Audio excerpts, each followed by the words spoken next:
The Fall of the U.S. Empire. To the memory of Peter Gowan. Teacher, mentor, and comrade. Contents. Acknowledgements. List of abbreviations. Introduction. Box, a definition of global fault lines. 1. Global fault lines. Preliminary observations. Beyond conventional wisdom. Marx's Discourses on the Financial Crisis. The Tragedy of Globalization, the End of the Long 20th Century. 2. From Bretton Woods to the Abyss of Globalization, 1944-71. Background to Bretton Woods. The U.S. Empire State Response to the Great Slump. Determinants of the Rise and Fall of the Golden Age. 3. The Failure of Financial Statecraft, 1971-91. A Note on Ernest Mondale. Business Strategies Dealing with Stagflation. An Unstable Petrodollar/Weapon Dollar Regime. 4. The Failure of Financial Statecraft. 1991-2011. Towards a Periodization of Imperial Orders. The Explosion of Financialization and How It Undermined Growth. The Internationalization of the U.S. Treasury. The Implosion of Financialization and the Case of the United Kingdom. 5. The Power Shift to the Global East. Issues between the United States and China. The Growth of Emerging Economies. Control over Resources. The Growing Consumer Classes. Brazil's Experience. Projected Results of the Shift in Economic Power. Analysis and Interpretation. 6. Resource Depletion and Environmental Degradation. Oil. Oil scarcity and its impact. The environment in crisis. Responses to environmental challenges. Conclusion. Summing up the argument. Prospects for the future. Introduction. Imperialism is civilization unadulterated. Oswald Spengler, The Decline of the West. In our first joint work, The New American Imperialism, we predicted that globalization/financialization could not survive under a dollar-based regime of accumulation, and that it threatened the fundamentals of U.S. global supremacy established in the 1940s under the influence of Dean Acheson and Paul Nitze. The Fall of the U.S. Empire provides, in a historically and theoretically informed way, a review of the gradual and painful decline of the Anglo-American political economies since the late 1960s, a period in which they have been beset by the rise of a number of other capitalist caucuses around the world, especially in Southeast Asia. It identifies the visible shifts and less visible fault lines that lie beneath the disintegrative tendencies of the Atlantic economies. We reinterpret the past in light of the event. Our point of departure is the global financial crisis that hit the Anglo-American heartland in summer 2007, and still continues by way of becoming a crisis of the real economy and of the political classes that are trying, unsuccessfully, to manage it. We argue that the roots of the crisis are to be found in the late 1960s and early 1970s, and that they are consubstantial with the relative economic decline of the United States as the key imperial power in the capitalist world order. Both the United States and the United Kingdom, the first and second powers of the imperial order, attempted to respond to their crisis and decline. But the two main policy responses to their own structural crisis, globalization and neoliberalism, did not succeed in reversing the course of their downturn. In fact, quite the opposite. Instead of undoing decline, globalization, we use the term here as synonymous with US-led financialization, and neoliberalism weakened their political economies further. At the same time, it propped up the rise of other political economies, which have recently embraced capitalism, or have previously been under a US-led debt fetter. Economies burdened by artificially imposed debt could not sufficiently stimulate domestic demand. These political economies have now risen to such prominence as to directly challenge U.S. supremacy. In short, this is the tragedy of globalization, a US-led policy undermining the very dominance of the United States in the world's socio-economic system. There is, in other words, a remaking of the imperial order as power shifts from its western Caucasus to the global east. The rise of other centers and regional caucuses of capital accumulation is a structural feature of the global system that Marxian discourses, following Leon Trotsky's insights, theorized as uneven and combined development, which, in a way, assumes that the developmental impetus for the universe derives always from the West. The US-led accumulation regime was first undermined by German and Japanese competition in the 1950s and 1960s, whereas it has been outperformed by China, India, and other emerging economies from the 1980s onwards. Our work aims at going beyond the notion of uneven and combined development. If the power shift to the global East is other than linear and symmetrical, then what is it that is pulling the global imperial system in all sorts of geographical and regional directions, refashioning its class and power relations? This, we argue, is a structural, all-encompassing force for which we use the term global fault lines. It refers to the uneven and combined economic, geopolitical, environmental, political, and even ideational developments that have taken place under social and class struggles since the 1970s. These developments, among others, include such events as the collapse of the USSR, the policy processes of financialization and neo-imperialism, the continuous destruction of the environment, the constructivist moment of U.S. grand strategy after September 11, that is, the fabricated and ideational war on terror myth, and so forth. Never before in modern history has the world been in such a shape. This study distinguishes three of all these developments and considers them as being the key vulnerabilities not only of the U.S. empire state, but of all new rising and aspiring global powers. A historically unusual and complicated type of globalization. The world is on the verge of environmental catastrophe. The finite nature of raw materials is in full swing. These three observable developments are systemic. The explosive growth of the financial system relative to manufacturing and the economy as a whole, and the proliferation of speculative and destabilizing financial instruments of parasitic wealth accumulation, have shattered the Anglo-American heartland. Eventually, however, this vulnerability is becoming manifest in the West, but it should not be surprising if it appears in the global East too, in the event that it adopts similar instruments and methods for dealing with a possible crisis of profitability in its industrial sector in the future. In terms of their long-term effects, the greatest vulnerabilities of the world system as a whole are probably resource depletion and environmental degradation. The availability and distribution of critical resources such as oil, food, and water, and the continuing degradation of the ecosystem at least from the 1970s onwards, speak volumes about the inability of the ruling classes around the world to control the discursive structural powers of global fault lines. Patently, these all are constraints/vulnerabilities not just upon the United States, but upon all global powers and the world system as a whole. The world system may not have the capacity to sustain another full-fledged major developmental impetus led by China and India, so the prospect of a democratically and regionally/locally planned world economy, oriented towards satisfying social need rather than maximizing profit, at least in the major centers of global capital accumulation, arises as the only feasible alternative. Having said this, global fault lines go beyond any concept developed so far by international relations literature, especially its progressive Marxist and Marxism branches, to describe hegemonic transition and global crises. Inspired by André Gunder Frank's work, this concept may well lead our research to new theoretical and empirical avenues, overcoming even the restrictions of such useful concepts, such as that of combined and uneven development. Such concepts, we argue, despite their relative heuristic value, are subject to pro-Western, and not truly global, approaches. Our narrative unfolds as follows.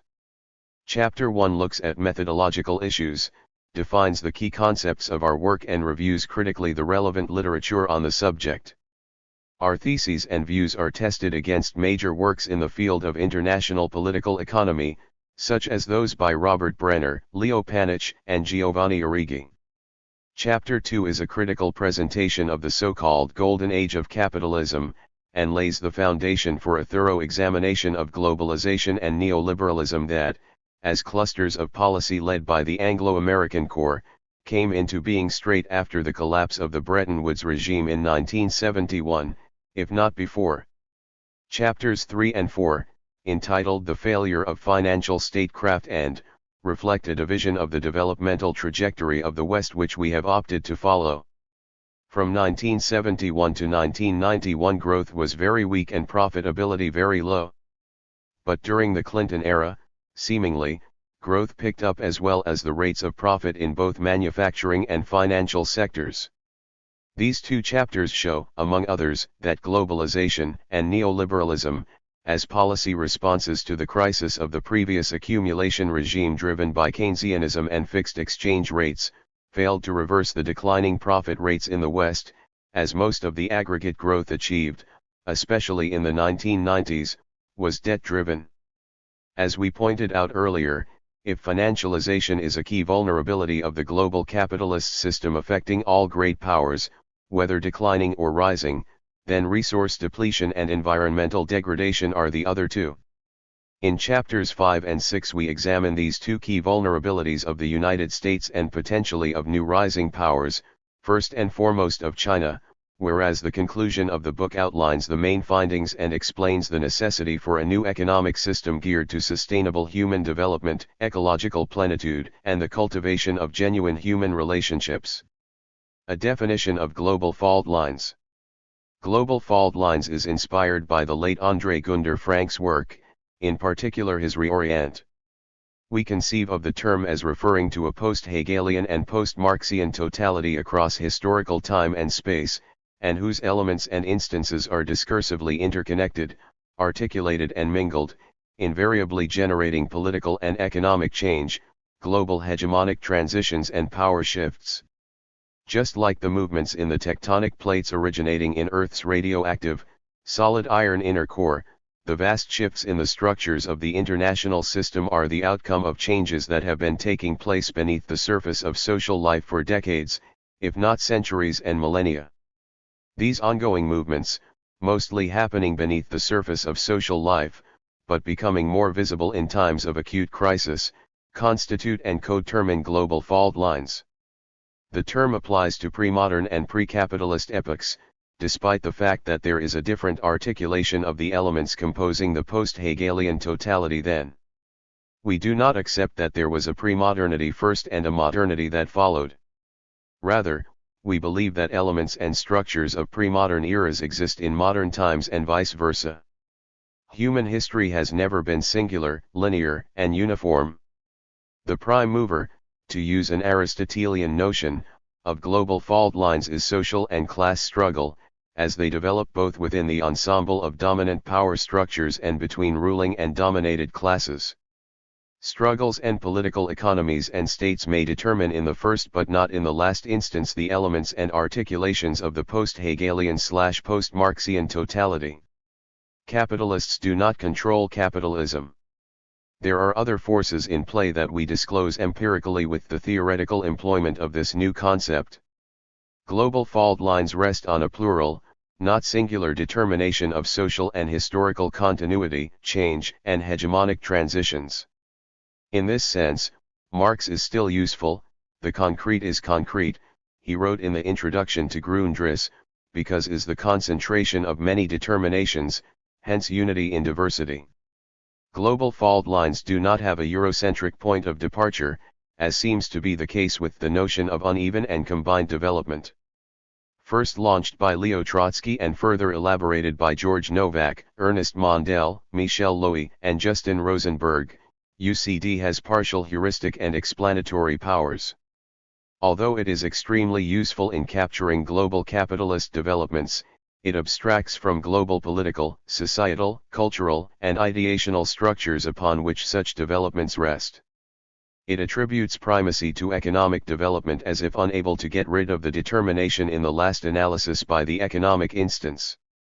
Historically, and with the exception of Rosenberg, all aforementioned thinkers seem to have conceived of the term as having its point of departure in British capitalism, which then spreads in an uneven and combined developmental way around the globe. In other words, it reads as a Eurocentric concept. Accordingly, the world is divided into the West and the rest, and a system of knowledge is constructed around a series of binary hierarchies with Europe unfailingly occupying the higher position, whether culturally or otherwise. Even Trotsky, the most brilliant mind of the Bolshevik Revolution, could not escape this Eurocentric bias. We introduce a new concept in the progressive and scholarly literature, and we are employing it specifically in order to understand not just the current financial crisis but what lies beneath it, both historically and structurally. The concept helps us to analyze the transformations that have been occurring discursively and in various geographical caucuses of capital accumulation, what we call the Global East, and to examine the impact of such significant changes on the hegemonic structure of post-1945 international political economy. In his Global Shift, Peter Dekan describes this ongoing process as the changing global economic map, arguing that old geographies of production, distribution, and consumption are continuously being disrupted and that new geographies are continuously being created.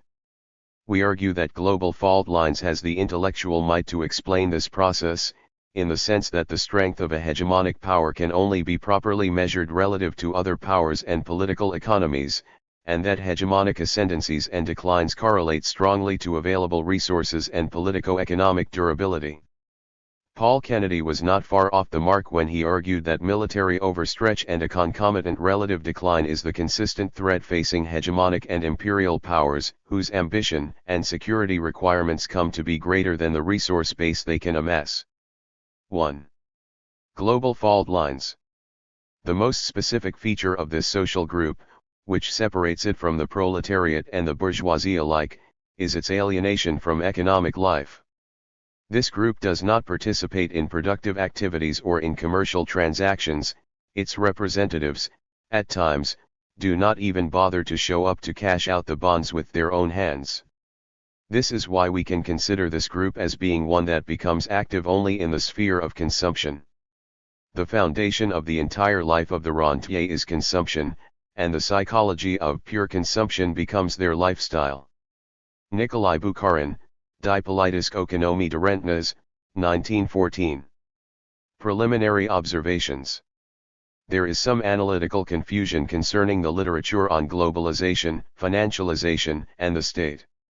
Here, we confine ourselves to setting out some conceptual and methodological propositions/clarifications in order to pave the ground for a critique of some of the most influential works on the current financial crisis.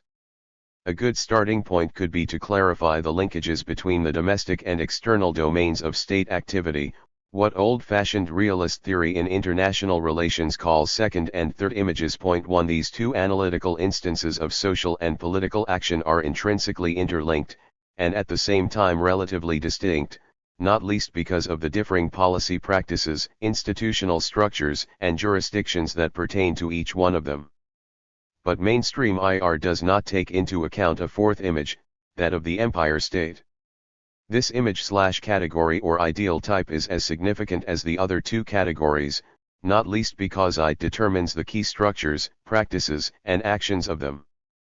For instance, as we have shown elsewhere, the U.S. empire state determines the policy and ideational contours of its key Eurasian allies through hub-and-spoke arrangements, although the subordinate states in the imperial chain maintain a relative autonomy in order to organize class hegemony and other security interests in their respective domestic/national domains. Point 2. In other words, subaltern states can question and challenge each other on certain issues, and they can also implement certain policies independently, but all these initiatives cannot challenge the fundamentals of supremacy of the empire state, its class and security interests, by, for example, allying with a major rival. Having said this, we would put forward at this point three important propositions reflecting contemporary reality and settings. What came to be called as neoliberalism/neoconservatism in the wake of the Margaret Thatcher and Ronald Reagan revolutions since 1979 applies, predominantly but not exclusively, to the domestic environment of the capitalist state. What has commonly been called globalization, a term popularized under the Bill Clinton administration in the 1990s, should be seen as a policy of rampant financialization that, predominantly but not exclusively, applies to the external environment of the capitalist state. The U.S. Empire State is the lead agency of this Atlantic/Eurocentric globalization/financialization and neoliberalism, dictating policy to other core, but not all, capitalist states and peripheries via hub-and-spoke arrangements, even if those states and regional blocs maintain a relative autonomy for class, and sometimes security/military, purposes. For example, these states or regions need a relative autonomy from the U.S. hub in order to organize political hegemony over their respective populations. They do not always succumb to U.S. pressure. In fact, at times, they oppose U.S. policies. But globalization did not begin in the 1990s. Strictly speaking, globalization is directly linked to the process of the liberalization of banking and finance that began in the wake of the collapse of the Bretton Woods system in the late 1960s and early 1970s. This breakdown was not the result of a spontaneous collapse of the dollar-gold parity. In fact, it was a politically conscientious decision taken by the Richard Nixon administration as a response to the pressure exercised on the dollar's gold link by the other two caucuses of capitalist accumulation, notably Japan, on the one hand, and France and Western Germany on the other. 3 The move away from the fixed exchange rates regime and the ability of the U.S. state to set the price of the dollar without any obligation to any constraint, initiated new forms of money circulation and profiteering on the basis of what we can call financialization via dollarization. This means that since the end of Bretton Woods, financial operators could take advantage of the freed money markets and set benchmarks of moving cash and paper around, in the form of securities, derivatives, bonds, gambling in the stock market and so on the basis of the floating dollar, now the key global and unfettered reserve currency. This is a key feature of the post-1971 phase of globalization/financialization. It is interesting to note that Nixon's decision to place the entire global capitalist economy on a dollar standard was immediately accompanied by an agreement with the Saudi oligarchy that oil trade be denominated in dollars. 4 Among others, the aim of this agreement was that the surplus of dollars resulting from petroleum trade be invested in U.S. Treasury bills, which in turn would help the United States to refinance its current account deficit and other debt obligations, including defense spending. This is exactly what has been happening since, the sole difference being that other U.S. Treasury bill buyers became increasingly important, most notably Japan in the 1980s and 1990s and China more recently. Having said this, we would argue that both policies, that of globalization/financialization and that of neoliberalism, were initiated by the Anglo-American alliance, trying to relaunch and revamp the policy envisaged in Bretton Woods and which Richard Gardner had accurately called sterling dollar diplomacy. 5. As we know from the work of Adam Smith, Karl Marx, and other social theorists, forms of globalization and financialization are innate to capitalist modernity, and so they existed before the 1970s. We will also review Giovanni Arrighi's work later. 6 Yet the period that started in the 1970s assumed different structural characteristics, the most important of which is the high degree of interpenetration of international finance and speculative arbitrage across frontiers and states. 7 The Bretton Woods period was the only time in U.S. imperial history since the 1890s that the U.S. open-door policy was somewhat constrained by the gold standard and the fixed exchange rate regime. 8 But since at least 1968, the United States, manipulating the dollar, began unleashing the open door in a most ferocious and aggressive manner, encouraging and fostering high levels of speculation, financialization, and both domestic and international institutional engineering towards neoliberal reforms. The aim was the transformation of the domestic environment of subaltern states after the image of US and UK neo-capitalisms. Any further attempt at generalization might be problematic, the reason being that financialization in the Anglo-American world of free markets and shadow banking does not have the same functions and institutional connotations as in the Eurozone dominated by Germany, and the Japanese model. When Rudolf Hilferding in his classic Finance Capital defined finance as the merger of banking and industrial capital, he had in mind the institutional framework of Germanic states and empires, not that of Wall Street. According to Hilferding, Finance capital should be distinguished from financial capital, the latter being the capital that characterized the epoch of competitive capitalism which Marx wrote about. But finance capital dominates the era of monopoly capitalism as industrial capital merges with banking capital under the dominance of the banks. Thus, it is vital not to confuse finance capital with financial capital, the former being the fusion of industrial and banking/financial capital, the latter being banks and all sorts of capitalist enterprises/individuals dealing with money. 9. The problem is that German/Japanese capitalisms operate on a different institutional base than the Anglo-American model. 10. The Anglo-American model still runs the first reserve currency in the world, the US dollar, with UK sterling losing its second position to the euro after its introduction in 1999. We find it, therefore, extremely problematic to try to produce a general definition of the concept of financialization, and wherever we use the term here we intend it to mean the way finance operates in the internationalized markets of, strictly speaking, the United Kingdom and the United States. To put it differently, we use the term financialization as a movement that, stemming from its US, UK core, aims at penetrating other markets across the world. Thus, Anglo-American paper assets, liquid, deals and all sorts of banking practices and regulations of the so-called new political economy penetrate Asian and European markets, contaminating their institutional frameworks, yet this has to do with the effects of globalization, rather than being the source of it. This is now the time to make clear that profits resulting from financialization should not be confused with profits emanating from material production. Profits generated from rentier and commercial activities do not stem from production of use values, although they may be invested for such a purpose.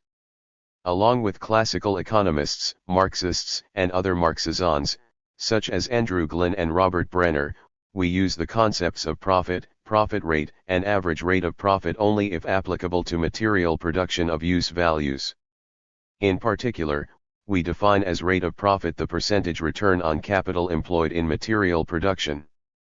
In this respect, profit and surplus value are forms, expressions of the social relations of production and exchange, but surplus value is only extracted during the process of material production, where direct producers are legally dissociated/dispossessed from the means and objects of their labor.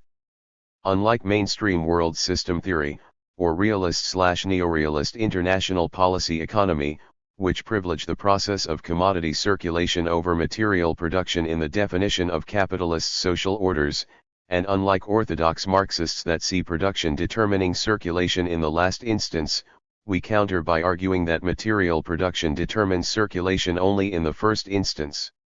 In this way, as we shall see in more detail later and with a plethora of empirical evidence, we avoid a twin fundamentalism, the fundamentalism of the market relation, whether commodity or money market relation, and the fundamentalism of the relations of production. 11. Having said this, we are very skeptical of the official statistical information we have obtained in the course of research for this book.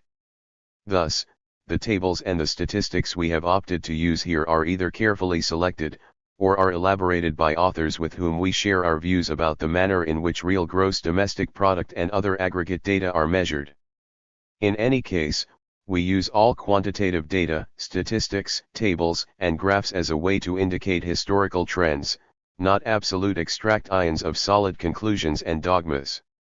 We can now formulate a theoretical proposition upon which we base our main contention in this work. There is a fundamental power shift to the global East, and the reasons for this are to be found not in the current crisis of financialization alone, but in the configuration of the totality of social and production relations that have been emanating from the Anglo-American core since the late 1960s. It is virtually impossible for the United States to regain the power it enjoyed in the 1940s and 1950s by, say, falling back on a path of sustainable growth and prosperity under whatever policy initiative, post-Keynesian or otherwise, inasmuch as the erosion of its productive, industrial, material basis seems to be historically irreversible.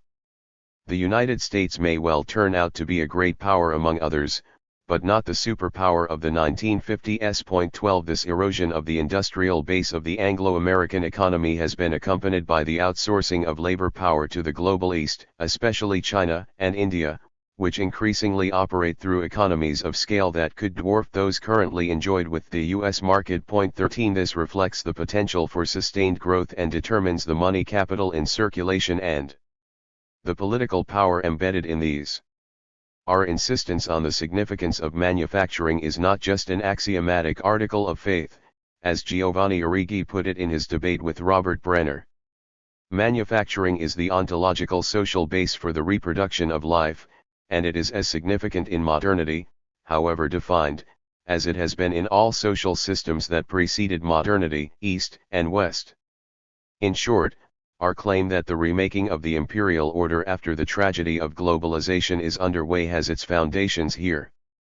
This erosion of manufacturing, in turn, especially the deepening of the Chinese market through economies of scale, creates immense problems for the United States with the management of aggregate demand in periods of crisis, making even partial economic recovery very hard and nearly impossible. 14 In addition, it has enormous repercussions on the ability of the US, UK axis to shape the security contours of the world. Almost 3 months after we wrote that the United States could not take the lead in the Libyan war because of financial constraints, thus making way basically for France, U.S. Defense Secretary Robert Gates admitted exactly the same in his outgoing speech. He warned that NATO is facing the real possibility of military and security irrelevance, if European powers do not increase and rationalize their defense spending, adding that, any successor who advocated a land war in Asia or the Middle East should have his head examined. 15 Meanwhile, in June 2011, China announced the construction of its first aircraft carrier. In addition, during the 49th Paris Air Show in June 2011, the largest event in aviation and space in the world with over 2,100 exhibitors and nearly 500,000 visitors, the Chinese manufacturer Comac presented models of its future planes, which compete directly especially with the Airbus A320 and Boeing B737. 16. We contend that the current crisis should be seen as a systemic crisis of a particular form of capitalism, neoliberal capitalism. 17 It is the outcome of the exhaustion of the responses employed by the Anglo-American elites to deal with the overaccumulation crisis of the 1970s. It is, therefore, the outcome of deep-seated contradictions within the uneven/asymmetrical structure of the global economic system. But it should not be seen as a failure of the global system as a whole. Crises such as the one we are experiencing today are central to the mode of functioning of the global system itself, with the global East assuming pride of place in the international and technical division of labor. New caucuses of capitalist accumulation have been developed, especially in South and Southeast Asia. Furthermore, other combinations of capitalist cooperation, not necessarily between states with close geographical proximity, have emerged, balancing out the declining capitalist core centered on the US, UK axis. 18 We argue that the most defining security characteristics of the present era are not the fall of the Soviet Union or 9/11, but Russia's and China's transition to capitalism, giving a new impetus to global economic competition between regional hubs around large states, the Western core on the one hand, and the new rising caucuses such as Russia, China, India, Indonesia, Brazil, South Africa, and Turkey on the other. It is in this respect that, arguably, the law of uneven and combined development, coupled with environmental degradation and the depletion of natural resources, is acquiring new forms and impetuses, disintegrating the Anglo-American economic primacy even further. 19 The transition of Russia and China to capitalism has not been such great news for the United States after all. In the main, this is what we exemplify here as global fault lines. Mainstream economists and policymakers, such as Alan Blinder, Joseph Stiglitz and Larry Summers, have a different way of putting all this. They express concerns about whether globalization, see Open Door in the form it acquired since the 1970s, works to the benefit of the United States. As far as the European Union is concerned, and given the plight of the Eurozone especially from 2009 onwards, the only country that seems to have substantial global industrial significance and economic clout is Germany. This crisis, therefore, is the result of an uneven, combined and long historical/developmental process, pertaining to transitions from one imperial power to another, from one dominant state or group of states to another. 20 We adopt a structuralist reading of capitalist history according to which all previous epochs are present in the long or short 20th century, and are subject to the fault lines created by uneven and combined development, social struggles, the relative and continuous decline of the United States since the late 1960s, the fall of authoritarian socialism in 1989–91, the ecological crisis and the depletion of natural resources, especially of raw materials, such as oil. To use an analogy to the complex motions of large plates of the Earth's outer shell, the lithosphere, this is a discussion of shifting tectonic plates in the world economy, longer-term movements together with some more sudden and unexpected eruptions. At this moment of acute systemic crisis, great shifts are taking place in the balance of economic strength among the global powers, and all this is hemmed in by the problems of resource depletion and environmental degradation. However, global fault lines act as a constraint on all great powers, old and new. Nobody can escape class struggle, resources depletion, and the looming ecological crisis. New fault lines can be discerned in the global economic and political system. Just like the movements of the tectonic plates originating in Earth's radioactive, solid iron inner core, the vast shifts in the structures of the international system are the outcome of changes that have been taking place beneath the surface of social and economic life for decades. Yet social and class struggle, widely perceived, has been and is central to these movements, as opposed to a certain dialectics of nature implied in the analogy here. Social struggles cut across the national and international levels, ramified in the spatial contours of the social and technical division of labor and capital as the West and the East penetrate each other's domains and social power structures. There are class struggles that are taking place among capitalists, as well as class struggles that manifest themselves between capital and labor, all of which are inscribed and affected onto/into state apparatuses and international institutions. But we are able to observe that current struggles within the business and political executives of the victorious powers of the Second World War are not in a position to be absorbed by those executives, as they lack the means to economically support any meaningful expansion at both national and international levels, which would have diffused the crisis. It is, in other words, a question of development. The United States cannot act as a lever for the development of other societies as it did after the Second World War. As we shall illustrate below, Anglo-American power is a debtor power and has been so since the 1960s. In other words, we should be counting the years and days of this neo-imperialism without credit. 21. In order to grow further, the world economy needs qualitative changes and leadership that the US-UK axis can no longer provide. There are limits to reform in the global economic system, but at no other time in the last half-century have those limits seemed more flexible. The crisis has already brought irreversible geopolitical consequences. The US economy and the rest of the US-centered economies of the West are fast losing ground.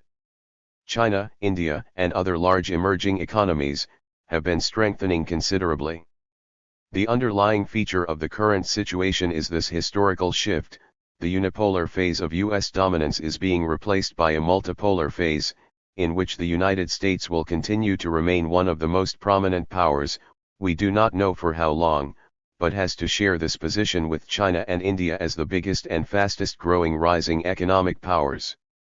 One of the most interesting results of the global crisis, so far, is the acceleration of the global economic power shift toward emerging economies. 22 The economies to watch now are the E7, China, India, Brazil, Russia, Mexico, Indonesia, and Turkey, or what we call here the Global East.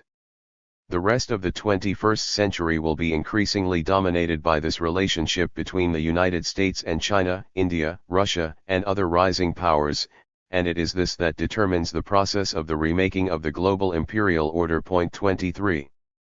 We have laid down our main theses and we are now in possession of the conceptual and methodological apparatuses needed in order to examine some views about the current financial crisis. Beyond conventional wisdom. On September 15, 2008, the supposedly safe and perpetually prosperous world of globalized finance and banking structures blew itself up when Lehman Brothers filed for Chapter 11 bankruptcy.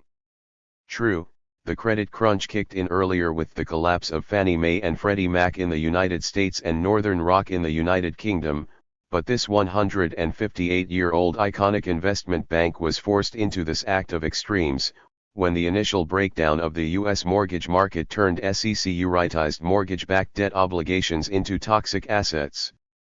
Initially, $7.8 billion of mortgage-related bonds were considered worthless. The bank also admitted that it still had $54 billion of exposure to hard-to-value mortgage-backed securities. Triumphant post-industrial Anglo-American capitalism, free of labor power contestations that kept recording defeats since the late 1970s, seemed to have been brought to its knees by none other than itself. Unlike the crisis in the mid-1970s which liberal orthodoxy attributed, certainly mischievously, to the powerful labor movement and its high wages, the 2007-08 global credit crunch could not be attributed, purposefully or not, to such a cause. This crisis was entirely centered upon a rentier capitalist class, Anglo-American in origin and inspiration. Since the breakdown of the Bretton Woods system, this class had proved incapable of managing the contradictions of globalization and neoliberalism it created, and envisaged both as a response to the overaccumulation crisis of the 1970s. In other words, this crisis is linked to the structural contradictions produced and reproduced historically within the dominant economic structures. The crisis has already generated a vast amount of commentary, some polemical and some more measured. Mainstream analysts in the United States and the United Kingdom have converged around subprime mortgage lending as being the immediate cause of the crisis, which was exported to other countries, especially in the Eurozone, through an interconnected web of global financial instruments propped up by new laws facilitating globalization. Others focused on the lessening of regulations on the financial system and the very low interest rates introduced by the U.S. Fed to counter the effects of the 2000 new economy stock market bubble, which was eventually replaced by the housing bubble.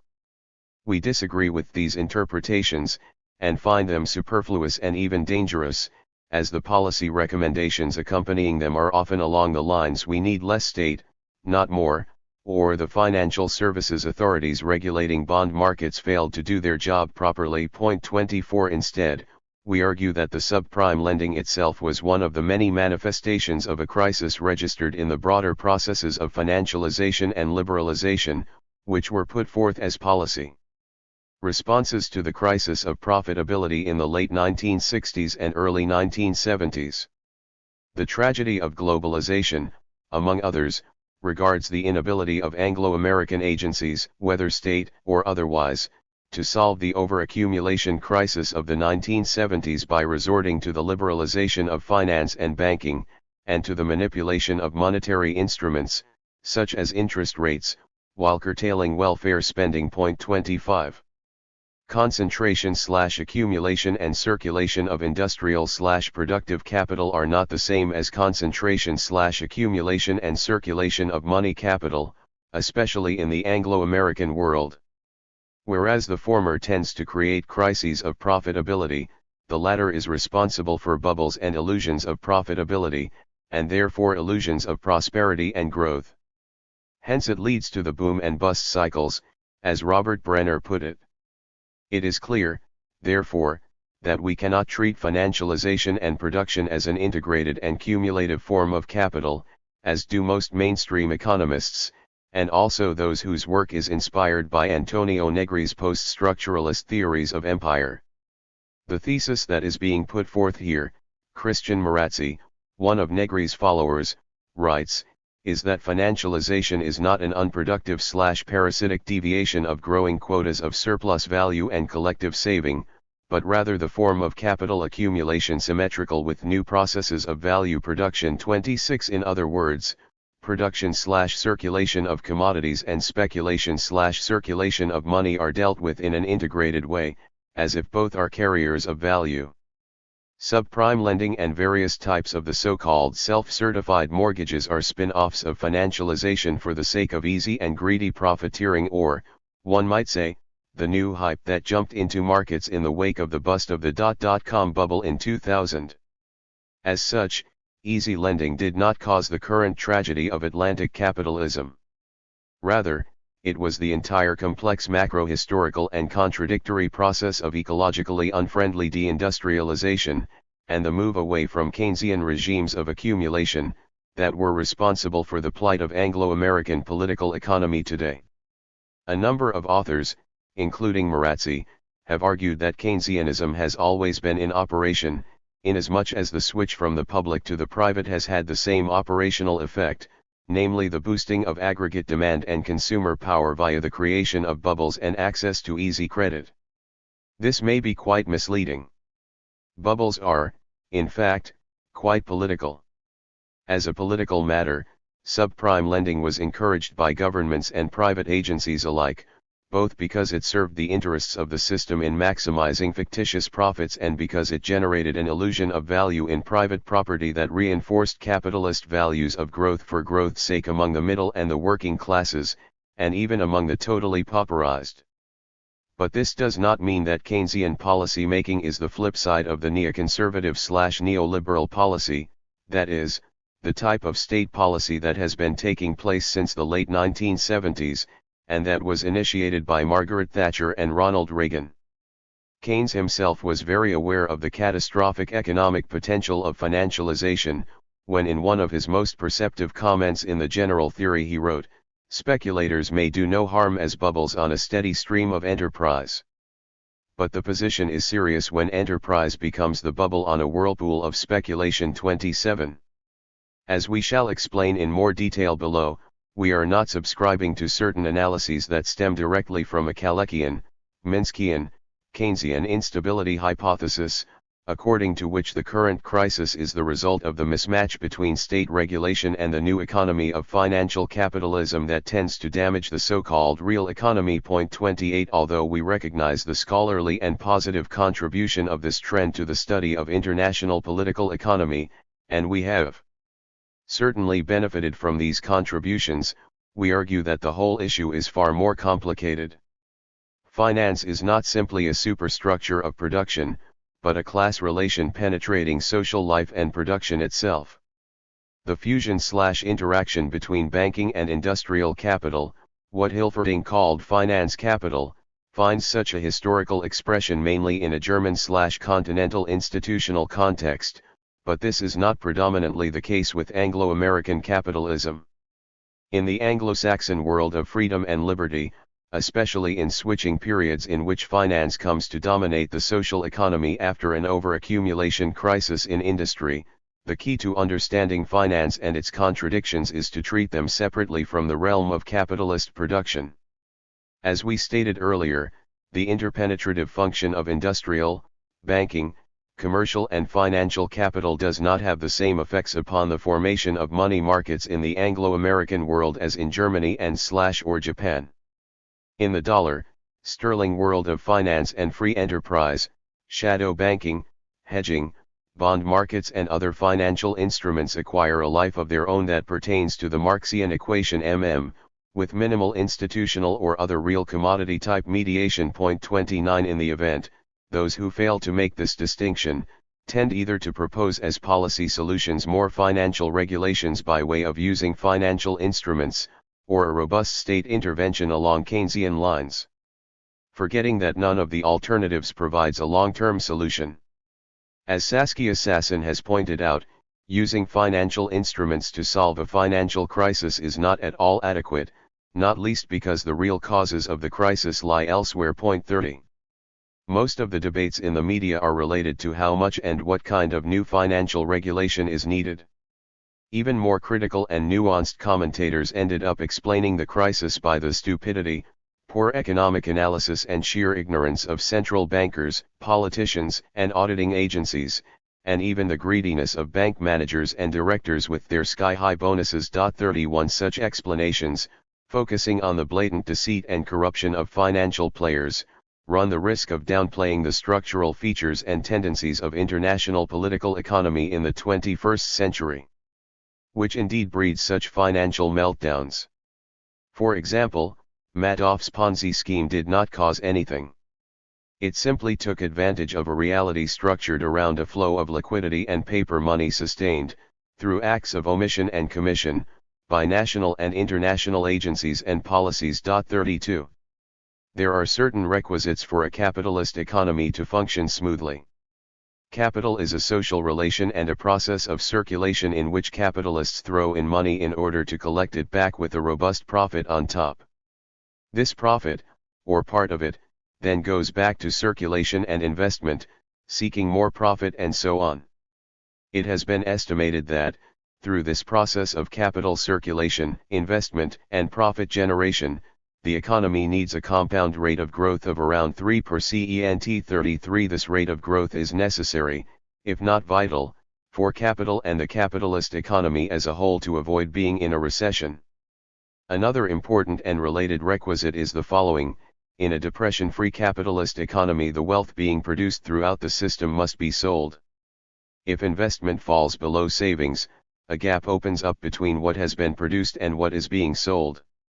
Some producers cannot sell what they produced, and they have to scale down or even close, as a result of which their workers lose their jobs. This reduces still further what can be sold in the system. This did not happen until the recent crisis in the United States, because easy lending to US and UK consumers had provided an easy domestic market and absorbed the surplus production. The credit crunch put a stop to this, because banks and mortgage lenders, fearing that they will be unable to meet their own financial obligations, avoid lending money to one another and to customers in general. Mortgages are no longer as easily obtainable and now require a large deposit from the buyer as a guarantee against possible default. Even if credit institutions recover confidence in lending to each other, it is not likely that they would start lending to people again soon with the same relaxed attitude. Credit will not start flowing just because banks can access more liquidity. Instead, and most likely, banks will use the funds to shore up their own finances, fix up bad debts and build up their capital base in an attempt to achieve solvency. Let us recap the main point we have made so far. What has been missing in mainstream explanations of the crisis is any deep grasp of the underlying, complex historical and structural causes of the crisis and its Anglo-American dollar, sterling context, which initiated everything.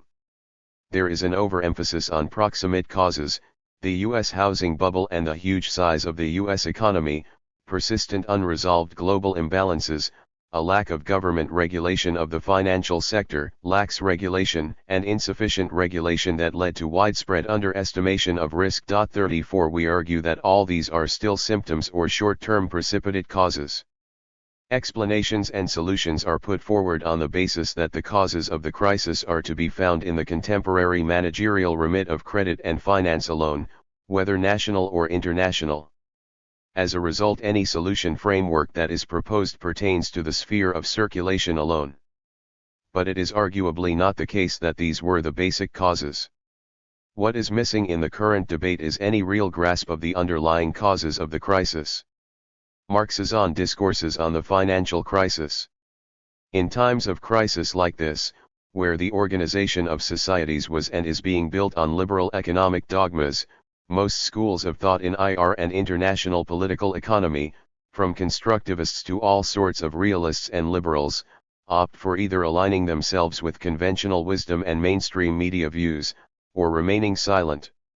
Some seem to want to defect, but do not quite do so. 35 Only critical theorists and those operating within the Marxist/Keynesian tradition offer sound reflections and cogent argumentation about the causes and consequences of the crisis. This section of our study is committed to them, presenting a summary of their views and even critiquing them, as it is critique alone that can improve scholarship and provide a better understanding of social issues. Their views will be revisited in accordance with the specific topics dealt with in each chapter here, and as we move along with our concrete analyses and empirical material. Every major capitalist crisis has both long-term structural/systemic roots and shorter-term precipitate causes. A global crisis can be better understood when analyzed in a long-term historical perspective together with a specific reference to short-term causes. From this perspective, one must be able to distinguish, as Antonio Gramsci did, between organic movements and movements which may be termed conjunctural. 36 To put this differently, we must distinguish structural sources of crisis/conflict from contingent sources of crisis/conflict. 37 We argue that the historical/structural roots of the current crisis are to be found in the expiration of the model of capitalist accumulation for the core countries in the West in the 1970s, whereas the short-term precipitate causes are to be found in the contradictions of financialization/globalization. Both sets of causes, seen as social and political processes, cross each other. Having said this, and in order to achieve a clear sense of the present crisis and its origins, we should first look at a broad picture regarding the configuration of the world economy in a long-term historical perspective, that is to say, how the global economy has been organized, its contradictions and trends, as well as the kind of shifts that have been taking place since the inception of the global supremacy of the United States during the Second World War. Such a long-term perspective is essential because, as we shall show, the recent crisis is a clear expression of the structural transformations and deep-rooted contradictions which have occurred within the global system, particularly affecting the old capitalist core, that is, the economic regions of North America, Western Europe, and Japan, since the late 1960s.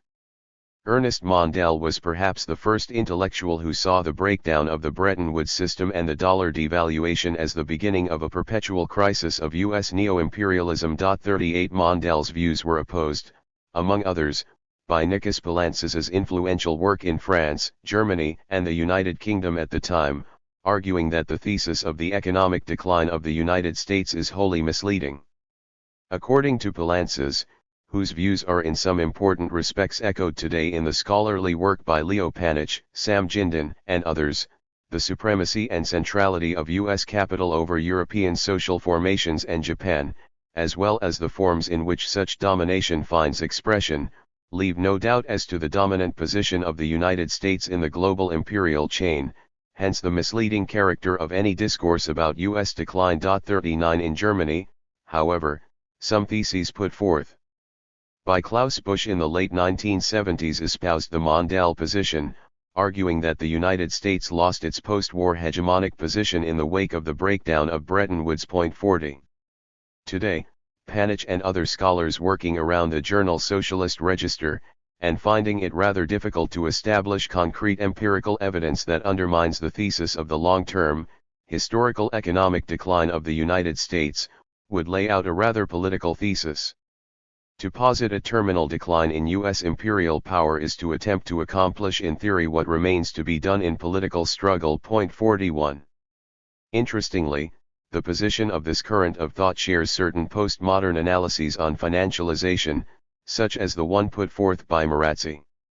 For Panitch, Sam Jinden, and others, financialization and neoliberalism are seen as one and the same process emanating from the U.S. core and articulated across the rest of the world, the main recipient regions of this imperial policy being Japan and the European Union. As such, and precisely because neoliberalism, after the Volcker shock and the interest rate spike of 1979–83, was a successful response to the overaccumulation crisis of the 1970s, the current crisis is a type of creative destruction that empowers, rather than weakens, the U.S. empire state, although Panitch does not use this Schumpeterian term. Here is the argument in full. Quite the contrary to being a predatory breed of capitalists picking over the successes and ruins of a productive economy, financial capital represents and defends the interests of all capitalists in capitalism.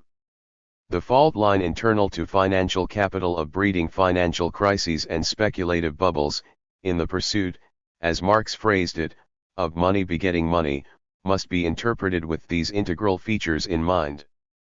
This is the key to unlocking a central paradox of neoliberalism within American capitalism, Financialization gives rise to such financial volatility that crises actually become one of the developmental features of neoliberalism, and this therefore reinforces rather than undermines the central position of financial interests in capitalist power structures. Point 42.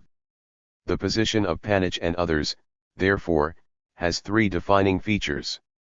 Financial capital is an all-embracing social money capital relation to the services of the productive capital. Yet if this is the case, no distinction between finance and financial capital could be discerned in reality. In other words, there would be no distinction between money capital employed for the production of use values and money capital employed for the production of money alone. Neoliberal financialization unblocked the crisis of overaccumulation of the 1970s and unleashed a new phase of capitalist prosperity and growth. The hegemonic position of the U.S. empire state has been reinforced across the imperial chain of the core capitalist countries. Point 43. Interestingly, this position is similar to a neo-Schumpeterian approach, which sees the current financial crisis not as a systemic default of the capitalist system but rather as a consequence of its enormous success. Point 44. In some respects, this position is challenged by that put forth by authors working in the Marxian tradition of Paul Sweezy, Harry Magdoff and Paul Barron, whose contributions appear in the influential journal Monthly Review. Despite the fact that this current, due to its influences from the Marxism of the Second International, especially from Karl Kautsky's views of ultra-imperialism, still tend to see the U.S. empire state as an expansive and dominant politico-economic force, their writings on financialization stand at the other extreme of the Panich position. Point 45. Adopting basically a Keynesian/Kalekian approach, this tendency to couplise, especially in periods of money supremacy, the market for financial assets from production. In addition, it embraces Hyman Minsky's financial instability hypothesis. Financialization, in this respect, is defined as the shift in gravity of the economy from production to finance. Point 46. Whereas this grouping of scholars has the tendency to isolate finance from production, political economists inspired by Panich's and Negri's work tend to see no distinction between productive and financial capital, often confusing finance and financial capital. We argue that money/paper capital, whether in fusion with industrial capital or not, should be seen as a superstructure of productive capital whereby the latter determines the former in the first but not in the last instance at all times. This is true especially in periods whereby crises of overaccumulation in industry necessitate a capitalist strategic switch to finance, that is a transition from M to M. This determination in the first but not in the last instance means that the movement of productive/industrial capital does not represent a permanent, structural, and unaltered feature determining ad infinitum the fate of capitalism and modernity in history, but it has a contingent/conjunctural, albeit vital, function in the configuration of capital circulation and its political disciplinary attributes across the world. This approach, as we shall see later, is crucial in defining the characteristics of the present era of capital accumulation and monetary relations, what some call Bretton Woods II, especially in regions such as North America, Europe, and China/Southeast Asia.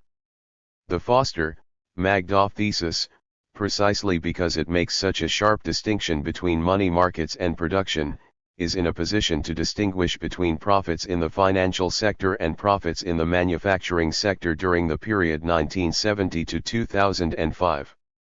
As the stagnation of production and manufacturing necessitated the switch to finance, so profits in the financial sector soared in contrast with profits in industry. While in the 1960s financial profits accounted for about 15% of all domestic profits in the United States, by 2005 it accounted for close to 40% of all profits.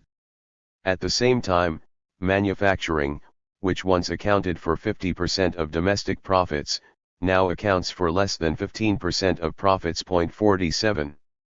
The Paris-based regulation school has since the mid-1970s also emphasized the fall in the rate of profit as an important consequence of the slowdown in productivity after the mid-1960s, which in turn led to public policy responses and capitalist strategies such as financialization and neoliberalism. 48 Balances himself, in a volume he edited in Paris in 1976, saw the shift in public policies taking place at the time in France and Britain, what he called the crisis of the capitalist state.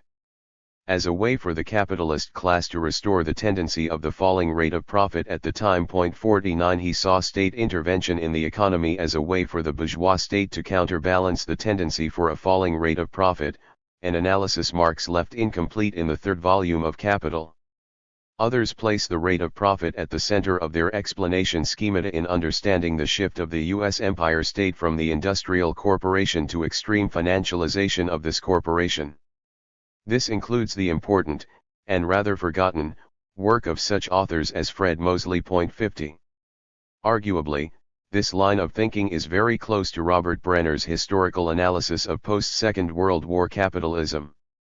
Building, in many respects, on the important work and findings carried out in the 1980s by Andrew Glynn, Philip Armstrong, John Harrison, and others, Brenner argued that at the roots of the current crisis is the inability of the U.S. non-financial corporate sector to return to pre-1970 levels of profitability. 51 According to Brenner, from the start of the long downturn in 1973, economic authorities staved off the kind of crises that had historically plagued the capitalist system by resorting to ever greater borrowing, public and private, subsidizing demand. 52 There had been a persistent stagnation from 1973 to 1993 that the Clinton administration had only partially managed to stop, as indeed under Clinton briefly a return to profitability and growth seemed to be in hand. But Clinton's experiment did not take root, and to all intents and purposes it never matched, or even came closer to, the so-called golden age of capitalism of the 1950s and 1960s. How did this golden age happen in the first place? Brenner tells us that this was the result of uneven development. From the very beginning, then, uneven economic development did entail the relative decline of the U.S. domestic economy. But it was also a precondition for the continued vitality of the dominant forces within the U.S. political economy. U.S. multinational corporations and international banks, aiming to expand overseas, needed profitable outlets for their foreign direct investment. Domestically based manufacturers, needing to increase exports, required fast-growing overseas demand for their goods. An imperial U.S. state, bent on containing communism and keeping the world safe for free enterprise, sought economic success for its allies and competitors as the foundation for the political consolidation of the post-war capitalist order, in the face of the anemia of domestic ruling classes sapped by war, occupation, collaboration, and defeat. All these forces thus depended upon the economic dynamism of Europe and Japan for the realization of their own goals. 53. In other words, the profit squeeze of the 1970s was not due to high wages as neoliberal orthodoxy argued, but the result of global intercapitalist competition. Whereas Balances, Aglietta, and others discerned the state in the 1970s as acting as a counter-tendency to the tendency of the rate of profit to fall, Brenner confirms that state intervention, and U.S. state intervention in particular, failed not only to stave off the crisis of, what he calls, overcapacity/overproduction, but it also set capitalist states and economically integrating zones one against the other. The result of this global capitalist competition was stagnation and a long downturn, the sole exception being the brief Clinton years. Clinton, Brenner's argument goes, built on Reagan's Plaza Accord, when the G5 powers agreed to the U.S. policy of reducing the exchange rate of the dollar in order to bring relief to U.S. manufacturing. 54 Although the recovery under Clinton was rather spectacular and even, in politico-ideological terms, triumphalist, it did not reverse the inherited problem of manufacturing overcapacity/overproduction. This was partly due to a parallel financialization process, which continued unabated despite the partial recovery of profitability in manufacturing. The key feature of this financialization, the so-called new economy, was, in the words of Brenner, a reverse Plaza Accord pushing up the value of the dollar while increasing the participation of East Asian states, especially Japan, into the purchase of shares on the stock market. Japanese authorities began massively buying US paper. From then on the story is well known, as one bubble followed the bursting of the preceding one, the stock market bubble burst, only to be followed by the .com one. Then equity and security speculators, encouraged by the Fed chairman, Alan Greenspan, moved into housing markets. Brenner brings into context the 1997-98 East Asian panic too, but this is not the right place to dwell on that. Instead, we would like to point out that in his most recent writings Brenner expands his inquiry to include China, describing coherently the symbiosis and interdependence of US and Chinese capitalisms, what others have called Bretton Woods II, inasmuch as the gold standard was being replaced by the Treasury bill standard that the Chinese, after the Arabs and the Japanese, began buying in earnest. 55 He also recognizes a relative economic power shift to Southeast Asia, with China as its main hub. By opening up to foreign direct investment and taking advantage of its cheap labor power, Arrighi would add that this labor power is highly skilled and educated, as opposed to the Italian, Greek, and Turkish Gastarbeiter of the 1950s, while at the same time appropriating all the trade and technological innovations of the region. China became a major world manufacturer. By 2004-05, Brenner argues in his afterword to the economics of global turbulence, foreign firms had come to account for no less than one-third of Chinese manufacturing output and 50 to 60% of its exports. 56 With China as the main production hub and key exporter, the United States could act as the world's main consumer only via a fictitious boosting of domestic demand reliant on bubbles, the stock market, .com, and then the housing market bubble. At the same time it was refinancing its current account deficit via the treasury bills the Chinese and other surplus Asian and Arab producers were buying. 57 From this perspective, as we shall see below, Brenner's analyses stand very close to some of the key arguments we develop here. Brenner is reluctant to step out of this short-term perspective with regard to his description of the U.S.-China economic duopoly. He sees a relative economic power shift to Southeast Asia, but he is not willing to generalize a scheme along Broad-Elian or Kondratiev lines. The post-war golden age in the US was, in historical terms, unquestionably impressive, but it was not in a league of its own, as is evident when compared to the previous long upturn, between 1890 and 1913. By contrast, the long downturn after 1973 can be clearly and properly identified as such, because its economic performance was so weak, compared not only to that of the World War II boom but also to the pre-World War I long boom. It fell palpably short of both of these long expansions with respect to virtually all of the main macroeconomic indicators. The long downturn is precisely that, and, lasting through the end of the millennium, far too extended to be passed off as just another down phase of the latest Kondratiev cycle. 58. This is in sharp contrast to the approaches adopted by Wallerstein and Arrighi. Wallerstein's essays on the current financial crisis adopt an outright Kondratiev perspective, but Arrighi's Marxism contribution, especially his monumental trilogy, makes the best possible use of Broad-Elian historiography, combined with Gramsci's analysis of hegemony and Polanyi's double movement concept. 59 For the purposes of this chapter, we shall dwell on Arrighi's contribution, beginning with his critique of Brenner. In the first place, Arrighi's embrace of Broad-Elian historiography makes him harsh on Brenner, especially when Brenner compares long downturns and upswings over the last 100 years or so. For instance, the long downturn of 1873-96 was caused not only by intercapitalist competition, but also by the strength of class-based organizations. The same pattern, more or less, applies to the beginning of the new downturn in the 1970s.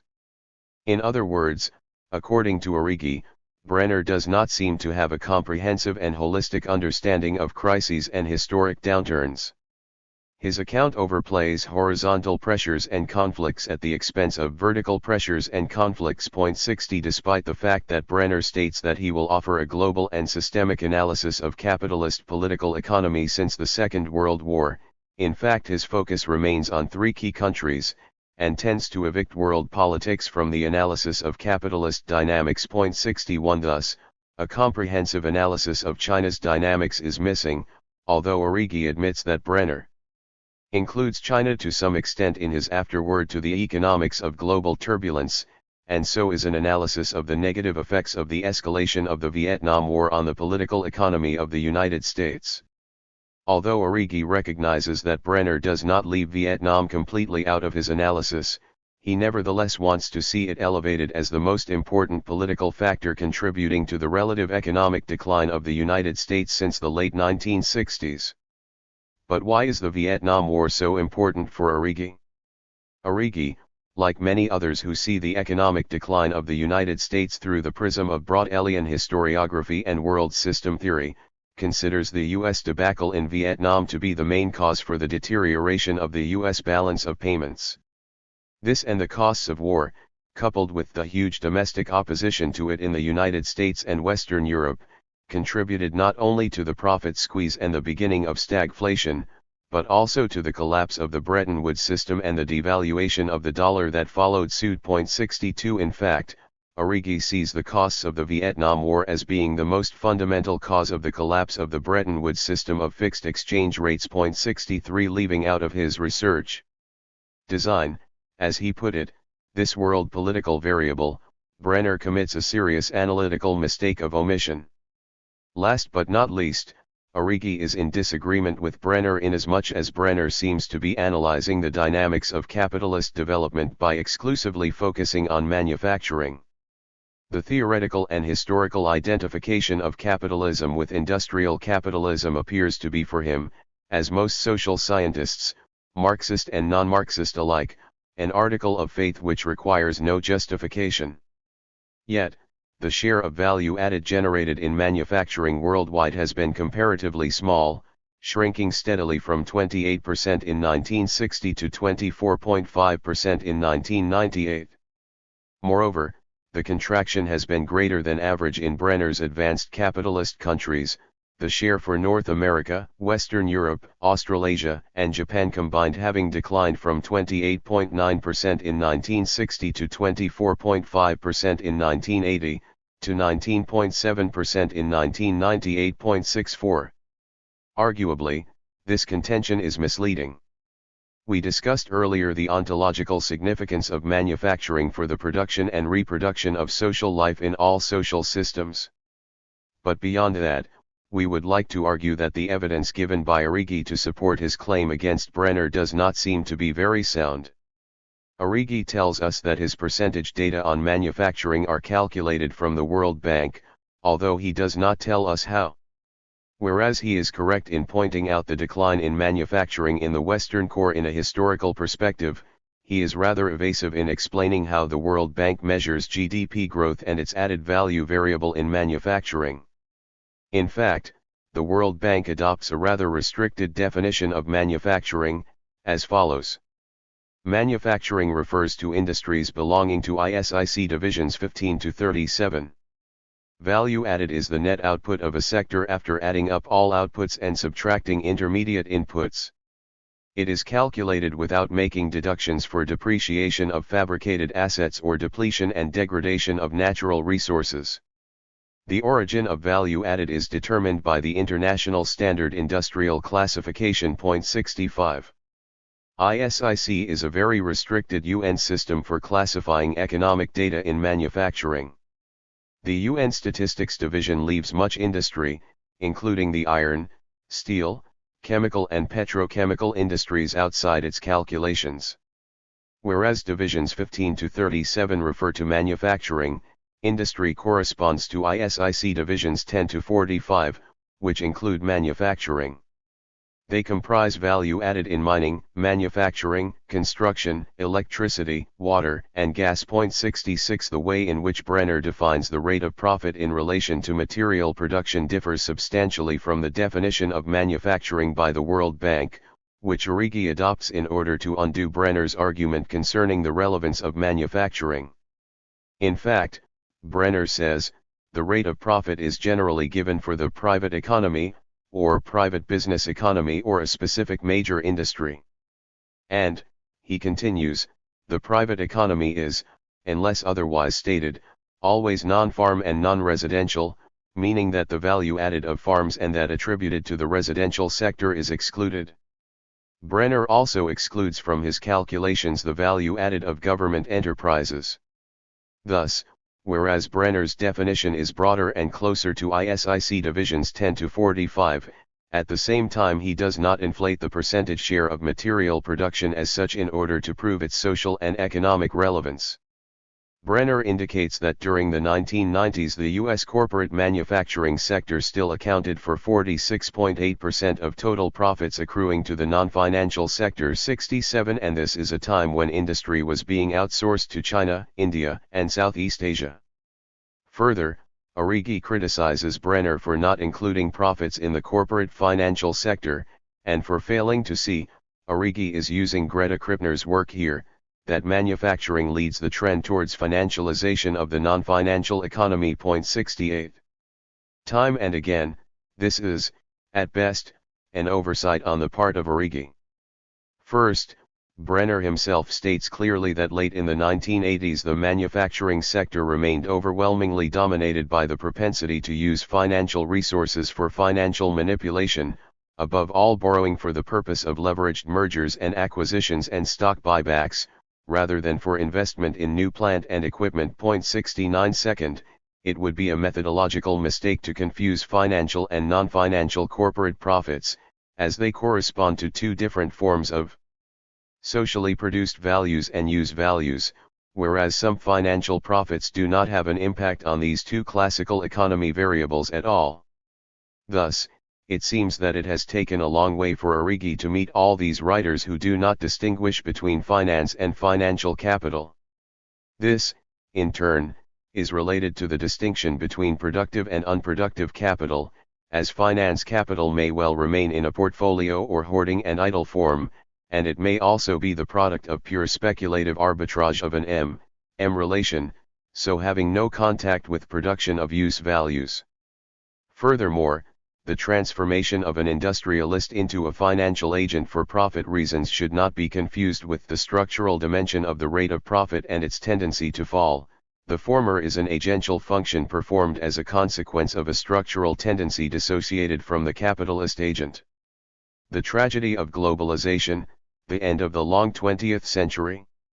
The discussion we summarized above has stimulated wider scholarly debates and led many writers to build on some of Brenner's conclusions, advancing innovative theoretical schemata, such as the stationary state put forth by Gopal Balakrishnan. 70. This suggests that US-led Western capitalism has lost its propulsive force as its material productive base has since the 1970s been eroded, so the present state of affairs can be characterized as a post-industrial stationary condition. 71. Andrew Clement too converges on Brenner's argument of the fundamental importance of the falling rate of profit for Anglo-American capitalism since the 1970s, while offering a new approach through Marx's concept of the destruction of capital through crises. 72. Yet Brenner himself, as Michel Aglietta did not fail to mention, is not sure at all that there is a power shift to what we called here the Global East. 73. In other words, Brenner does not answer the question of whether or not the United States can recover from its long downturn which began in the 1970s,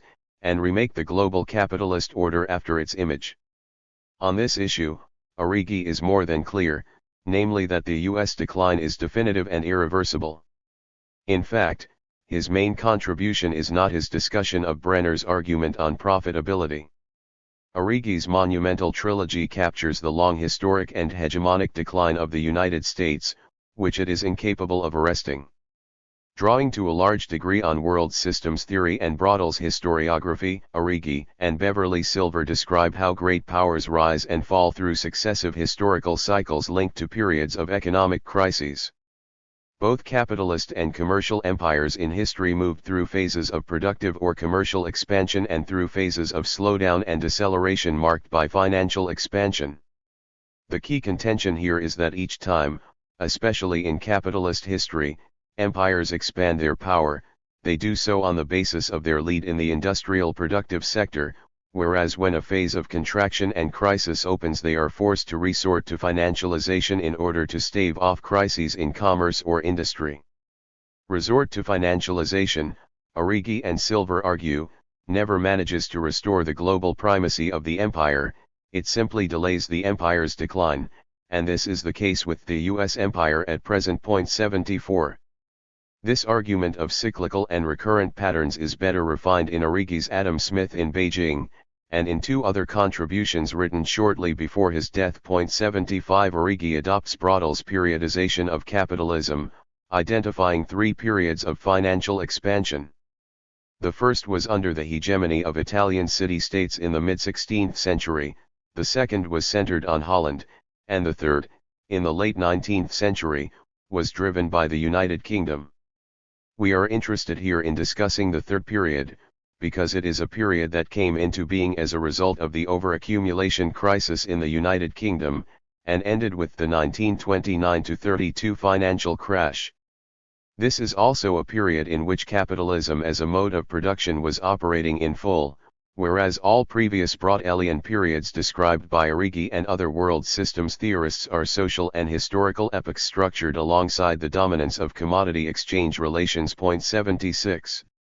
The beginning of each financial expansion, Origi says, indicates the signal crisis of the global hegemon in the system. For example, the switch to finance at the end of the 19th century signaled the beginning of the terminal crisis of the British Empire. The financial meltdown of 1929-32 signaled the beginning of the end of the dominant regime of accumulation, or in other words the end of the hegemony of the UK system of global governance, and its subsequent succession by the new global industrial and credit power, the United States. Similarly, the US-led process of post-Second World War capitalist accumulation, centered on industrial development and growth in all core capitalisms, gave way to financialization and therefore a protracted period of US hegemonic decline, which began in the 1970s. This crisis of financialization at present is but the terminal crisis of the US-led system of accumulation. In short, this is Origi's long 20th century concept. His Adam Smith in Beijing is a courageous and powerful intellectual attempt to show that the new rising global leader to take over from the United States is China. China is the new global center of material accumulation of wealth, and potentially of political/military power, a view to which Aglietta subscribes wholeheartedly, but without adopting a Braudelian perspective. Our approach here is similar but not identical. There is indeed a relative power shift to the global East, but this shift is asymmetrical and uneven. It combines the articulation of national and international regimes of trade and accumulation, conflicting imperial projects, environmental degradation, resource depletion, and above all, the US military power that still backs the open door and the centrality of the dollar. In other words, the relative economic power shift to the global East rests, as did the previous global shifts, on the fault lines developed historically by the deep-seated contradictions of the global eco-socio-economic system. This is itself a terrain of social and class struggles, a process in which it shows centripetal and centrifugal tendencies. The present tragedy of globalization is therefore directly related to the global fault lines of the system and the social struggles it incorporates. But the United States is resistant to letting the system move forward by recognizing the fact that a new international/imperial order is already in the making. In the end, the tragedy of globalization is the tragedy of the open door, the latter no longer brings the desired results for the US economy. The power of the declining hegemon to shape developments according to its class and security interests still remains paramount to some extent, at least for the time being. Nearly 100 years after its terminal crisis in the interwar period, the United Kingdom is still in a position, though in a much more limited way, to get away with outdated forms of colonialism. See, for instance, the case of its sovereign bases in Cyprus, and has a kind of major, albeit declining, role in US-led/NATO-led military ventures. In this context, we need to consider the powerful drive of US open-door imperialism since the 1970s, the role of US multinationals, massive retailers, and offshore business, which bring new dynamism to U.S. domestic capitalism as they repatriate their profits and become inserted into the IRS. 77 The open door policy attacks aggressively the jurisdictions of other states, as it did with the political economies of the so-called tiger states of Southeast Asia, whose opening of capital accounts not only triggered the Panic of 1997, but also led to the appropriation of economic assets by the United States and other OECD states. 78. Open-door imperialism is a structural and historical feature of the U.S. system of global governance, and has been part and parcel of the strategic culture of U.S. policy-making elites since at least the 1890s. When the predominant features of the global economic system rest on industrialism, then open door is predominantly targeting politico-economic environments and regimes based on the state-industry nexus. But ever since the predominant features of the global system have moved to financialization, open door has been attacking the state-finance nexus. Open door spreads around the globe the class interests of the U.S. bourgeoisie. Consider, for instance, retailers such as Walmart, dislocating the class interests of other states and imposing a market discipline after the image of the U.S. market. Thus, one of our key objections to Arrighi's and other similar arguments is that they downplay the power of open-door arrangements and the complex global spread of Anglo-American political economy via what Peter Gowan called Wall Street regime. 79. In other words, although we share the macro-historical approach of a long-term decline of the United States, we would be cautious in underestimating the combined benefits stemming from a critical analysis of shorter historical periods and even conjunctures that make profitable use of established explanatory concepts in understanding the global political economy of the United States. In a way, what we are trying to do is to map the global structural shift from US/West-centered core economies to new emerging powerhouses. But since we are still at an early stage of this macro-historic shift, it is important to identify the extent of influence and the specific policy aspects of the old hegemonic power that are trying to arrest their decline. A second objection is related to the recurrent character of his model of crisis and capitalist periodization and to the correspondence of this recurrent model to hegemonic transitions. From this perspective, we see no difference in principle between Brodelian, Arrhenian cycles and Kondratiev waves. Although periodic crises, waves, and cycles, long, medium and short, had been accepted by businessmen and economists rather as farmers accept the weather, which also has its ups and downs. What is it that entitles us to make this descriptive historical observation an axiom with eternal validity and without any theoretical foundation? 81 The gist of Arrighi's thesis is that each period of crisis in the realm of money and finance is terminal and accompanied by a system-wide transition from one imperial power to another, although the term Arrighi uses is not imperial but hegemonic. 82. This is very controversial, especially as far as U.S. neo-imperialism is concerned, for three main reasons. The first, as we saw above, regards the open-door imperial policy of the United States and the system of global governance it built on the basis of dollar primacy and hub-and-spoke arrangements, issues we have analyzed elsewhere. 83 This is significant because the U.S. imperial system of global governance differs substantially from that of its UK predecessor. Therefore we would argue that the likelihood of the United States bouncing back, albeit in a multipolar world, and at least for a short term, should not be completely excluded. Arrighi does not include this possibility in any of his future scenarios concerning the directions the world system might take. 84. The second reason concerns the locus of periodic financial crises in the system. The terminal crisis of the British Empire marked by the 1929-32 crash did not happen in London but in New York. But today's tragedy of financialization did have its headquarters in Wall Street, only to trickle down to London and the Eurozone. The late Arrighi is at pains to address this problem, as well as to use open-door class analysis in understanding the economic grand strategy of U.S. neo-imperialism. In a co-authored book published in 1999 entitled Chaos and Governance in the Modern World System, Beverly Silver and I argued that the inability of the Japanese economy to recover from the crash of 1990-92 and the East financial crisis of 1997-98 in themselves did not support the conclusion that the rise of East Asia had been a mirage. We noted that in previous hegemonic transitions it was the newly emerging centers of capital accumulation on a world scale that experienced the deepest financial crises, as their financial prowess outstripped their institutional capacity to regulate massive flows of mobile capital entering and exiting their jurisdictions. This was true of London and England in the late 18th century and even more of New York and the United States in the 1930s. No one would use the Wall Street crash of 1929-31 and the subsequent U.S. Great Depression to argue that the epicentre of global processes of capital accumulation had not been shifting from the United Kingdom to the United States in the first half of the 20th century. No analogous conclusion should be drawn from the East Asian financial crises of the 1990s. It does not follow, of course, that incumbent financial centers cannot themselves experience financial crises. From this standpoint, no generalization is possible. In the transition from British to US hegemony, the United Kingdom did not experience a financial crisis comparable to that of the United States.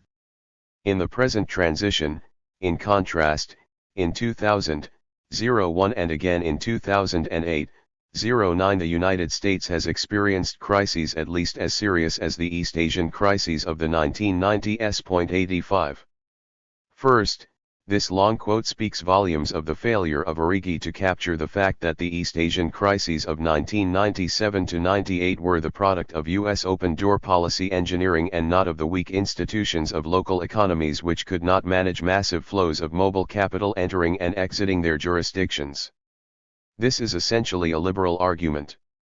We therefore witness a lack of class analysis on the part of Origi, that is, a failure to understand open door as a dollar-led neo-imperial strategy appropriating international value. 86 Second, Origi himself recognizes the difficulty in putting forward a theoretical scheme about hegemonic transitions, inasmuch as the locus of financial crises may not occur inside the jurisdiction territory of the incumbent global hegemon. In other words, Origi's theoretical scheme, already a historical description and not a theory, fails even to qualify as such.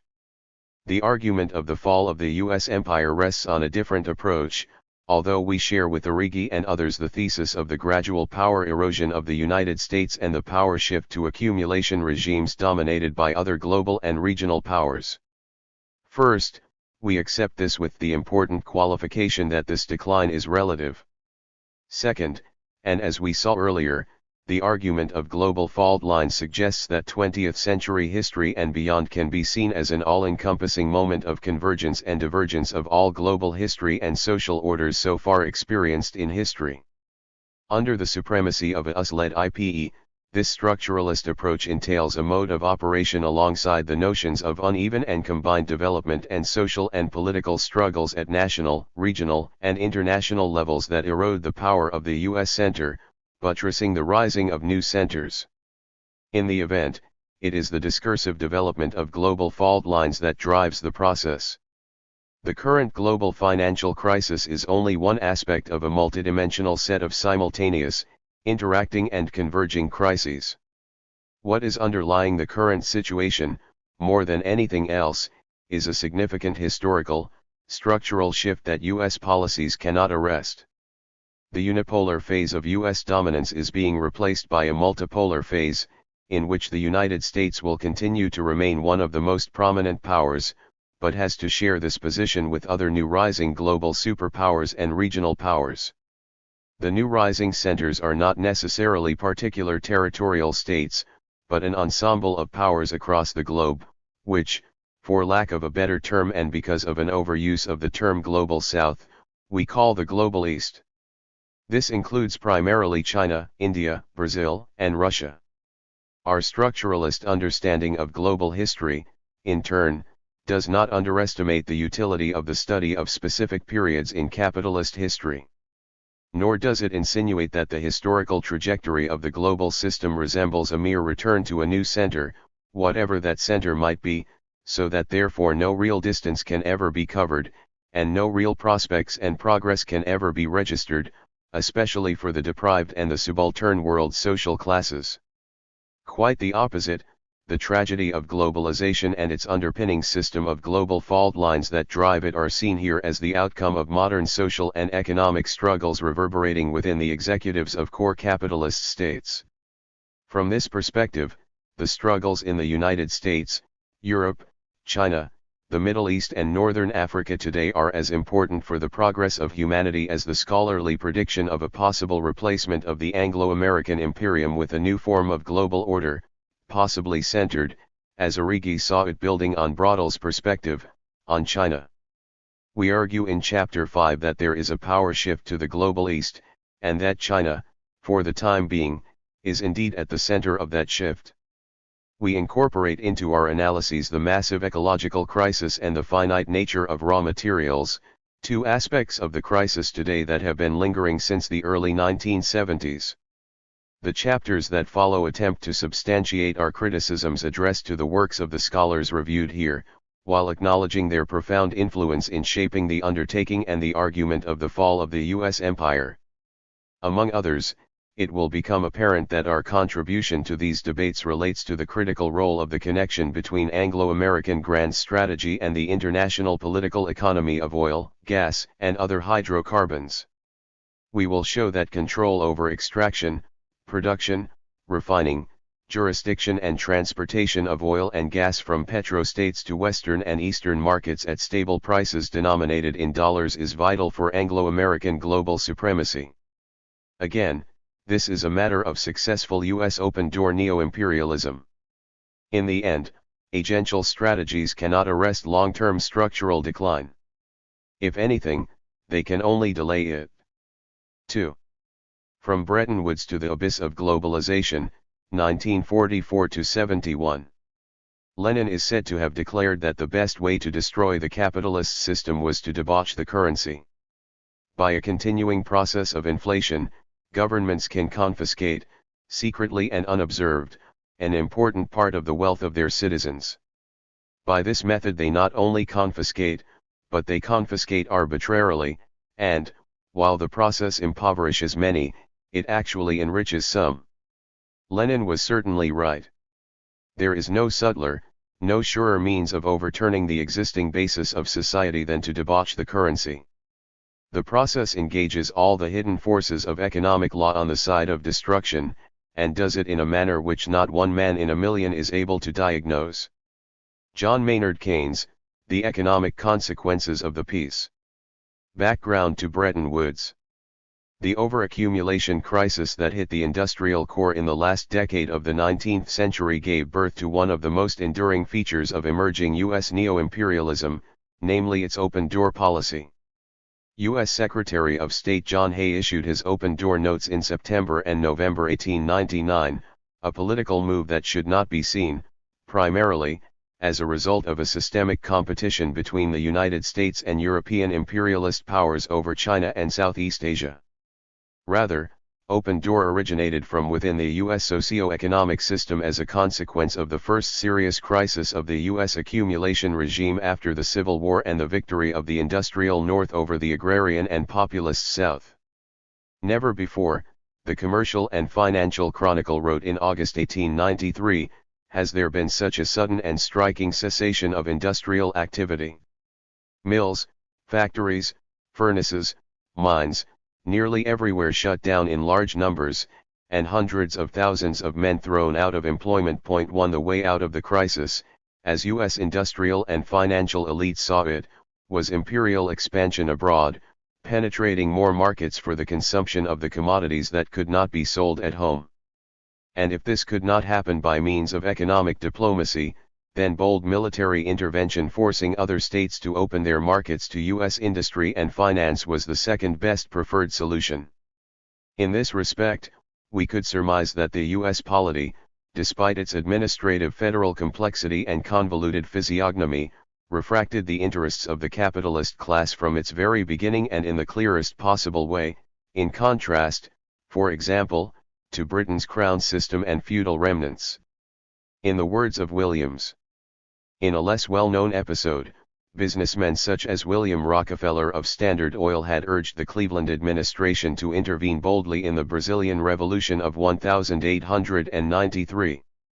Determined to protect and expand the trade with Brazil that was beginning to develop, Cleveland deployed ships of the United States Navy in a way that helped defeat the rebels who were opposed to the pattern of unequal economic relations with America. 2. At the dawn of the 20th century, U.S. supremacy in the Western Hemisphere was complete and the U.S. economy was the largest in the world. By 1902 Europeans were already speaking of American invasions, and by 1914 U.S. direct investment abroad amounted to 7% of U.S. GNP, the same percentage as in 1966, when Europeans once again felt threatened by an American challenge. 3. The First World War turned the United States into a huge financial and credit power, and in fact the United States entered the war in 1917 when it became apparent that to stay out would entail at least an interim economic collapse as American bankers and exporters found themselves stuck with uncollectible loans to Britain and its allies. 4. Yet after the end of the war, a vicious circle concerning war debt payments became evident, as the United Kingdom and France could not pay back their war debts to the United States, because Germany did not abide by what she signed up in Versailles, as John Maynard Keynes predicted, namely to pay war reparations to the United Kingdom and France. 5. By the Lausanne Conference of summer 1933. It was clear to France and the United Kingdom that they could not extract any more war reparation money from Germany. As far as Russia's debt was concerned, which represented more than 75% of Britain's $3.3 billion of net war credits. 6. This had to be written off as Lenin's revolutionary government could not pay it back, and had no intention of trying.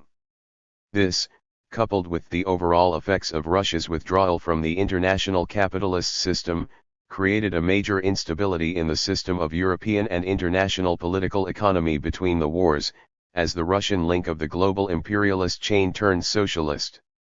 During the war, the dollar became a world currency, equal in strength to the British pound. 7. The U.S. Federal Reserve System was established in 1913. European merchandise exports to Latin America were severely curtailed by the war, with the United States occupying an even more prominent economic and political position there. U.S. policy continued to put pressure on France, the United Kingdom and Italy on the basis of the open door policy, especially as the Europeans were secretly dividing up the Middle Eastern oil market and at the same time drawing up the petro borders of the Ottoman Empire. 8. Europe was short of capital, and capital scarcity in Europe meant high rates of return for the United States, which strengthened the dollar, buttressed financialization, and forced the French and the British to peg their currencies against the dollar at depreciated rates, especially during the war. But both countries suspended convertibility, as their gold reserves began eroding. From then on, a long period of instability set in, a period of floating exchange rates, which ended with Britain's return to gold in April 1925, a short period of fixed rates ending in September 1931, when Britain abandoned the gold standard under the pressure of the Great Depression, and, finally, the floating system of rates until the outbreak of the Second World War. 9. Gold convertibility was essential for the Europeans to fight inflation, caused mainly by the issuing of paper money, and to stop the United States acquiring more and more gold. It is no accident that among the first countries to re-establish gold convertibility were those that had endured hyperinflation, such as Germany, Austria, Poland, and Hungary. 10. This meant the issuing of new currencies reflecting gold standard equivalences because, as Karl Polanyi put it, banknotes have value because they represent gold. 11. The French mania to buy and hoard gold began in those years, a trend that continued, as we shall see below, in the post-war years under de Gaulle's leadership. In the main, all this meant that liberal imperialism could no longer support a viable regime of capital accumulation, especially the demand side of it. The system collapsed and switched to autarky and self-sufficiency not because there was no central hegemon to buttress its new imperial foundations, but primarily because mass demand could not keep pace with the rapidly increasing productivity of the industrial system in the heyday of Henry Ford, the result being overproduction and speculation. Point 12 But this discussion should not be seen in isolation from the issue of war debt and reparations, or from the U.S. concept of the open door, for one key feature of the open door is the opening of other states' markets to U.S. business, while protecting U.S. business at home from foreign competition. In fact, as Michael Hudson points out, the United States refused to permit Europe to pay off its World War I debt by exporting more goods to the United States. He continues. The country's tariffs were raised in 1921 specifically to defend U.S. producers against the prospect of Germany and other countries depreciating their currencies under pressure of their foreign debts. In May of that year, prices began their collapse in the United States, following the drying up of European markets that had been supported by U.S. war and victor loans. An emergency tariff on agricultural imports was levied, followed in 1922 by the Fordney tariff, which restored the high level of import duties set by the Payne-Aldrich Act of 1909. Tariffs on dutiable imports were raised to an average 38% compared to 16% in 1920.13. Further, the Smoot-Hawley tariff law of 1930 closed off U.S. markets and pushed other countries to retaliatory measures.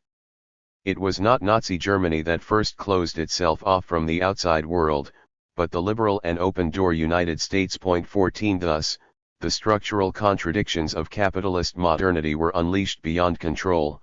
A war-torn European continent with a weak demand side and unstable monetary system was forced into a corner by the U.S. open door, which required payment of war debts at the same time as it closed its market to European producers in order to protect domestic class interests. We can discern two dramatic and opposing consequences, both of which should be seen as political strategies attempting to address the problem of a weak aggregate demand. First, weak demand was beefed up by means of an enormous expansion of consumer credit, 15 including a stock market and speculative real estate boom, so familiar to us after the 2007-08 experience. Roosevelt's attack on the so-called haute finance was ferocious. One of his most significant financial reforms was the Glass-Steagall Act of 1933, which separated investment from commercial banking, regulated the housing market and dealt a severe blow to the House of Morgan, which dominated the U.S. financial market. This move away from the power of financial markets was bringing back in the political power of the U.S. state, with most other states following suit. The second consequence of the contradictions of the system was that it pushed states to autarky and self-sufficiency in as much as after 1930 in particular, with the collapse of world trade, each country took protectionist measures. These led in some cases to authoritarianism and even extreme violent racism.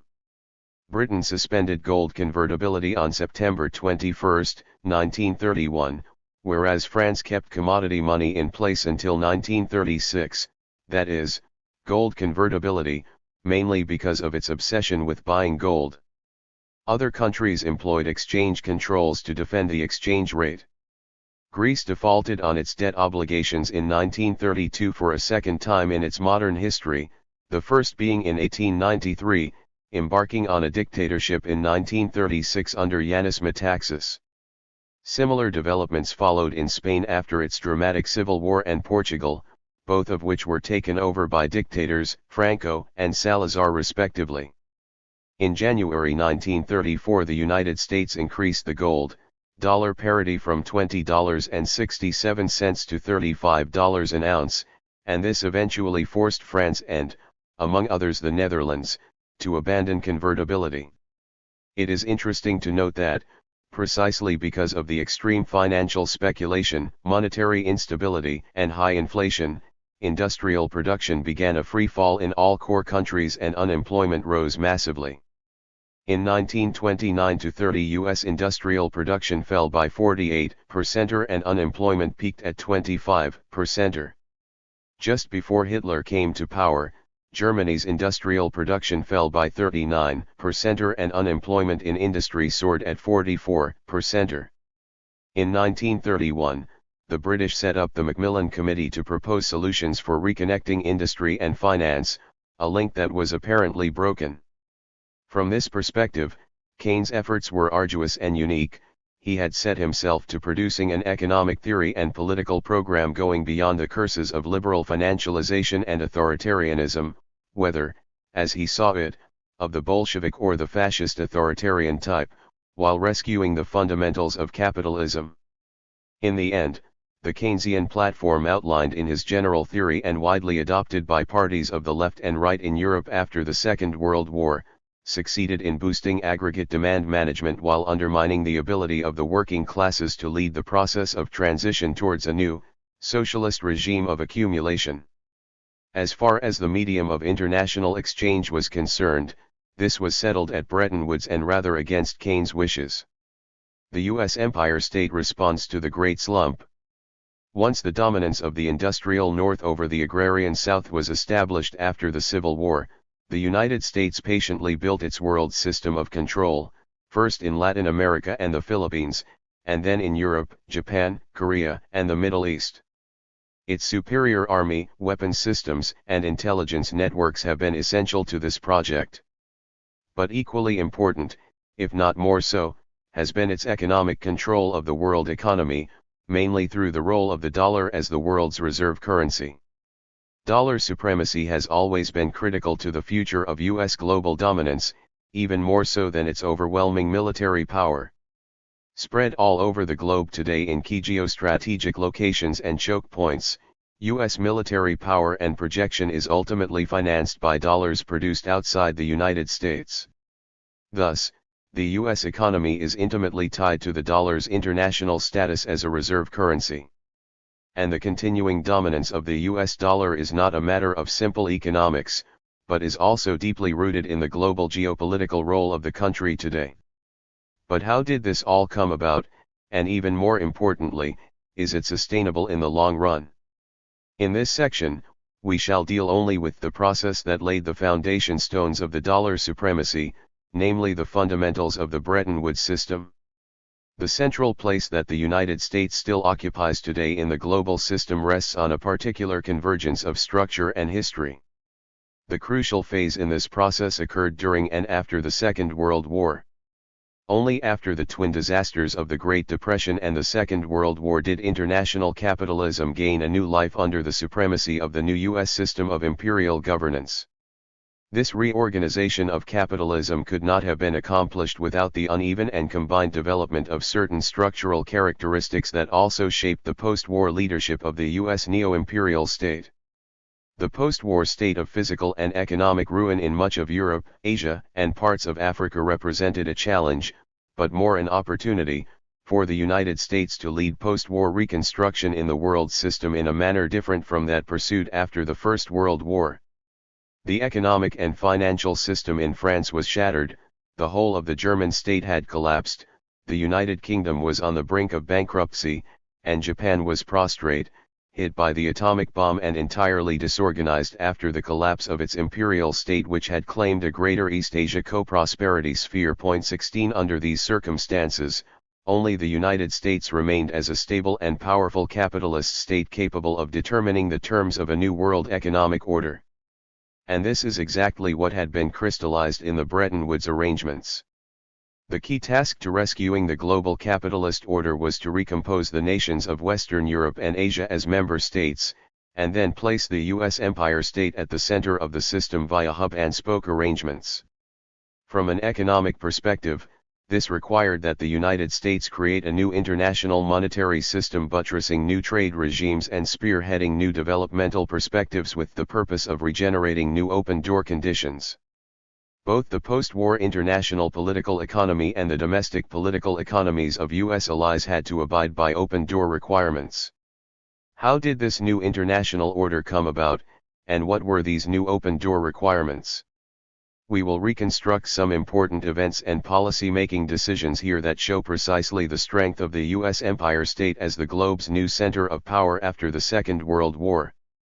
Mainstream IPE approaches portray the Bretton Woods arrangements as an event concerned with technicalities and currency realignments in order to facilitate free trade flows on the basis of the new global commodity money pegged to gold, the U.S. dollar. The scope of the international institutions launched, such as the International Monetary Fund, the World Bank and the general agreements on tariffs and trade system was large, and their aim was noble, to assist the reconstruction of war-torn Europe, Japan/Asia and Latin America, while protecting the world from sliding back to the protectionism of the interwar period and the political authoritarianism that had ensued. 17 Classic accounts such as that by Richard Gardner focus on the US, UK special relationship which arose out of these arrangements in an effort to dominate global multilateral trade. 18 Despite the useful and scholarly information contained in these mainstream works, we argue that they miss the central point, namely that Bretton Woods and the new institutions formed as a result were driven by the U.S. state and the new orthodoxy of the primacy of Washington over Wall Street and global finance in an effort to revive open door via a global developmental policy. In this respect, it is rather misleading to present them as multilateral achievements which mutually benefited all the participants. 19. The key to understanding the post-war multilateral trade order is the Lend-Lease agreements devised in December 1940 and then more formally established under Edward R. Stettinius Jr., whom Roosevelt made head of the Lend-Lease administration 7 months later. Lend-Lease should be seen as hand-in-glove with the Atlantic Charter, signed in August 1941 between Churchill and Roosevelt. The participation of Keynes and the economist and U.S. Treasury Department official Harry Dexter White in these schemes and agreements began during that period. In the main, Lend-Lease was not about providing war material to an ailing Britain after the sudden fall of France to Nazi forces in order to expand the defense frontiers of the U.S. state. Lend-Lease was about Article 7, which stipulated an open-door arrangement, the opening up of the British Empire to U.S. industry. The Lend-Lease Master Agreements provided for expansion, by appropriate international and domestic measures, of production, employment, and the exchange and consumption of goods, which are the material foundations of the liberty and welfare of all peoples, the elimination of all forms of discriminatory treatment in international commerce, and the reduction of tariff and other trade barriers. 20. To all intents and purposes, these provisions undermine the imperial preference system of low tariffs within the British Empire, which had been developed in 1932 to offset disruptions caused by the inter-ally war debt and the Great Slump. Keynes called Article 7 the lunatic proposals of Mr. Hull, Cordell Hull being the super-liberal and longest-serving U.S. Secretary of State. Churchill himself eventually accepted the article only reluctantly. The United States had already laid out the post-Second World War global order on its own terms. In July 1944, delegates from 44 countries gathered at Bretton Woods, New Hampshire, to discuss the economic and monetary arrangements for a new world order. The Soviet Union took part in the negotiations but eventually left the proposed scheme to form Comecon. 21 Since 1940 the U.S. aim had been the founding of an international stabilization fund, what later was called the IMF, able to maintain a predictable regime of foreign exchange rates and act, in periods of crisis, as a lender of last resort. Dexter White argued that the voting power of each country member of the fund must reflect the size of its quota, and insisted that the United States must have a quota greater than 25% of the total. The U.S. delegation won the argument, and the result was that the United States was able to veto and block any proposed changes in currency value, thus becoming the decisive political power in the fund. With this issue settled, the discussion at Bretton Woods moved on to the degree of freedom the fund would have to move exchange rates up and down. Keynes wanted to have as much flexibility as possible on that in order to apply trade and other restrictions as required to reconcile full employment with payments balance. 22 On these grounds, Keynes proposed a clearing union from which debtor countries could draw credit to finance their balance of payments deficits, subject to conditions and penalty interest rates. But with the United States being a net creditor running huge surpluses for decades, all debtor countries would have special drawing rights obliging the United States to finance the debt of all other countries. In this context, Keynes went as far as to propose a new international currency, the banker, based on the model of domestic banking. This, he argued, would be a unit of account defined on the basis of gold, but gold would have no other utility or function. Keynes wanted to sever all ties to the gold standard, while the United States wanted to place the gold at the center of the global system, pegged against the dollar at its pre-war parity in order to control international transactions, markets, and investments. Dexter White aimed at having an international price structure that was as predictable and stable as possible. The result of this debate was a compromise, which arguably worked in favor of the U.S. Empire State. Bretton Woods Conference delegates agreed to the pre-war parity value of the dollar with gold, fixed at $35 an ounce, and member states would only be able to change the value of their currency by 10% or should they want to adjust it in order to try to improve their balance of payments. 23 But in the main, the exchange rate system would be fixed and all countries would need to use dollars, or gold, to pursue their international trade. Effectively, among other things, this system supplanted German reparations as the vehicle through which to provide the Allies with institutionalized means to sustain their demands for U.S. products, while maintaining the discipline of gold in international relations. After World War II, Europe's payments to the U.S. were principally for actual goods and services, not for reparations or inter-ally debts. 24. The door was open for the institutionalization of the international domination of the United States over all other capitalist states. This was reinforced by the creation of other institutions, such as the World Bank, at the time called International Bank for Reconstruction and Development and with a primary responsibility to finance economic development and post-war reconstruction, the GATT system, and later the European Payments Union and Marshall Aid. All these institutions and policies aimed at financing European and Asian capitalist economies, solving the dollar shortage of those countries and open up their markets to U.S. manufacturing. They had much the same effect in the context of the capitalist world economy, Ernest Mondale wrote in 1972, as Keynesian policy in the national context.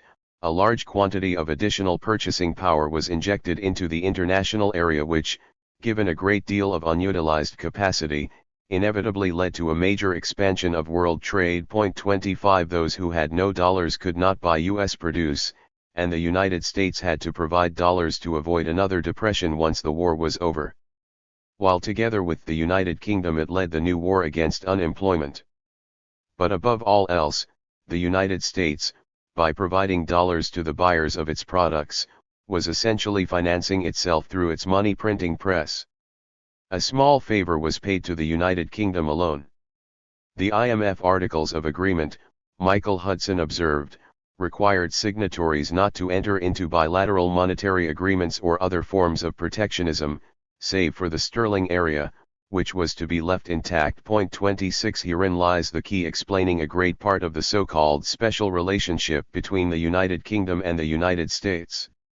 In short, the concessions made by the United States were minimal, and Dexter White got what he wanted at Bretton Woods, to place the U.S. state, its treasury and the dollar at the power center of the global financial and economic structures, opening up the war-torn economies of Europe and Asia to U.S. trade and investment, and making the political economies of those regions conducive to U.S. industrial production and export capacity.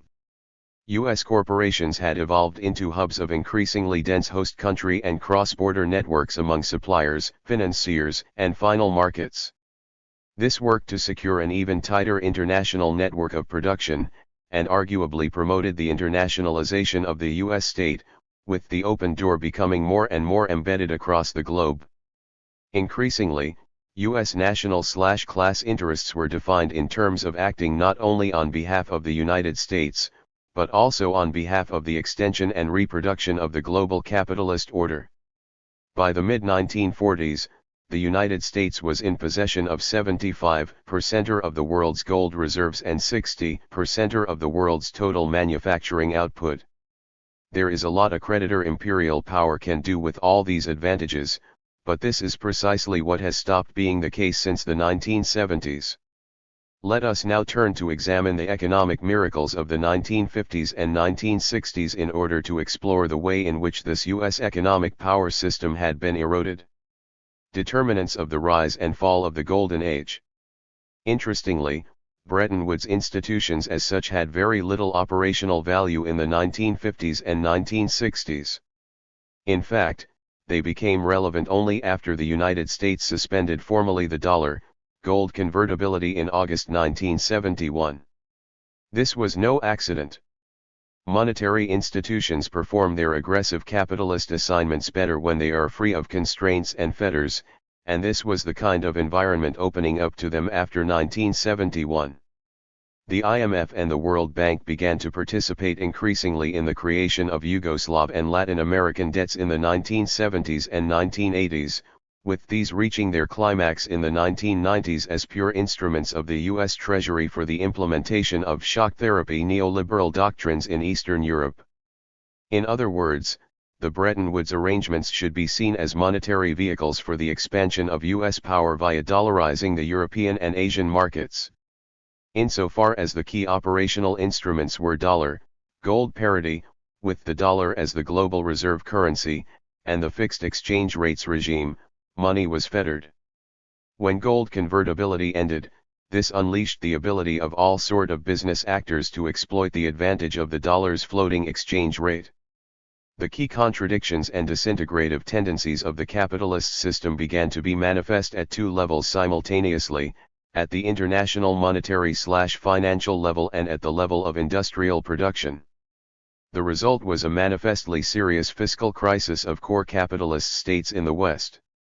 Let us first look at what characterized the golden age of capitalism, a period that ran roughly and full steam from 1950 to 1970. Beyond uneven and combined development. The slowdown in U.S. growth during the 1930s following the Great Depression was offset by the accelerated production rates during the Second World War.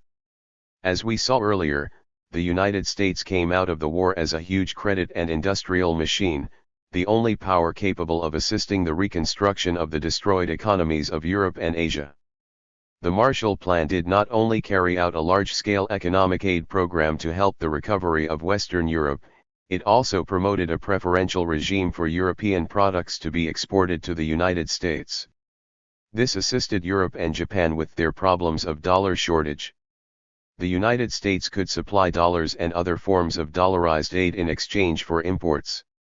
In Germany's case, for example, 57% of that country's imports between 1947 and 1949 were financed by U.S. aid and other dollarized assets. 27 The tendency towards uneven and combined development had already been set in motion. Yet appreciating this is not enough in order to comprehend holistically how the world operated during that period. From the anti-colonial struggles of the 1950s and 1960s to Arab nationalism and the policies of détente and Ostpolitik, and from Latin American developments to Mandela's anti-racist struggles, global fault lines were in full operation during that period.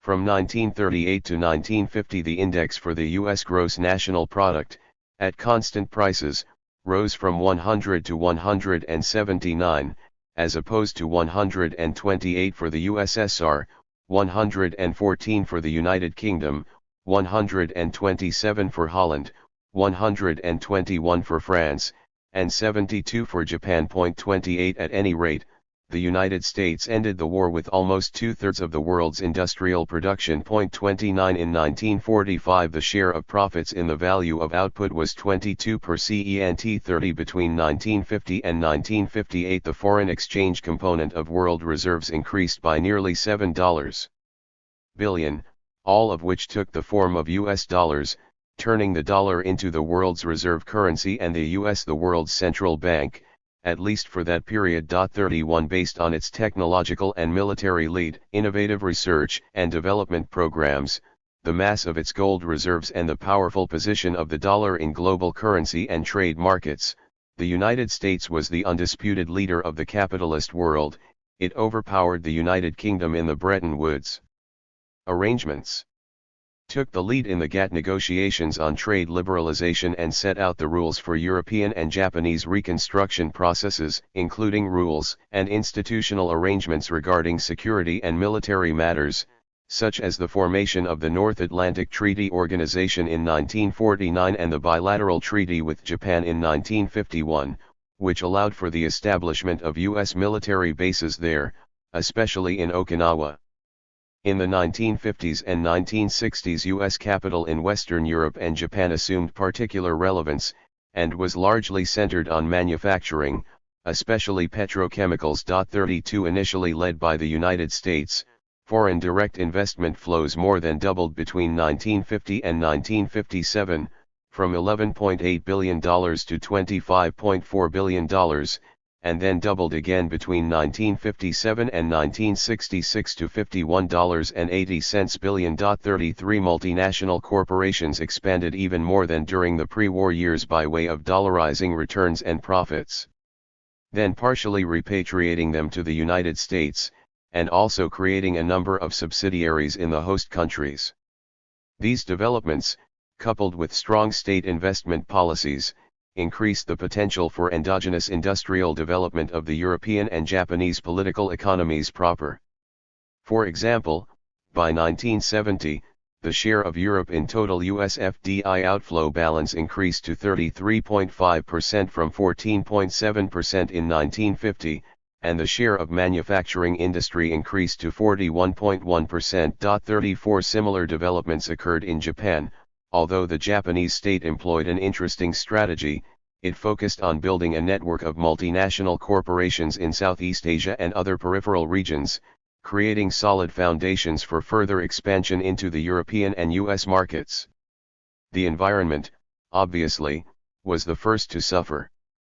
Between 1950 and 1973, carbon dioxide emissions almost tripled, paving the way for what was later to become known as global warming. 35 Chemicals affecting the ozone layer, such as chlorofluorocarbons, were released massively into the atmosphere each year. Ecological movements and the number of environmentalists began to grow, and by the late 1960s environmentalism had a place next to other new social movements, such as feminism and youth movements. Intra-European immigration grew at a fast pace, creating ideal conditions for an economic takeoff. Southern Italian, Turkish, Spanish, and Greek emigrants poured into the European industrial north, quickly becoming available to industrial capital as a source of cheap labor. In order to gain access to cheaper labor, and also to escape external tariffs after the founding of the European Economic Community in 1957, U.S. manufacturing investment in Europe grew from $1 billion in 1950 to $14 billion in 1970.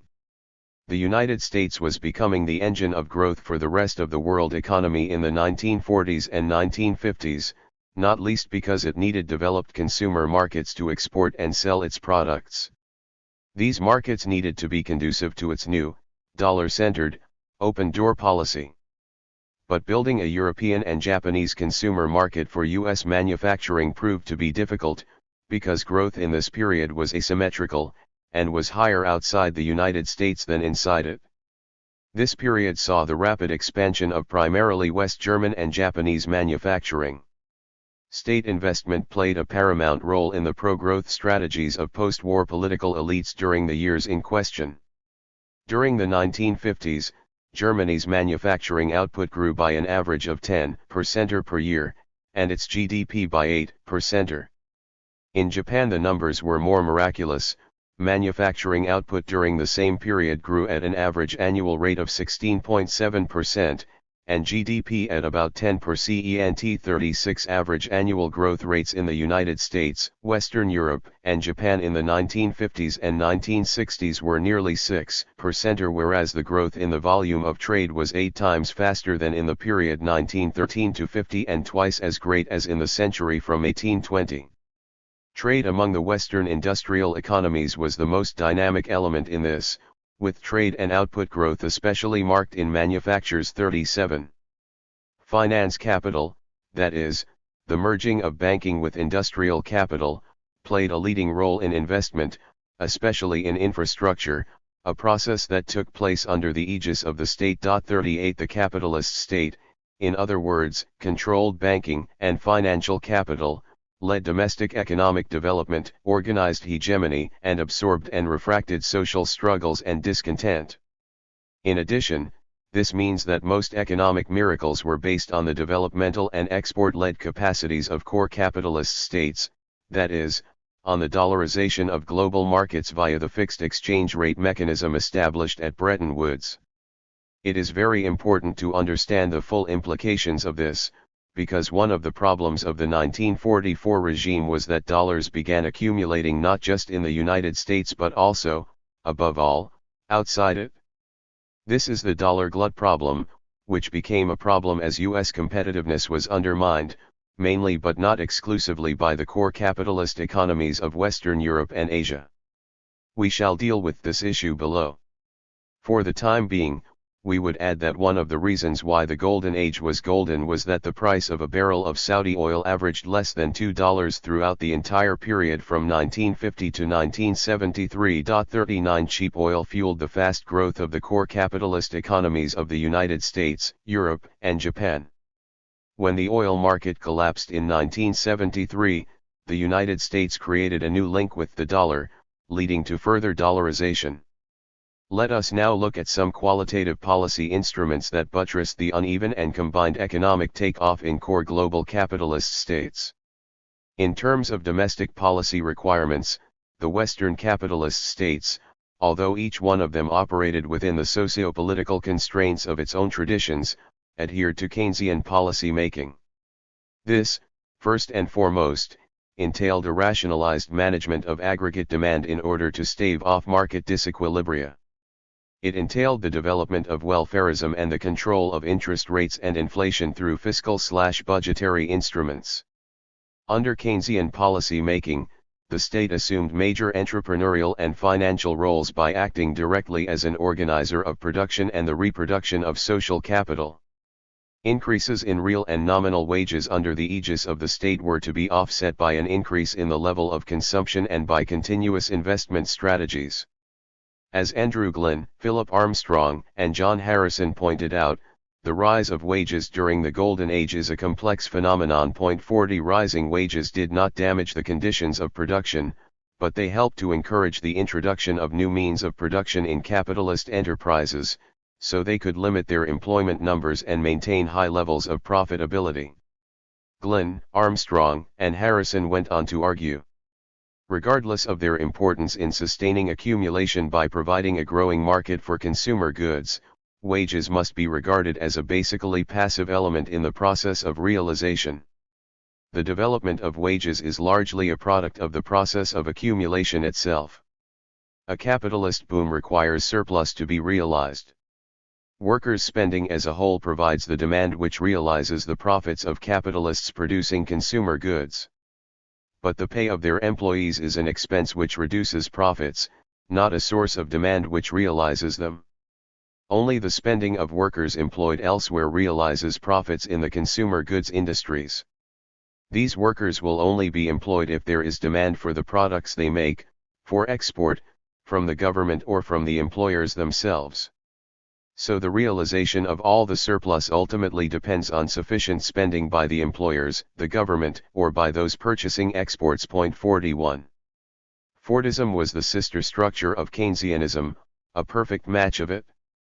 Mass production for mass consumption was Fordism's cornerstone, itself based on a set of industrial relations on the shop floor regulated by new management techniques first proposed by Frederick Taylor, a worker in the Ford car factory in the United States before the First World War. The essence of those new techniques was to subsume labor to a quantifiable metric system of the assembly line, mainly but not exclusively by way of counting the working time in relation to output per worker. This involved a new industrial discipline under a new regime of exploitation of labor, corresponding to the extended form of the reproduction of capital assumed under Keynesianism. The aim was clear: to make available as many products as possible on the market by exploiting as much as possible the physical and mental abilities of workers, with their only reward being high wages. The striking feature of Ford contract, John Holloway wrote, is the trade-off between the acceptance of disciplined, soul-destroying monotony during the day and a relatively comfortable consumption after hours, the rigid separation between the death of alienated labor and the life of consumption. 42 That was how the desired result of mass production for mass consumption could be achieved. Once in power, V.I. Lenin admired Taylorism/Fordism and saw it as the best means by which the newly formed Soviet state could develop its social productive forces. 43 Antonio Gramsci, the leader of the Italian Communist Party and one of the most important Marxist theoreticians of the 20th century, basically abhorred it. 44 European and Japanese industries, whether public or private, applied it en masse during the Golden Age, not least because such a system of labor discipline on the shop floor contributed greatly to an increase in the margins of profit, while fitting perfectly Keynesian policy requirements, including the integration of labor power into the capitalist system of decision-making, what neoliberals in the 1980s began, rather derogatively, to call corporatism. It is precisely the complex articulation of Taylorism/Fordism and Keynesianism that produced what John Kenneth Galbraith called technostructure in the context, as he saw it, of the new industrial state. 45 Technostructure was the intellectual superstructure/extension of qualified knowledge and skills acquired from the new organization of labor and production, which was embodied in a new, technocratic, managerial decision-making class. Arguably, the fundamental aim of this comprehensive system was twofold: to consolidate an aggregate volume of output corresponding to full employment as nearly as is practicable. 46 And to avoid a flight/transformation of industrial capital to haute finance, whose tendency is to become an independent structure of money generation and to indulge in speculative arbitrage without any connection with material production. Keynes himself had an interesting way of putting it. Speculators may do no harm as bubbles on a steady stream of enterprise. But the position is serious when enterprise becomes the bubble on a whirlpool of speculation. When the capital development of a country becomes a byproduct of the activities of a casino, the job is likely to be ill done. The measure of success attained by Wall Street, regarded as an institution of which the proper social purpose is to direct new investment into the most profitable channels in terms of future yield, cannot be claimed as one of the outstanding triumphs of laissez-faire capitalism, which is not surprising, if I am right in thinking that the best brains of Wall Street have been in fact directed towards a different object. 47. The above discussion is directly linked to the political and ideational structures of global capitalism in the 1960s and 1970s. As we have shown elsewhere, the United States' defeat in Vietnam and the beginnings of its economic decline induced the country to launch the foreign policy of détente, thus transforming the ideational binary of the Cold War, the Free West against the evil force of communism. 48 The United States' economic competitor, West Germany, took advantage of détente to launch its own Ostpolitik, improving its relations with the USSR on a number of issues, especially on energy matters, in view of unifying Germany. This development disturbed the United States, which saw a rapprochement between Germany and the USSR as detrimental to its own European interests and the Cold War balance of power in Eurasia. The United States eventually stopped it by placing intercontinental ballistic missiles on West German soil, reviving the Cold War. Developments and revolutions in Latin America and elsewhere, the rise of Arab nationalism, Vietnam, and a series of other events can be inserted in the same constellation of a truly global, progressive dynamic undermining U.S. supremacy. All in all, the entire global system in the 1960s and 1970s can be captured better by the concept of global fault lines, rather than that of uneven and combined development. The latter seems to apply only to deciphering global economic trends, although Trotsky himself had conceived of it in a rather Eurocentric way. 49. Overaccumulation, balance of payments and debt. The euphoria was not meant to last. The contradictions of the global economic system erupted at two interconnected levels. The first was an overaccumulation crisis typically manifested in a falling rate of profit across the core economies, especially in the United States. The second was an uncontrollable development in the U.S. balance of payments and trade balance, which began registering persistent deficits as early as 1950, and a concomitant rise in U.S. debt. The uneven character of the capitalist development meant that rivals of the United States in Europe and Japan were accumulating capital at a faster rate and were doing so on the basis of far lower wage costs. 50 In 1960, hourly manufacturing labor costs, including Social Security contributions, were around 3 times as high in the USA as in Europe, and 10 times as high as in Japan. 51 The international competitiveness of U.S. business began to erode in the face of the rapid development of other economic centers, namely Western Europe, Japan, and Southeast Asia. This resulted in a relative fall in profitability, which became even sharper towards the second half of the 1960s because of the inability of excess capital to find profitable outlets. The open-door policy was undermined by the rise of Arab nationalism and the completion of decolonization in the Third World, creating a new chain of states wanting to assert national sovereignty and impede the U.S. desire to wield continuing influence via open-door arrangements. Following the Cuban Revolution, Castro's government managed to maintain its grip on power, whereas by 1975 the United States had completely withdrawn from Vietnam. Goliath had been felled by the slingshot of David. As Hobsbawm put it. 52 The rate of profit in U.S. manufacturing and business in general began a sustained fall after 1966, and between 1965 and 1973, the rates of profit in the manufacturing and private business sectors fell by 40.9% and 29.3% respectively. 53 As Armstrong, Glenn and Harrison underscore. Taking into account the rise in unemployment, the rise in capital stock per head was 38% in the US, 87% in Europe, and 203% in Japan. New investment per employed worker in the US manufacturing in 1955 was running at about 1.6 times the European level, and nearly 5 times that of Japan.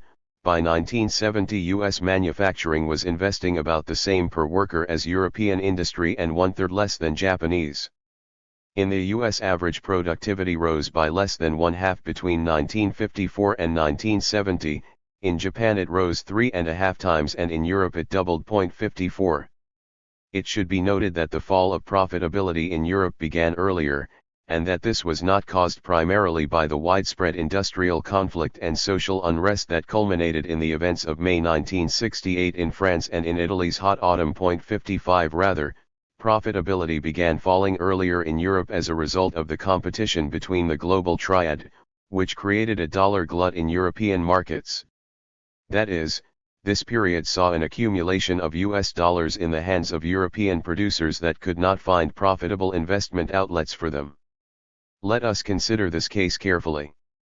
It was this that made the dollar weak. Ernest Mondale was entirely aware of this. The real weakness of the dollar rests in the enormous governmental and private indebtedness in the United States, without which the formidable American productive machine could no longer sell its flood of commodities. The American private debt went from $140 billion in 1945 to $753 billion in 1963. It came to 78% of U.S. gross private production in 1945, it went to 143% of this in 1963. In 1951 the average American paid out 14% of his disposable income on debts and interest. This now reached almost 25%. It is clear that this debt spiral, which is a genuine inflationary spiral, cannot continue indefinitely without threatening the underpinnings of the system. 56. Well into the 1960s, and in order to finance its military venture in Vietnam, as well as President Johnson's Great Society program, the United States inflated the global economy by printing more dollars, contributing further to the dollar glut. 57 This policy encountered the strong opposition of de Gaulle among others, since he realized that the uneven value of the dollar in Europe and the United States was placing a heavy burden on the European taxpayer, who in essence was financing the disastrous U.S. war in Vietnam. Moreover, Europe's dollar glut cultivated inflation and reduced profitability. The dollar, as Treasury Secretary John Connally put it during the Smithsonian Conference in Washington in December 1971, may be our currency, but it's your problem. 58. But gold was an alternative tradable commodity, as it was fixed to the dollar. Since the Genoa Conference in 1922, France had opposed any scheme conferring special status on a particular currency. 59 Its opposition at Bretton Woods counted for very little, though, as Roosevelt did not even want France to be a member of the UN Security Council. But in the 1960s France could not be ignored. In 1965 de Gaulle, breaking away from the tradition of dollar buying, demanded gold from the United States in return for $300 million, setting the tone for others to follow. 60 The U.S. gold stock fell from $22.7 billion in 1950 to $17.8 billion in 1960 and $10.7 billion in 1970.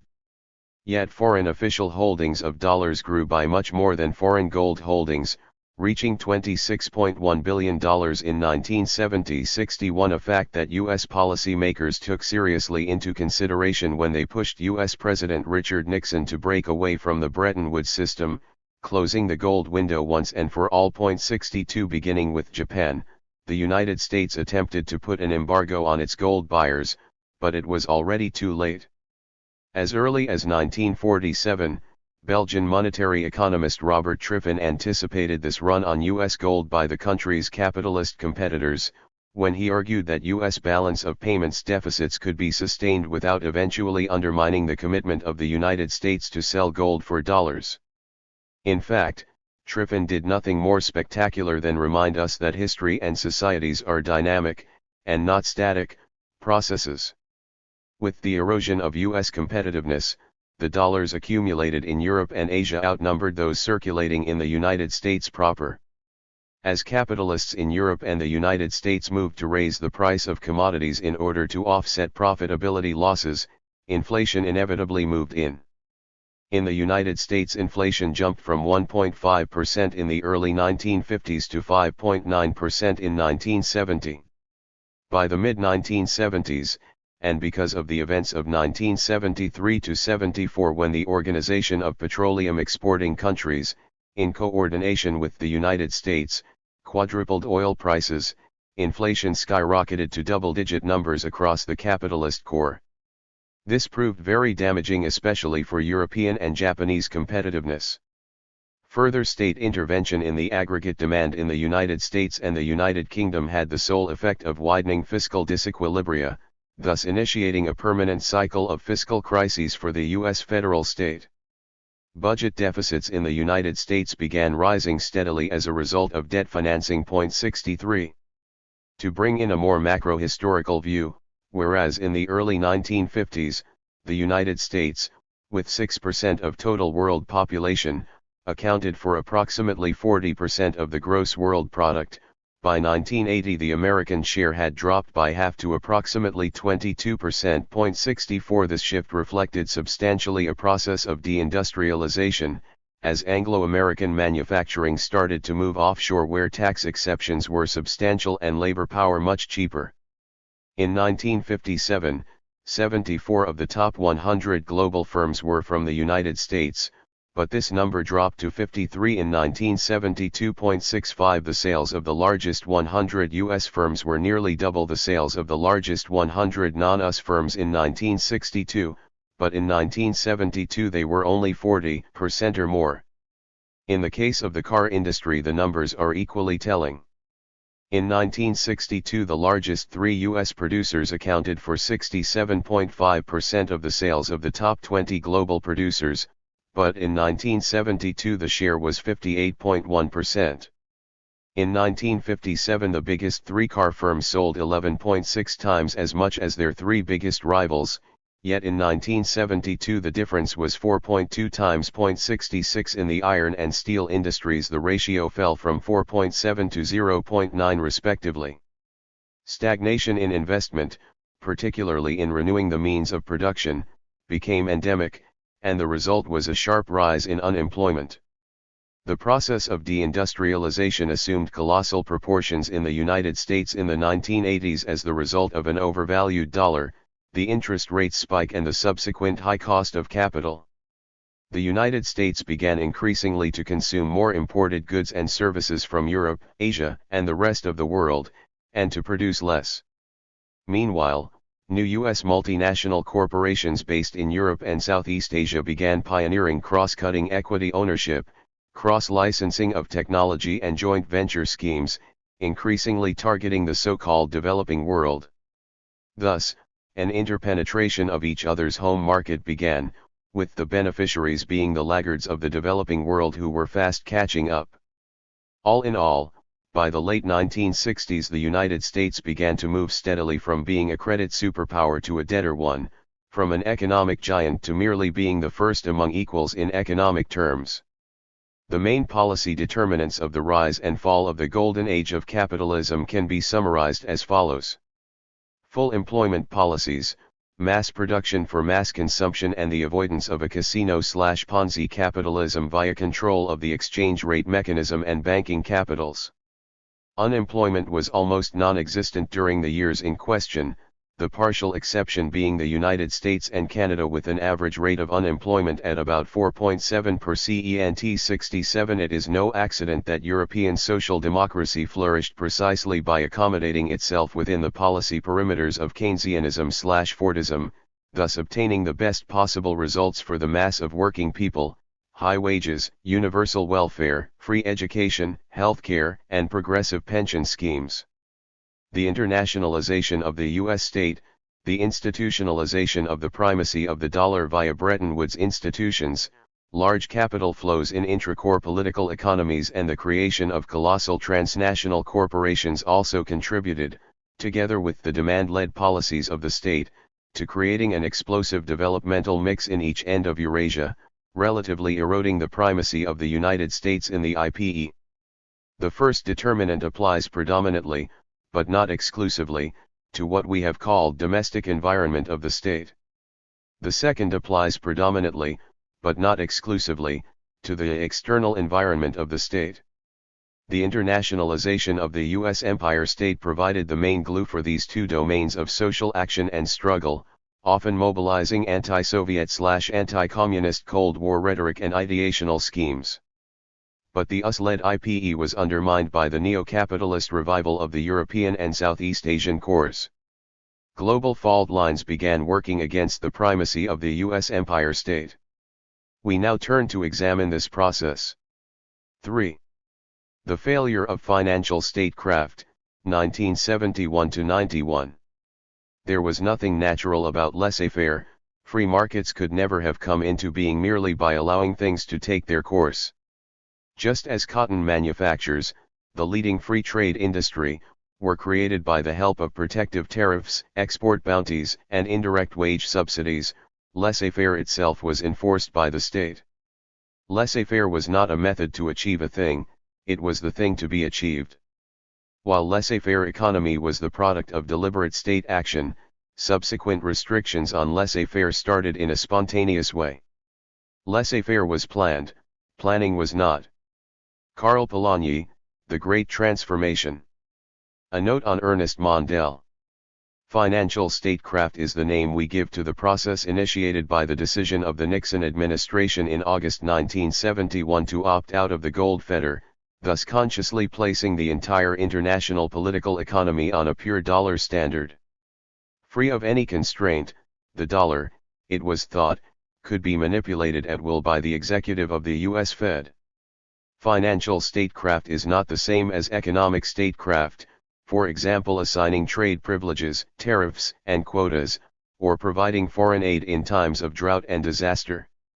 As a Council on Foreign Relations publication suggests, financial statecraft has to do with the U.S. state's role in financialization/globalization. 1. It is the active participation of the U.S. state's monetary institutions in facilitating new forms of global capital flows by way of promoting further dollarization, underwriting foreign debt, and imposing financial sanctions on undisciplined actors. Financial statecraft has a domestic policy dimension too, which the realists on the Council on Foreign Relations failed to tackle. It is the liquidation, on International Monetary Fund orders, by the new subaltern liberal executives of state assets, the liberalization of banking capital, privatizations, and manipulation of monetary instruments, such as interest rates, in order to curb inflation or assist bubbles and debt creation in the housing market. Point 2. This is what we have called the essence of neoliberalism. Neoliberalism and globalization are the flip sides of the same coin, the dominance of financial and speculative capital over the productive/industrial capital. Nixon's decision in 1971 opened Pandora's box, unleashing the most aggressive and violent aspects of the open-door thesis. What we are going to argue here is that this twin policy of neoliberalism/globalization is defensive in form and substance, therefore it is unable to provide an alternative to the long-term historic decline of the Anglo-American imperium that began in earnest in the 1970s. Herein lies our key disagreement with Leo Panitch, Ray Keeley and other scholars, who believe that the Volcker Revolution and Clinton's globalization got the US-led global capitalist system on the move again. From this perspective, it is interesting to look at how Mondel's contemporary analysis of the late 1960s approached the first signs of the decline of the United States. In a short essay published in New Left Review in April 1969 entitled "Where is America Going?", Mondel began articulating what later came to be called, at least among the Marxists of the period, the U.S. decline thesis. Point 3 Mondel stated that there were external and internal forces that worked towards destroying the equilibrium established since the Second World War. He identified 6 of these forces, most of which were to be found in the domestic environment of the U.S. state and society. Mondel diagnosed that the development of automation increases the number of unskilled workers that are out of work. This hit the black population particularly, which was at this time under the influence of revolutionary ideas and other radical developments across the world. Another factor was the Industrial Revolution itself and the processes of automation and technological development, which sideline agriculture and marginalize manual labor at the expense of intellectual labor. Characteristically, Mondel said, there were more university students than farmers in the United States. He then went on to tackle an issue dear to John Kenneth Galbraith, technicians and the hierarchical structure of the factory, what Galbraith, as we saw earlier, called technostructure. The real bosses, Mondel said, were not those supervising the production process. What was happening was that there had been a shift of the center of gravity to the upper echelons of the big corporations, whose main preoccupation was not how to organize production, but how to ensure reproduction. Point 4 Contrary to what Galbraith achieved, Mondel identified a crucial phenomenon. He explained how industrialists may turn into financial speculators en masse, a phenomenon later explained systematically by Brenner, Arrighi, Gowan, Susan Strange and other Marxists and Marxist ants. Point 5 The preoccupation of capitalism with issues of reproduction means that if there is a problem with the very process of accumulation per se and the valorization of capital, then capital seeks to diversify its activities away from a single branch of industry and even from industry itself. Point 6 This, in turn, leads to a mushrooming of financial operations and new products, as industrialists themselves want money to finance this strategy and also make more profits out of their invested money in paper assets. Yet, the absentee factory owners are not straw men, explained Mondel, they retain ultimate power. Another phenomenon that was destroying the social equilibrium in the United States was the erosion of high wages because of an increased rate of inflation. Mondel located the causes of this new inflationary trend not only in the huge military establishment, but also in the acceleration of private debt. The result was a reversal in the growth of the real disposable income of the working class. The highest point of that income, Mondel said, was reached towards the end of 1965 and the beginning of 1966, after which it began to fall, and the increased gap between the incomes of the rich and working people also intensified the contradiction between private affluence and public squalor. Yet the most important factor disturbing the US-centered imperial economic system, as Mondel underscored, was international competition. Wages in the United States were the highest in the world, a phenomenon that had a historical explanation. U.S. industry suffered from a shortage of labor and could absorb high wages and large waves of migrants because it was relatively isolated from international competition. High wages were also possible because of the higher levels of productivity in the United States compared with European and Asian capitalist economies. The problem was how this differential could be maintained when U.S. industry was involved in fierce international competition with Western Europe and Japan, and when both Europe and Japan were seeing high levels of technological advance and productivity growth. Thus, Mondale began to see the process of uneven and combined development inscribed in the contours of capitalist development as the root cause of the decline of the United States. This view became more explicit in his subsequent writings, which appeared after the collapse of the Bretton Woods system. Let us quote his rationale at length. The law of uneven development led to an increasing decline in the ability of American commodities to compete with those of the USA's most important imperialist rivals. The foundering of the Bretton Woods system shows that the whole international credit expansion based on the use of the paper dollar as a world currency, could collapse like a house of cards. It is a sign of the growing insecurity of national credit expansion. A contradiction between the role of the dollar as the buffer of the U.S. industrial cycle and its role as a world currency. Its first role implies permanent inflation, its second role maximum stability. It was possible for the system to survive so long as dollar inflation was very mild and American labor productivity unchallenged. But both conditions were gradually eliminated. The insecurity of the world economy today finds expression in intensified international competition, which in turn corresponds to the relative decline in the preponderance of the USA. 7. Mondale correctly saw the connection between the increasing U.S. balance of payments deficit since the mid-1960s and the creation of debt through accelerating inflation in the post-war new accumulation regime. Both these factors led to a relative decline of the global position of the U.S. imperial system. He also correctly diagnosed signs of stagnation in industry, as companies were in need of liquidity, and credit expansion threatened to dry up at the very moment when it was needed most. But the historical record since 1971 has shown that he was wrong in predicting that none of the other core capitalisms was likely to accept a devalued dollar as the arbiter of the international monetary system. 8. In the event, this is precisely what happened. The breakdown of Bretton Woods had been engineered by the U.S. elites in order to strengthen the centrality of the U.S. empire state and of the dollar system, that is, to strengthen the open-door system in a period of severe capitalist recession. This is what they wished, but wishes often get tarnished after a short period of accomplishment.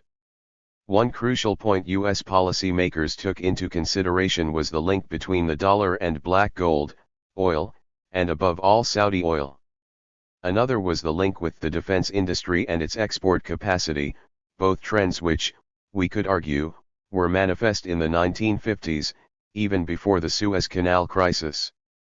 These were the years of a full-fledged militarization of containment under the policy influence of the famous NSC 68 document, drafted by the head of the policy planning staff, Paul Nitze, in March 1950.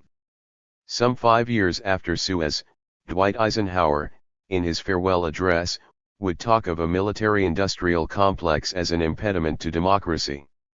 Business strategies dealing with stagflation. Because of the inherent contradictions of the capitalist system examined above, the United States came to be exposed to imported inflation from the 1960s. Its Herculean task was to convince the rest of the world to continue to accept devalued dollars in exchange for economic goods and services. It proved very difficult. Stagflation was a typical manifestation of an overaccumulation crisis inherent in industrial capitalism. Great masses of capital could not be invested profitably, as capital owners had no confidence that their investment would generate new, high rates of profit. Thus the mass of industrial workers created during the years of rapid development were now becoming increasingly redundant and obsolete as direct producers/agents of capital valorization. 9. The tendency of a protracted class situation of overaccumulation and stagnation is to concentrate poverty on one pole and wealth on the other. Both poles are underconsumed/underutilized, which is what distinguishes overaccumulation and stagnation from a virtuous period of capitalist development led by the industrial sector, whether in state or private hands, or both. Overaccumulation and stagnation in industry led the business classes to diversify their class strategies well before the Nixon administration broke away from the gold fetter. For our purposes here, two organically interlinked strategies employed by the bourgeoisie are important. Both, it should be noted, combined with the US Fed and the Nixon administration in initiating the new phase of globalization/financialization and the dismantling of the Keynesian/Fordist/welfarist nexus. The first strategy was capital's flight to the realm of finance via its transformation into what we called earlier new multinational corporations. Capital assumed new flexible dimensions, cutting out cumbersome bureaucracies by taking advantage of technological advances. Galbraith's technostructure could no longer hold. Secondary sourcing and the development of subsidiaries knitted together capital from different nations, the aim being to withstand competitive pressures, compensate for inflationary constraints, and find favorable tax regimes and cheap, and ideally skilled, labor. As Mondale described in his 1969 essay, productive capital was being transformed into financial capital. In other words, capitalists were gradually trying to become rentiers in pursuit of hot money. Rentiers are basically money makers who acquire their assets/income by way of extracting royalties from future production. As money and dollars could move around the globe unfettered, consider, for instance, the so-called abolition of capital controls by the United States in 1974, capitalists can invent all sorts of ways to extract profit from future production of values, without guarantees that the assets acquired from speculative activity will be reinvested in all or in part for the creation of new values in material production. This happens because capitalists want always to invest their money capital in ways that brings them the highest yields with the minimum possible risk. This is how stock and security markets in the Anglo-American world began to develop in a new direction, with their key function being the buying and selling of claims on future economic activity. In this context, the creation of bubbles was unavoidable. Wall Street and the City of London began assuming major global positions as leading financial and banking centers, with investment banks, asset management and consulting companies and a huge shadow banking sector, such as hedge funds, playing a key role. Bonds, shares, and later derivatives, mortgage-backed securities, credit default swaps and so on, were all forms of rentier activities with no guarantees of the reinvestment of profits in real value creation. Point 10. Yet these capitalist strategies that emerged in the 1960s in the wake of the first signs of stagflation were obstructed by the fixed exchange rates regime of Bretton Woods. This meant that new profiteering outlets for capital in the realm of finance and a renewed financialization via dollarization could only come about in a post-Bretton Woods era. It should also be noted that this type of business activity is something that distinguishes to the present-day Anglo-American capitalism from German, French, and Japanese capitalisms. From this perspective, the thesis developed by Poulantzas, following Hilferding and Lenin, according to which financial capital is the mode of amalgamation of industrial capital and money capital in the reproduction of social capital 11 as a whole, may be true in a European continental or Japanese context, but it fails to grasp the real development of Anglo-American capitalism. For example, whereas in Germany a bank will become an active and even leading participant in any new business to which it lends money so as to diminish risks on the future extraction of profits, in the United Kingdom a bank will lend money to a new business on the grounds of what assets it possesses that the capitalist can use as collateral. In this context, German capitalism is more cautious and risk-adverse, Anglo-American capitalism is more adventurous and risk-friendly. Point 12. This is crucial, and should not be confused with the pressure exercised on European continental capitalisms by the United States in order to adopt this new form of open door applied to the financial and banking sectors. The first business strategy was geared towards committing the U.S. state executive to deregulate the dollar from its gold fetter. The second related strategy pursued by Anglo-American business interests was to engage directly with the state machine in order to adopt a new type of intervention, affecting anti-Keynesian supply-side policies. The main target was presumably inflation. From the late 1960s, Paul Volcker was a key player in the U.S. executive advocating both these strategies in tandem. With the rates of profitability in tatters, the economic elite began to put pressure on the Keynesian executives to abandon protections for workers. Point 13. These policies began to make headway first in the United States and the United Kingdom. They involved the purest forms of class exploitation and subordination of labor to capital, the retrenchment of the welfare state, the lowering of wages accompanied by mass layoffs, waves of privatization of state enterprises and public utilities, and the introduction of flexible labor schemes. All these policies disregarded the need for sustained aggregate demand. Time and again, and contrary to a neo-Smithian and neo-Weberian tradition that sees the state as a bureaucratic machine that stands alone, separate from economic relations, there is clear evidence that the state is, first and foremost, a representative of the socio-economic class that dominates the relations of production and class exploitation. The Anglo-American open door policy and dollar-sterling class interests set the tone for the actions that other, subaltern states had to follow. In this sense, the post-Second World War capitalist state in Europe and Asia had been an active participant, even a protagonist, in the shaping and reproduction of the global economic system, structured along the line of contradictions and antagonisms between and among various capitals and class interests in the global chain of interests which was rattling under the supremacy of the United States. 14 The U.S. Empire State had dominated the imperial chain of its vassal capitalisms, without being always able to direct and control the class antagonisms manifested across their domestic environments in the way it always wants. The inherent contradictions of the global economic system became manifest in the disintegrative logics of the open door, leading to its historical demise. Both strategies had to rebuild a functional class regime of cooperative interpenetration in order to alter the terrain of class antagonisms, by replacing the bygone era of the fixed exchange rates and a Keynesian regime with that of globalization/neoliberalism.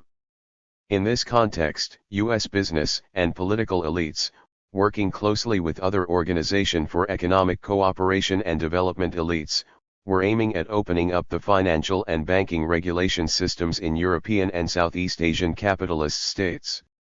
The aim was to transfer streams of value and financial assets from there to the United States. NATO and U.S. power in the European and Pacific theaters would oversee and guarantee this flow of income from the periphery to metropolises. From this perspective, as we argued earlier, the U.S. state is an imperialist state in the classical sense of the word, in that it appropriates international value while this process is accompanied by its guarantor, military power. All in all, globalization and neoliberalism had to merge, in the final instance, for a twin purpose: to restore the rate of profit by defeating the advances of labor power achieved under the previous accumulation regime, and to undo the constraints imposed on the United States and the United Kingdom by the global competition of Germany and Japan. Let us see how the U.S. Empire State attempted to achieve that. In the process we shall prepare the ground for assessing in subsequent chapters whether its responses were successful in staving off the crisis of profitability that had taken root in the late 1960s, Brenner's key concern. So we will move on examine in detail some key historical processes and policies through which the U.S. executive attempted to implement this new twin strategy promoted by its business classes. An unstable petrodollar/weapon dollar regime. There were two inherent contradictions in the Bretton Woods system: first, the privileged position of the dollar as the main global transaction currency, and second, the difficulty the United States had in devaluing its dollar in order to offset balance of payments difficulties and deal with its debt problem. It was contemplated that, had the United States done that, it would have resulted in a parallel devaluation of all other major currencies in order to offset the U.S. advantage.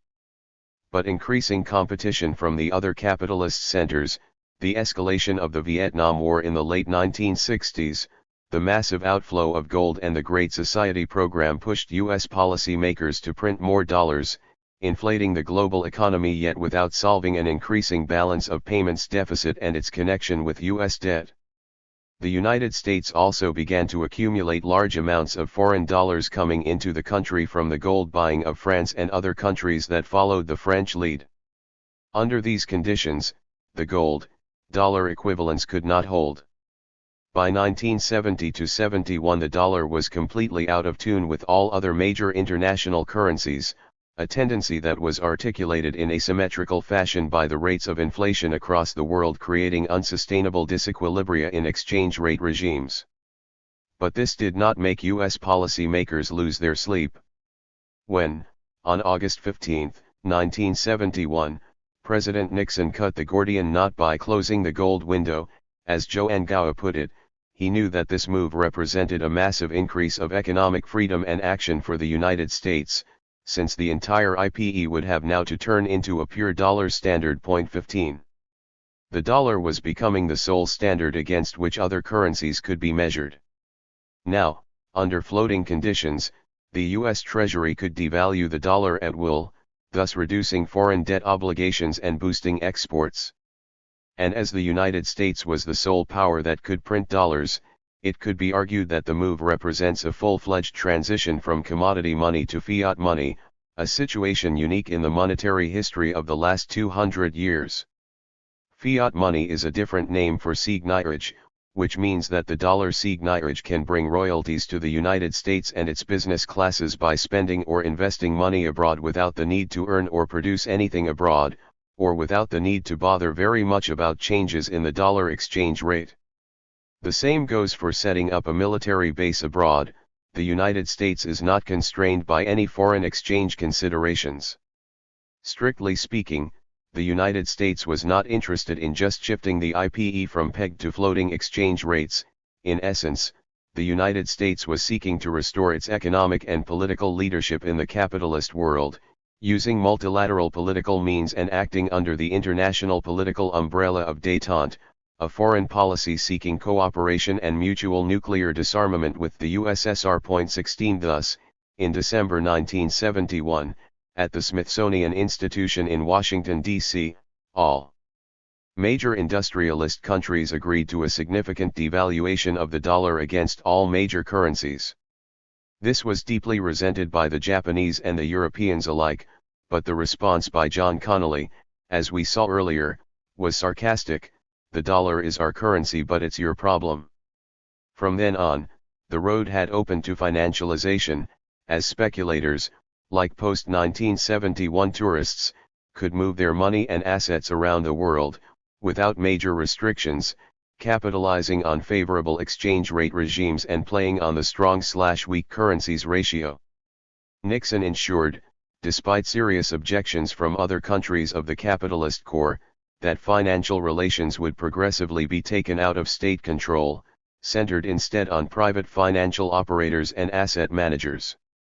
Yet, from that point on, the United States had to find a way to convince the world to continue to accept every devalued dollar in exchange for all sorts of services and goods the country needed to get from Asian, European, and other producers. A partial solution to this was found in U.S. oil policy, although this should not be seen separately from weapons procurement and the centrality of the Arab-Israeli conflict, what Jonathan Nitzan and Shimshon Beikler called weapon dollar/petrodollar coalition. Especially after the Six-Day Middle East War in 1967, the United States began simultaneously a massive commercialization/globalization of the arms industry and a conspicuous politicization of the oil sector. 17. Let us start the story at the beginning. From 1969 to 1974, Paul Volcker, a former financial economist for Chase Manhattan Bank, had served as Undersecretary of the Treasury for International Monetary Affairs. He had been instrumental in pushing for the decisions leading to the U.S. suspension of gold convertibility in 1971, which ended the Bretton Woods system. Volcker, a Democrat, was nominated by the Carter administration in August 1979 as head of the U.S. Fed, a position he kept under Ronald Reagan until August 1987. When he became chairman of the Fed, inflation was running at 9% and in 1980 it hit 11%. Since monetarist logic has a natural aversion to inflation and dictates that inflation ruins savings and devalues bond holdings, Volcker's response was to limit the money supply and lead a spectacular rise in the basic interest rate of the Fed, from 8% in 1978 to 19% in 1981.18 by 1983. The inflation rate decreased to less than 5%, and bondholders and treasury bill holders, chief among whom were the Japanese and the Saudis, benefited greatly. But the ultimate beneficiary was the US Fed system, as it could divert foreign liquid assets to the financing of the US Cold War military machine. Further, high interest rates sent Latin American debt sky high, decimating growth. The debt crisis hit Argentina in 1981, Brazil in 1983, and Chile and Mexico in 1982. Overall Latin American debt soared to $315 billion in 1983 from $75 billion in 1975. This debt dollarization of Latin American countries resulted in enormous returns of capital for the U.S. Treasury, and dealt a devastating blow to the assets and industrial potential of those countries. 19. The real response of the U.S. empire state to stagflation was a financial statecraft along the lines of the new forms of embeddedness of a petrodollar/weapon dollar regime topped by Volcker's interest rates hike. But, as we shall see, this financial statecraft too failed to reverse the historical and structural decline of Anglo-American world centrality. This is a major oversight in the works by Leo Panitch, Leonard Seabrook, Ray Keeley and others. 20. Now let us turn back to the role of international energy markets in sustaining the United States' unique role as supplier of the world's reserve currency. As we have maintained elsewhere. 21. The Nixon administration realized that if oil trade and reserves were denominated in dollars, then oil-producing states would obtain more dollars than they could readily spend on domestic projects. One possible solution to this problem would be to invest these oil-produced dollars, hence their nickname petrodollars, in U.S. shares and bonds. This, in turn, could finance the U.S. current account and balance of payments deficits, including U.S. military undertakings, with the United States alone holding the privilege, as we noticed earlier, of being able to print dollars by fiat. 22. The advantageous position gained by the United States was obvious. Given the dependency of both Europe and Japan on Gulf oil, any disturbance in either the flow of oil from the Gulf to their markets or its price would cause havoc to them, while leaving the United States virtually unaffected. In fact, when OPEC increased the oil price fourfold in the wake of the Yom Kippur War in October 1973, Western European states and Japan felt the heat the most.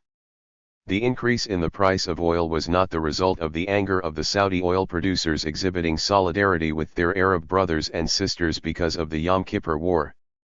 The oil price rise was the result of Washington's careful financial statecraft in the Gulf states, at least 2 years before the eruption of the Arab-Israeli War in October 1973. As Peter Gowan argued, petrodollar recycling and a crippling blow to Japanese and European economies were the principal political objectives of the Nixon administration's drive for the OPEC oil price rise. 23.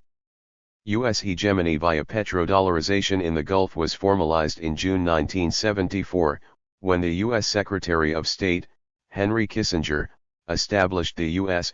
Saudi Arabian Joint Commission on Economic Cooperation, with the specific purpose of stabilizing oil supplies and prices. The Japanese and the Europeans had no option but to join the bandwagon, albeit grudgingly. As far as Europe is concerned, its plans, under France's lead, to follow up the completion of a customs union in the late 1960s with a monetary union were severely compromised. The Werner Report, named after the Prime Minister of Luxembourg, Pierre Werner, which described a process by which monetary union could be achieved by 1980-24 was shelved. Europe suffered a massive loss of competitiveness as a result of the dollar fall. The de facto breakdown of the Bretton Woods regime in 1971 was formalized in 1976 during a conference meeting of key IMF members in Kingston, Jamaica. 25. The conference increased the IMF quotas, especially those of OPEC countries, legalized floating exchange rates, reduced the role of gold and let states freely determine which currency they wished to peg their currency against, an essentially pretentious stipulation as most countries would peg their currencies against the dollar anyway, not least because the United States was the dominant power, both politically and militarily. The IMF and the World Bank, both under the paramountcy of the U.S. Treasury, had changed tack too. Both began to engage in new forms of lending. The IMF moved from short-term to medium-term lending, and the nature of conditionality changed. Instead of insisting primarily on changes in macroeconomic policies aimed at rather rapid external adjustment, it began to insist on changes in microeconomic policies aimed at extensive domestic reforms. The World Bank moved from project lending with disbursements tied to actual spending on the corresponding project, to various forms of structural adjustment lending, with an urgent emphasis on rapid disbursement. 26. This is a rather polite way of saying that the two Bretton Woods institutions were changing themselves under the leadership of the United States in order to meet the new requirements of the post-1971 US-led IPE. Among other requirements, this meant the liberalization of the internal accumulation regimes of the subaltern states by way of emphasizing supply-side economics, following the lead of the U.S. Empire State. Conditionality now meant enforcement upon the world of neoliberal restructuring programs and labor discipline, something that also directly undermined the so-called policies of import substitution, a policy generally pursued by Latin American and other periphery states, such as petrostates under the influence of Nasserite Arab nationalism. 27 That is how the beginnings of globalization met the beginnings of neoliberalism in an organic intrasuffusion. But there is more to the affair than meets the eye. The politicization of the oil business went hand in glove with the commercialization and globalization of the arms industry. As underscored previously, they both had as their backbone the dollar standard. In the 1950s, 95% of U.S. armament exports had been provided as foreign aid, whereas by 1980 the figure had fallen to 45% and by 2000 to 25%. From the early 1970s onwards, U.S. defense production shifted toward having a high degree of privatization and internationalization, followed by an unprecedented degree of mergers, acquisitions, and consolidations according to the pattern of new multinational corporations. The so-called privatization of the defense industry that somewhat scared pro-establishment IR scholars and policy makers in the United States in the late 1980s and early 1990s 28 should be seen in the context of a U.S. empire state whose centrality in the arms industry and procurement does not depend on who has legal ownership of companies, but on the political direction and control the empire state can exercise through security institutions and political agencies, thus determining policy. Outcomes. From the early 1970s onwards, the Middle East became the world's chief importer of weaponry, taking the lead from Southeast Asia. Tensions in the Middle East created the necessary requisite for a type of dollar recycling based on weapons sales.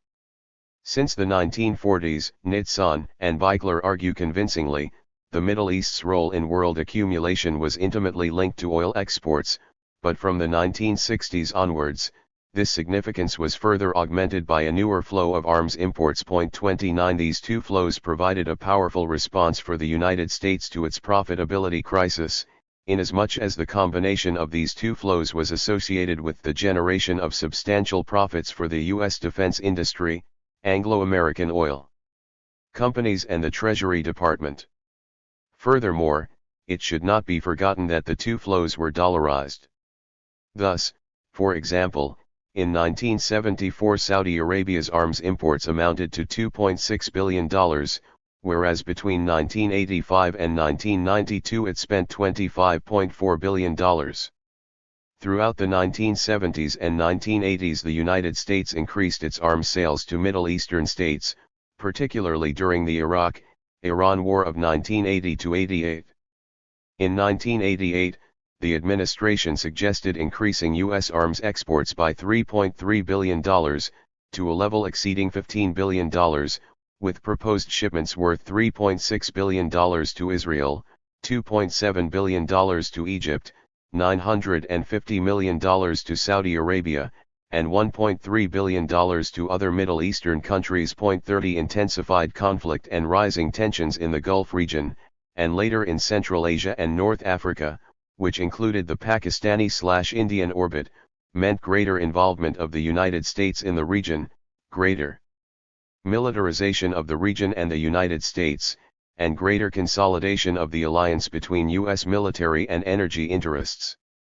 The transformation of the United States and Israel into garrison prison states, a concept put forward by Harold Lasswell in 1939-44 and largely ignored by Marxism and critical theory, was in full swing. 31. Perhaps the best example of the way in which U.S. military and energy interests became locked into U.S. domestic politics and grand strategy is the notorious state-of-the-art U.S. military base of Camp Bondsteel in Kosovo. 32. It was built between July and October 1999 in the wake of Slobodan Milosevic's capitulation and financed by Kellogg Brown and Root under a $33.6 million contract. It also needs some $180 million annually to operate. Kellogg Brown and Root was at the time one of the largest oil services corporations, whose managing director was Dick Cheney, later Vice President of the United States under George W. Bush.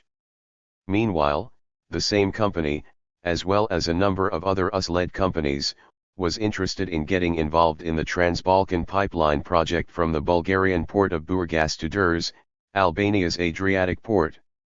In this context, and taking into account that U.S. strategy in the Balkans and Central Asia was and is to control the complex network of oil and gas pipelines so as to eliminate Russian influences, the merging between U.S. politics and its energy interests and military undertakings is obvious. 33 In the event, this weapon-petrodollar alliance, coupled with royalties drawn from dollar signage, brought the USSR to its knees in the 1980s, when the Reagan administration could finance its Star Wars project with the recycling of petro/weapon dollars, whereas the USSR had of course no such arrows in its quiver. We turn now to neoliberalism, the policy destined to replace the ramifications of Keynesian policy making in the domestic environment of states. Did any of these policies reverse the long-term relative historical decline of the United States? Did the Volcker shock restore the industrial dynamism of the United States and its global creditor status? Did it produce or initiate a period of monetary and financial stability? Did, in other words, U.S. financial statecraft at both domestic and international levels rebuild U.S. global supremacy? The answer to all those questions is plainly no. After the collapse of the dollar's powerful role in international finance, the United States entered into a long period of economic instability, including a recession in 1971, an even deeper and longer recession from 1973 to 1975, a period of hyperinflation from 1979 to 1980, followed by a severe recession in 1981 to 82, a real estate bubble and stock market panic in 1987, and finally another deep recession in 1992 to 93. Altogether, 9 of the years from 1971 to 1993 could be characterized as economically troubled, with the years in between reflecting uneasy transitions from one crisis to another. The only constant event that marked this period was an unsteady attempt by the United States to restore the role of the dollar and its own economic power by linking the dollar to two commodities, petroleum and weapons. The reasons behind the functionality of this petrodollar/weapon dollar regime were twofold. The first was economic, in that the Bretton Woods system never found a way to successfully recycle the huge profits and widespread speculation it generated. The second was political, in that the regime shifted the focus of global politics to weapons procurement and build-up, as well as to the Middle East and other areas of petroleum production and conflict. 34 Understanding how that system developed with those contradictions offers important insights into the present crisis, underpinning the thesis developed in our previous work, namely that the wars conducted by the United States after the fall of the USSR have been the wars of an economically weak power.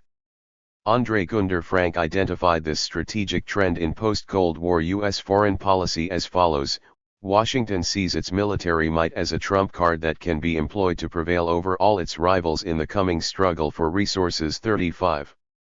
The efforts to recreate the dollar's dominant position in global finance began almost immediately after August 15, 1971, based on the emerging role that oil was already playing in the early 1970s as a strategic commodity for industrial production. This made oil a logical choice because, unlike gold, it had a central role in modern economies that could further underpin its value. This advantage was put on dramatic display during the oil embargo that followed the 1973 Arab-Israeli War, when a denial of significant amounts of oil drove the advanced economies of the Bretton Woods system into a panic. Linking the dollar to oil, however, was an example of the art of diplomacy conducted between the United States and Saudi Arabia, which was then the leader of the oil embargo and the principal source of oil for Bretton Woods countries. It was not an effort on behalf of the Bretton Woods system itself. Since the U.S.-Saudi agreements of 1972-74, Saudi Arabia, which was and remains the world's largest oil producer, has become one of the most reliable of U.S. allies, enjoying a privileged status within OPEC that exempts it from allotted production quotas as the proxy representative of the United States. 36 After the mid-1970s, it used its position as OPEC's swing producer to manage oil prices in order to increase or decrease oil production and bring about oil scarcity or glut in the world market. According to U.S. interests, the U.S.-Saudi agreements implicitly created a global petrodollar economic system that not only put a floor under the value of the U.S. dollar, but also allowed the United States to once again manage international trade on terms that disadvantaged its European and Japanese competitors. This, coupled with the importance of arms sales and the build-up of weaponry, worked by making these commodities a de facto replacement for the pre-1971 gold-dollar standard, thereby guaranteeing a demand for dollars, whose value was ultimately linked to oil and the weapons trade and production. In this scheme, the OECD bloc had to purchase oil, either from OPEC or from one of the smaller oil producers, but they could conduct these purchases only by pricing and buying oil and weapons in dollars, thus restoring the dollar's role as a required reserve currency. 37. It did not take long for the contradictions within the system to implode. The entire model kept demand for dollars artificially high, and as the price of oil went up following the 1973 Arab-Israeli War, the demand for dollars increased, raising the value of the dollar even further and once again subsidizing U.S. domestic and military spending.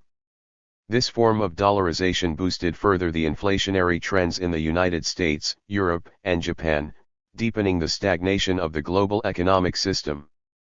The creation of the petrodollar system also once again provided a double loan to the United States, first by allowing it to set the terms for the international oil trade, and second by subsidizing the value of the dollar and exempting it from the burden of internal U.S. monetary and economic policies.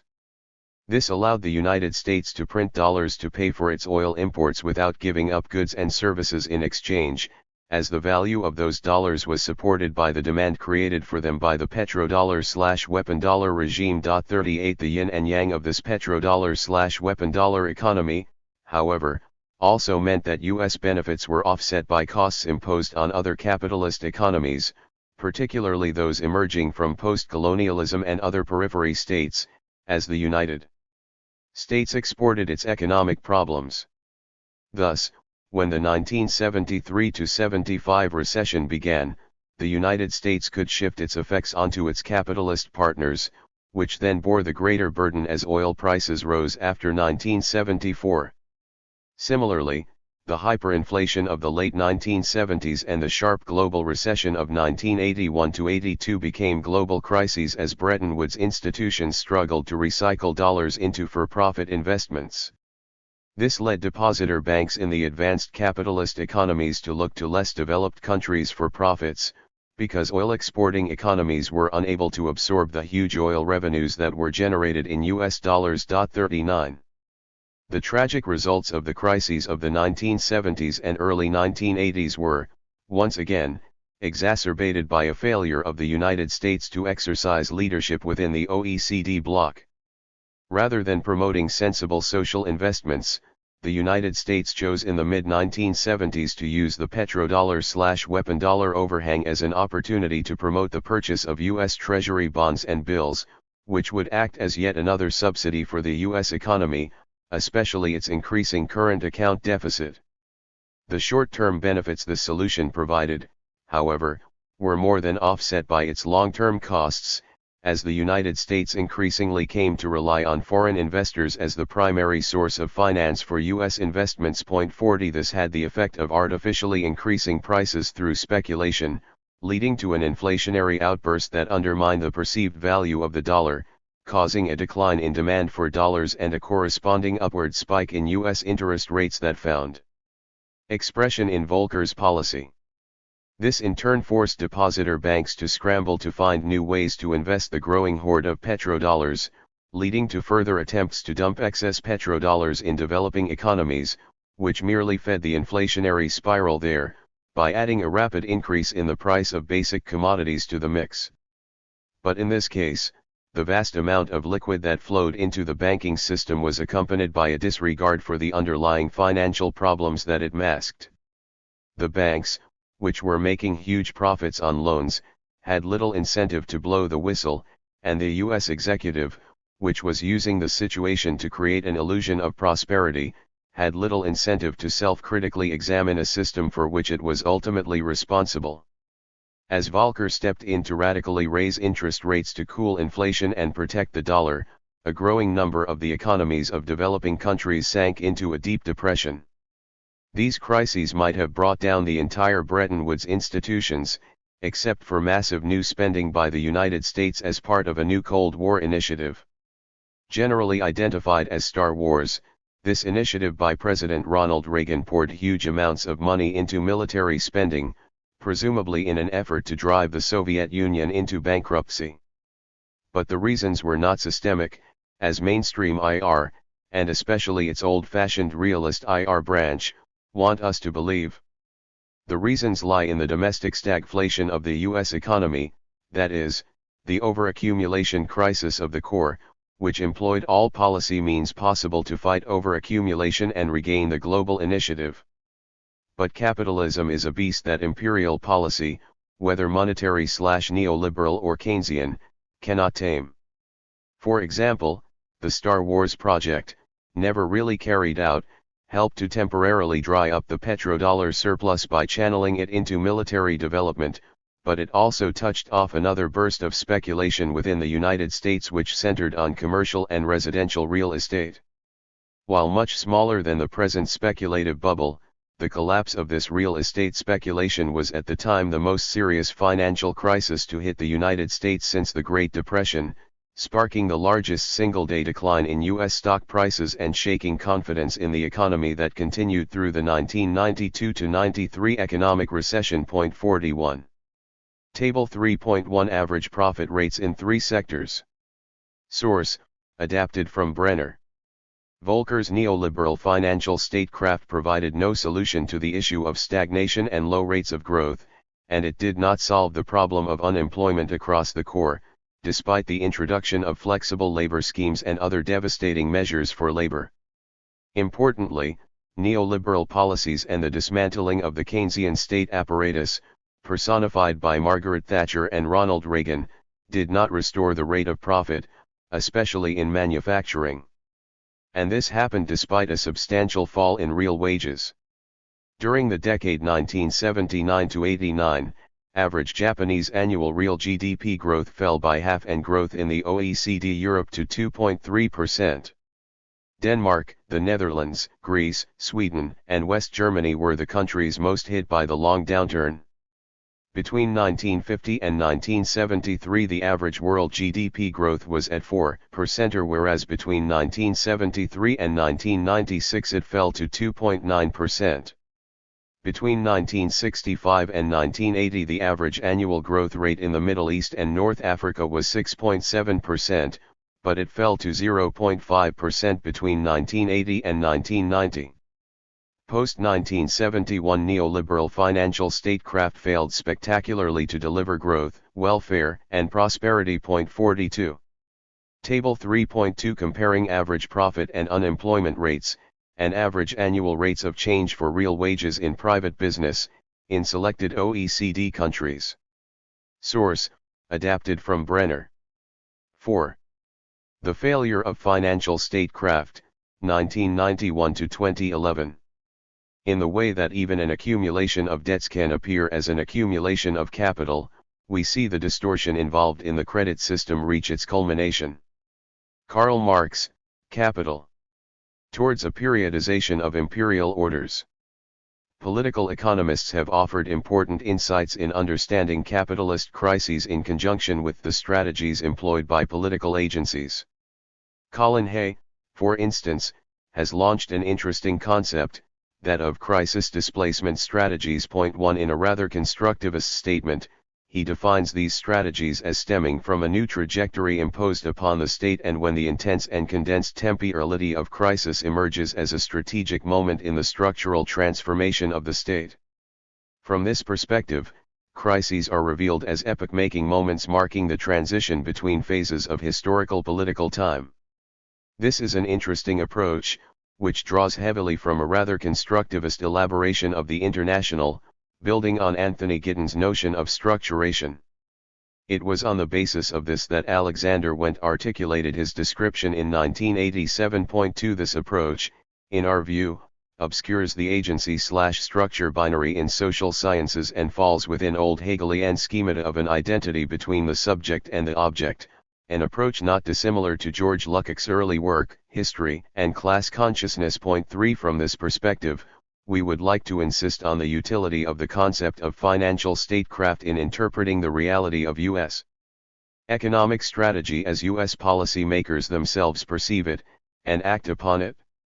We can now move on to deal with the issue of periodization. Our periodization of Anglo-American political economy does not conform to a simple Cold War and post-Cold War classification. We argue that this distinction is flawed for a number of reasons, of which the most important are: as we have discussed in our previous work, the notion of Cold War corresponded to a deliberate militarization of containment for reasons related to U.S. domestic requirements and the economic strategic need to polarize Western Europe against the USSR. The interpretation of the notion of containment by Dean Acheson and Paul Nitze met with opposition in the person who first proposed the containment thesis, George Kennan. Point 4 In other words, the so-called Cold War was an artificial/ideational construction serving political and economic purposes within the Western core, rather than a natural confrontation stemming from the antagonistic relationship of the two social systems. If the militarization of containment and the Cold War communism-free world binary are rather fictitious constructions of U.S. elites for purposes other than the real need for the West to securitize against a perceived Soviet threat, then a Cold War never really existed, or to the extent that it did, then it continues to the present day under different binary forms. For example, and as NATO's Kosovo campaign has shown, Russia continues to be considered as a threat by the United States. Arguably, and as a number of U.S. public documents demonstrate, see, for instance, the various reports of the Pentagon's Quadrennial Defense Review over the last 5 years, China is also a security threat for the United States today.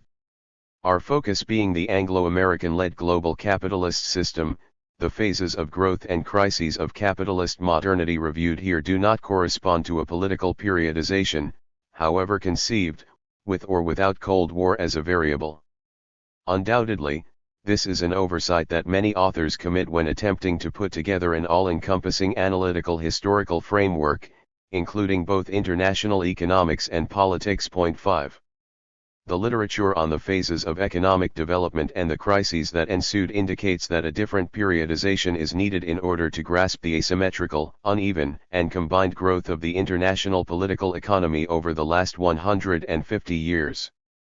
We have also seen that the economic crisis of the West in the 1970s is linked to the contradictions of and the shifts within the global capitalist system, not to any antagonism or competition between the Soviet bloc and the United States.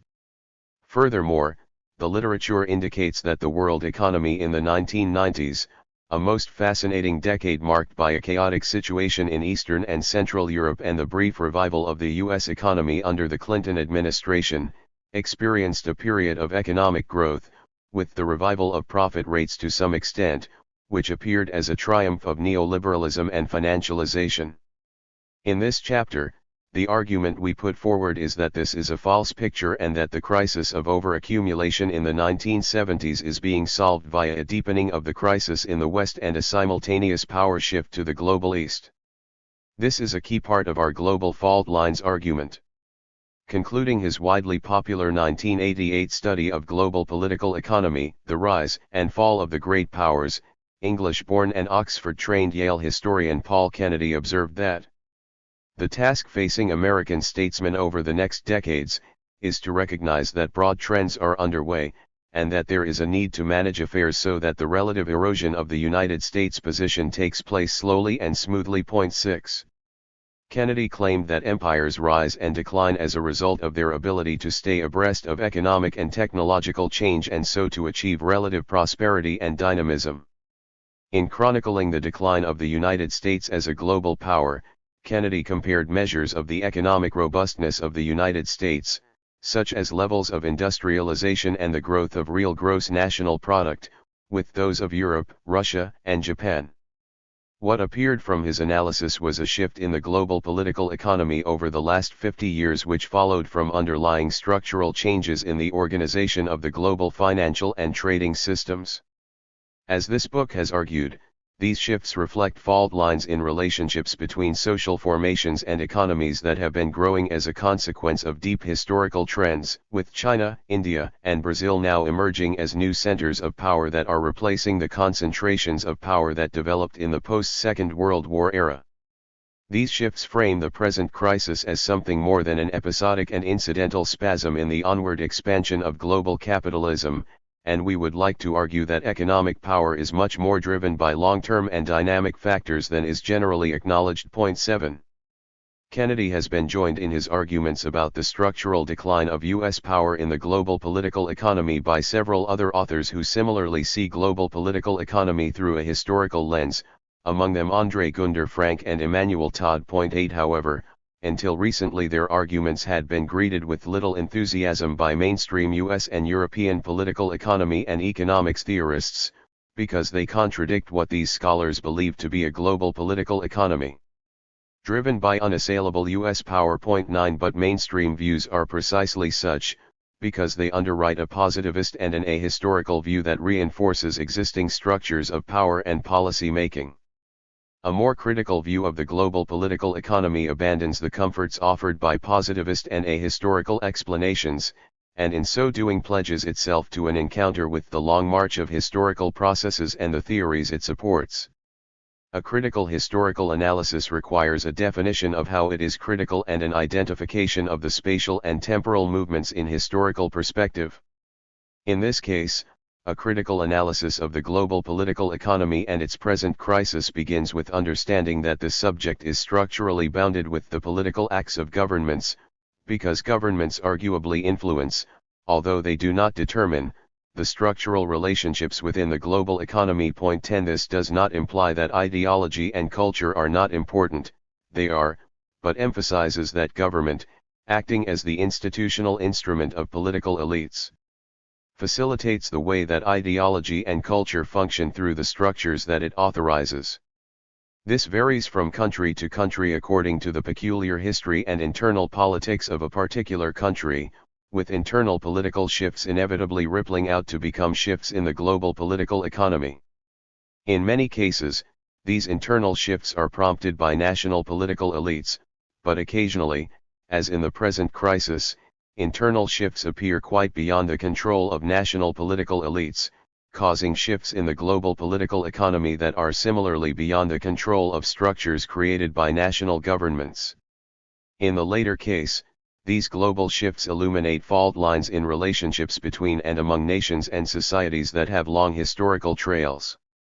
In particular, Frank's 1998 thesis in Reorient, Global Political Economy in the Asian Age offers broad analytical tools that have proved their value in anticipating what is now increasingly acknowledged as a primary shift in the global political economy toward China and India as emerging international powers. One of the central purposes of this book is to test the tools of Frank's thesis and extrapolate their application to the present crisis in an effort to determine their continued relevance. This discussion attempts to identify both the visible shifts and less visible fault lines that underlie the global political economy in crisis. This broader focus argues against a Eurocentric view of IPE, as does Frank and other scholars, which distinguishes our work from texts that follow modern liberal, realist, mainstream Marxist, and constructivist approaches. Point 11. In other words, a periodization of imperial orders in history requires a non-Western and a truly global understanding of global economic history, its social processes and the contradictions that moved it forward in time and space. The starting point cannot be the Industrial Revolution in Britain, which should be seen only as a moment, albeit crucial, in the history of humanity and world civilizations. The history of IPE from 1944 to date is the consequence of deep historical currents that reach back centuries, if not millennia.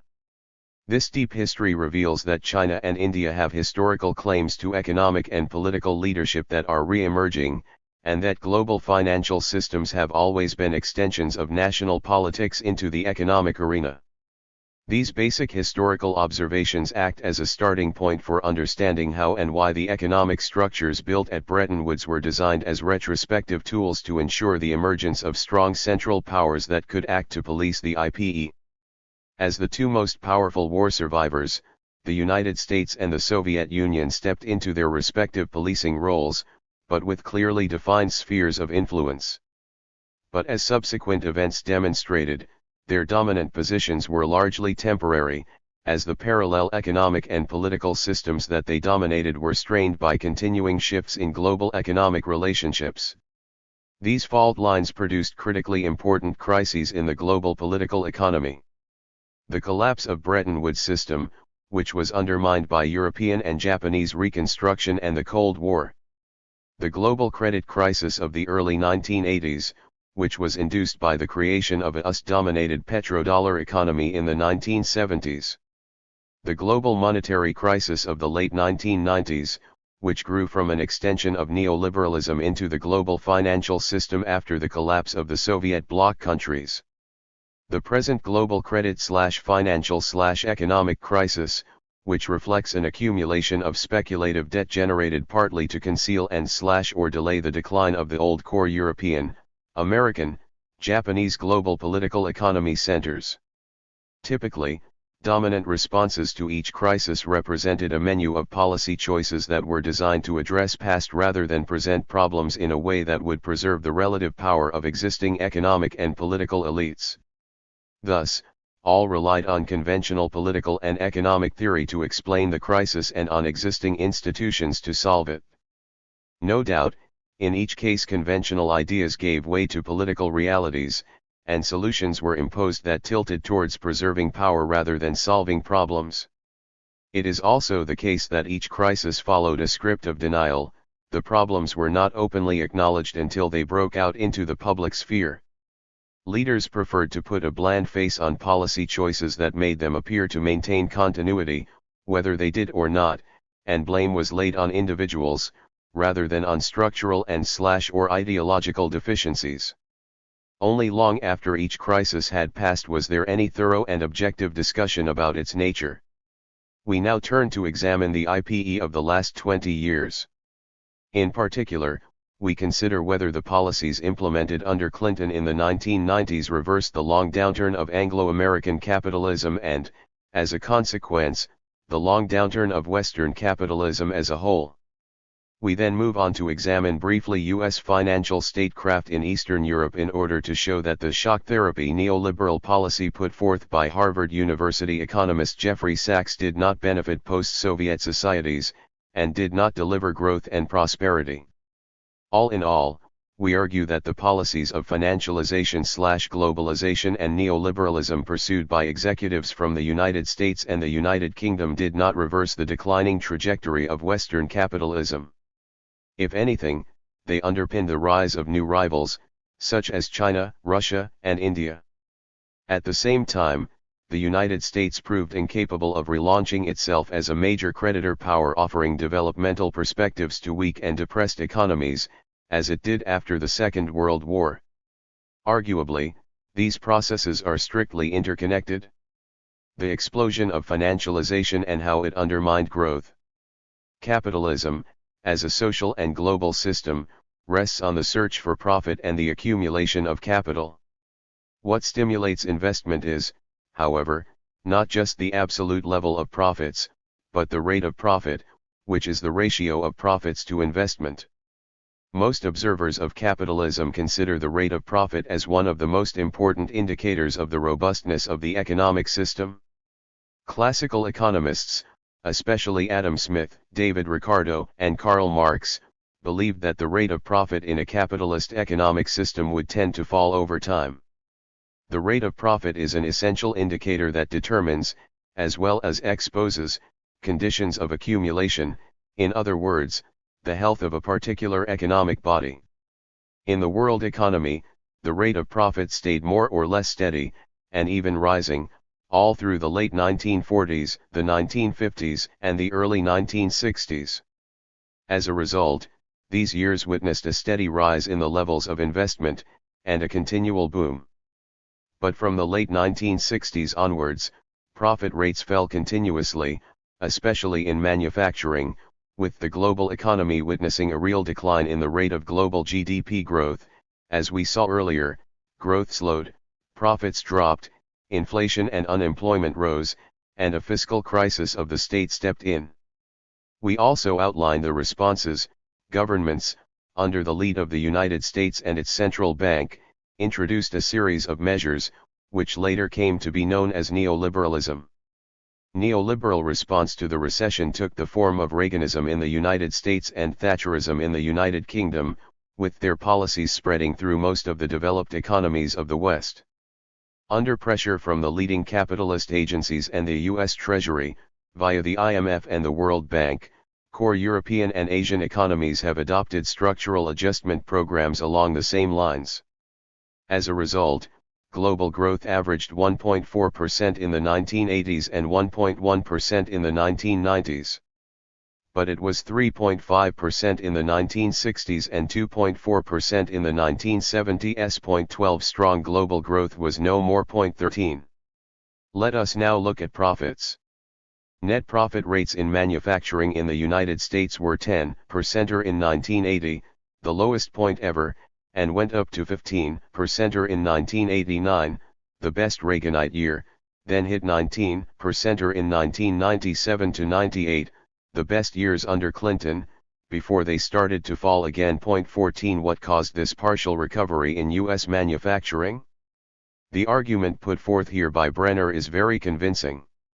What mattered most was the value of the currency. Between 1985 and 1990, and then between 1990 and 1995, the exchange rate of the yen and mark appreciated against the dollar at the extraordinary average annual rates of 10.5% and 12.7%, respectively, and then 9.1% and 2.5% respectively. The way was thus prepared for an enormous gain in U.S. manufacturing competitiveness. Between 1985 and 1995, U.S. nominal wages expressed in dollars rose at an average annual rate of 4.65%, while those of Japan and Germany rose respectively at an average annual rates of 15.1% and 13.7%. Over the same 10-year period, manufacturing unit labor costs expressed in dollars rose at an average annual rate of 0.75% in the U.S., compared to 11.7% and 11.3% in Japan and Germany respectively. By 1995, therefore, hourly wages for manufacturing production workers were $17.19 in the US, $23.66 in Japan, and $31.85 in Germany. On the basis of such extraordinary advances in relative costs, U.S. producers could make major gains in overseas sales. 15. In short, the essential features in this partial recovery of the rate of profit in the United States were currency devaluation and the increase of the share of total profits in the total national income at the expense of wages. This meant increased pressure for people to work harder, especially migrant and unskilled labor, and all kinds of attacks and cuts on welfare services. It meant a fall in the real wages and a massive increase in working hours.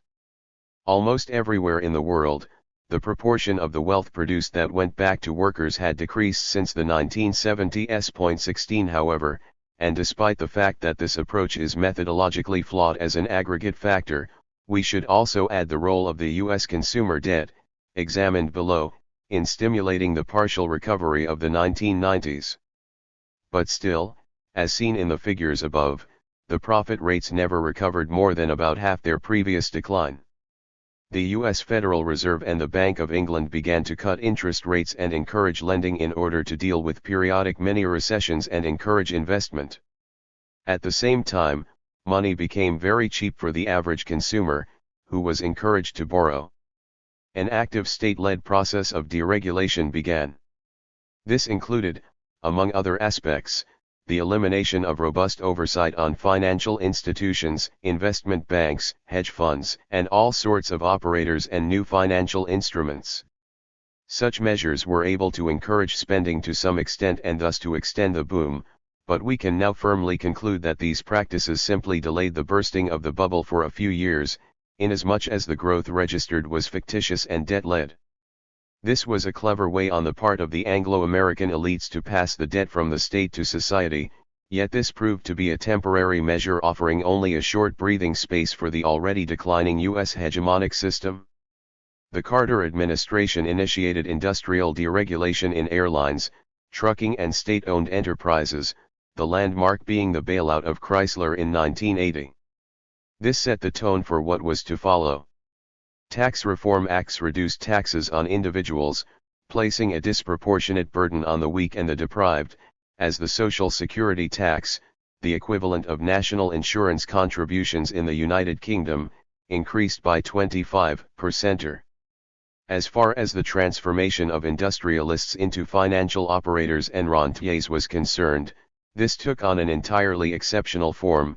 Huge amounts of liquid were financialized into shares, bonds, and other instruments, including participation in the interest-bearing schemes of non-manufacturing firms, the aim being easy profiteering in any business environment conducive to it.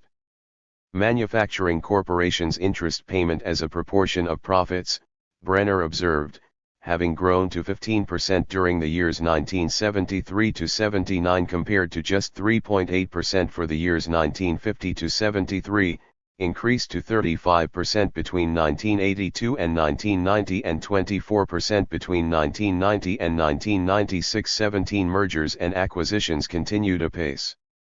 With active government encouragement, and during the period 1975 to 90, the proportion of the total investment on plant and equipment in the private business economy annually devoted to finance, insurance and real estate, doubled from about 12 to 13% to about 23%, 18. All this resulted in a substantial increase in the share of financial services in the GDP of the United States, which surpassed that of industry in the mid-1990s. From 1973 to 2008 the portion of manufacturing in GDP fell from 25% to 12%. The share represented by financial services rose from 12% to 21%. In parallel to this, borrowing at all levels was encouraged by new financial structures, which were reshaped and relaxed to allow high levels of risky borrowing. 19 That is how General Motors was displaced by Walmart and Goldman Sachs as the United States business template. 20 Meanwhile, defense spending continued. U.S. military share as a percentage of the world total in 1996 increased by 20% over the peak Reaganite year, 1985. Whereas in 1985 the United States was spending only 65% or as much on defense, American Samoa did the Soviet bloc, China, and Cuba. Just few months before September 11 it was spending more than twice as much as did all these former communist threats.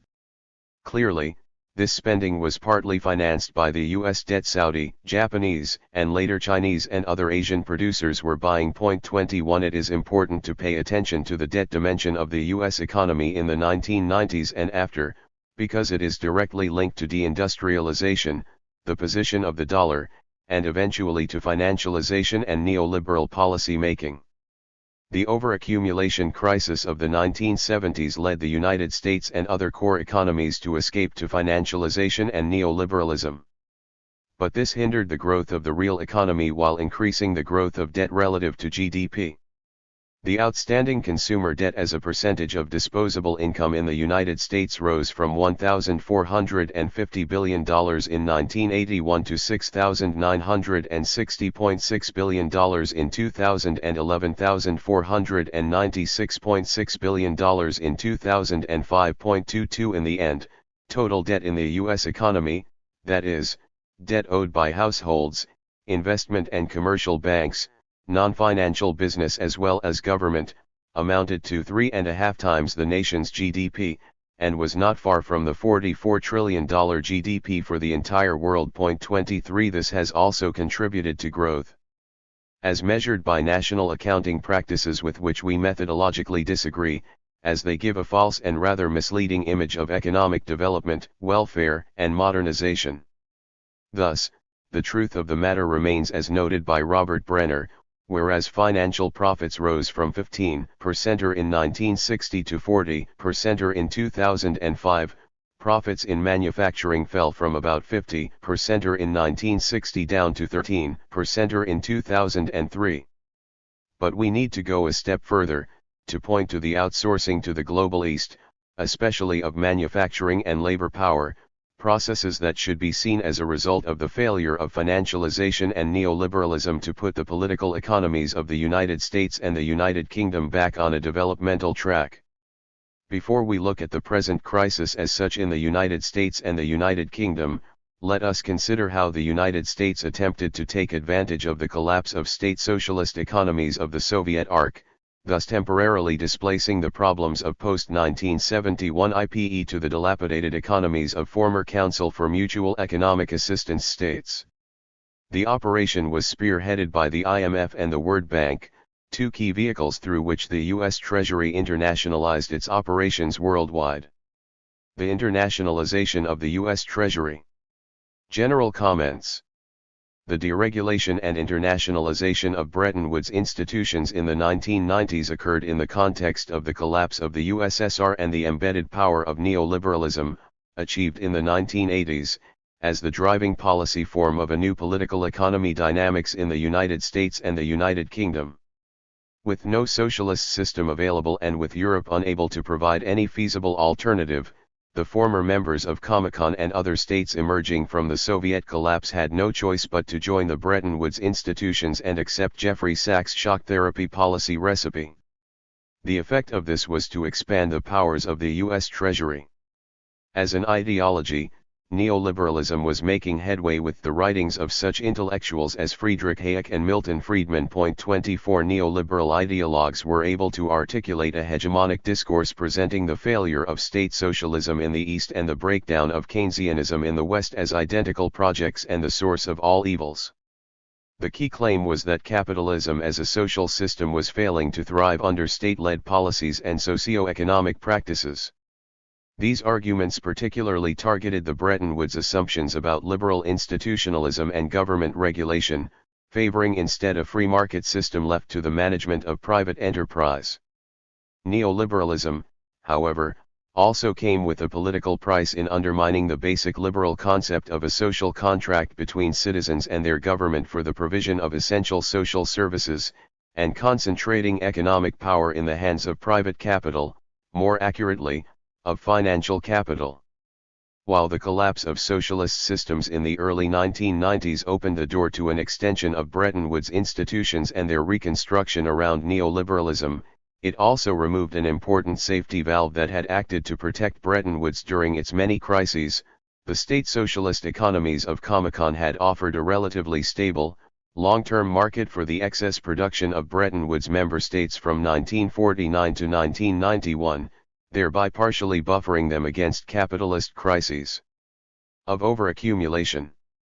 At the same time, this socialist alternative market provided a counterweight to the Cold War practices of the United States and its Bretton Woods allies, which restricted the free exchange of ideas and justified militarism and intervention in the post-colonial world. Once this safety net and counterweight were gone, the comfortable balance of a bipolar world disappeared with it. Its absence after 1991 increasingly exposed the Bretton Woods regime to capitalism's own contradictions, such as its tendencies towards speculation and overaccumulation, its reliance on the U.S. Treasury, and its disregard for the connection between unpopular neoliberal economic policies and their political consequences. This is one good example showing how global fault lines operate in the international system. With the Bretton Woods system evolving into a fully integrated global financial system by the late 1990s, the role of the U.S. Treasury in neoliberal reconstruction became more visible.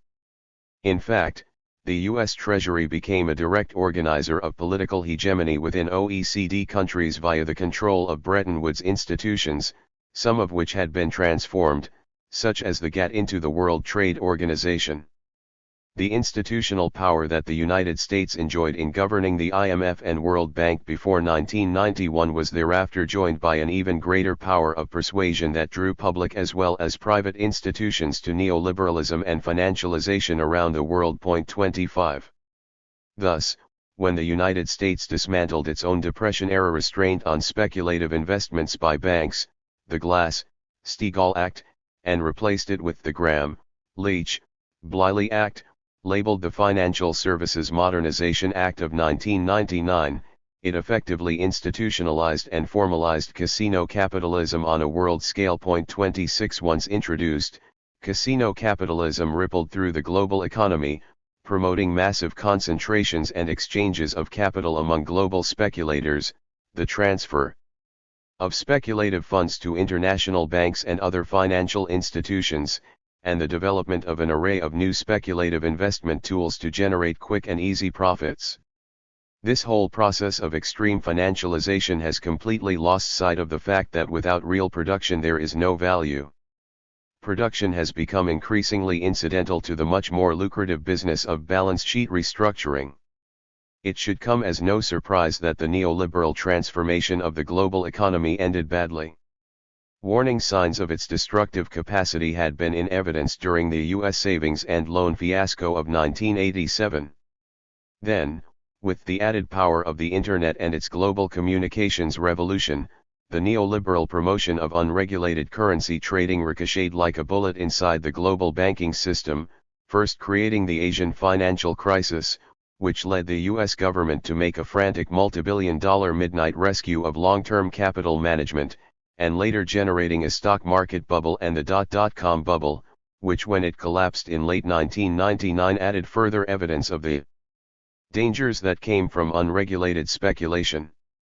What is remarkable is not the many failures of neoliberalism over the past 15 years, including the pyramid investments on speculative debt which came to balloon overall global paper capital from a relatively modest sum of $70 trillion in the late 1990s to more than $700 trillion by 2007, but the inability of capitalist governments to extract themselves from its grip. Thus, rather than acting to restrain capitalist excess, these governments stood aside to encourage the even greater speculation that eventually produced the collapse of 2007, 08.27. But like its history, the dynamics of the present crisis lie below the surface of events. Certainly, subprime lending was a precipitating factor, but it also represents a series of policy choices that were driven by changing circumstances in the global political economy. Some of these were within the control of capitalist governments, such as the dismantling of Depression-era regulations of financial markets.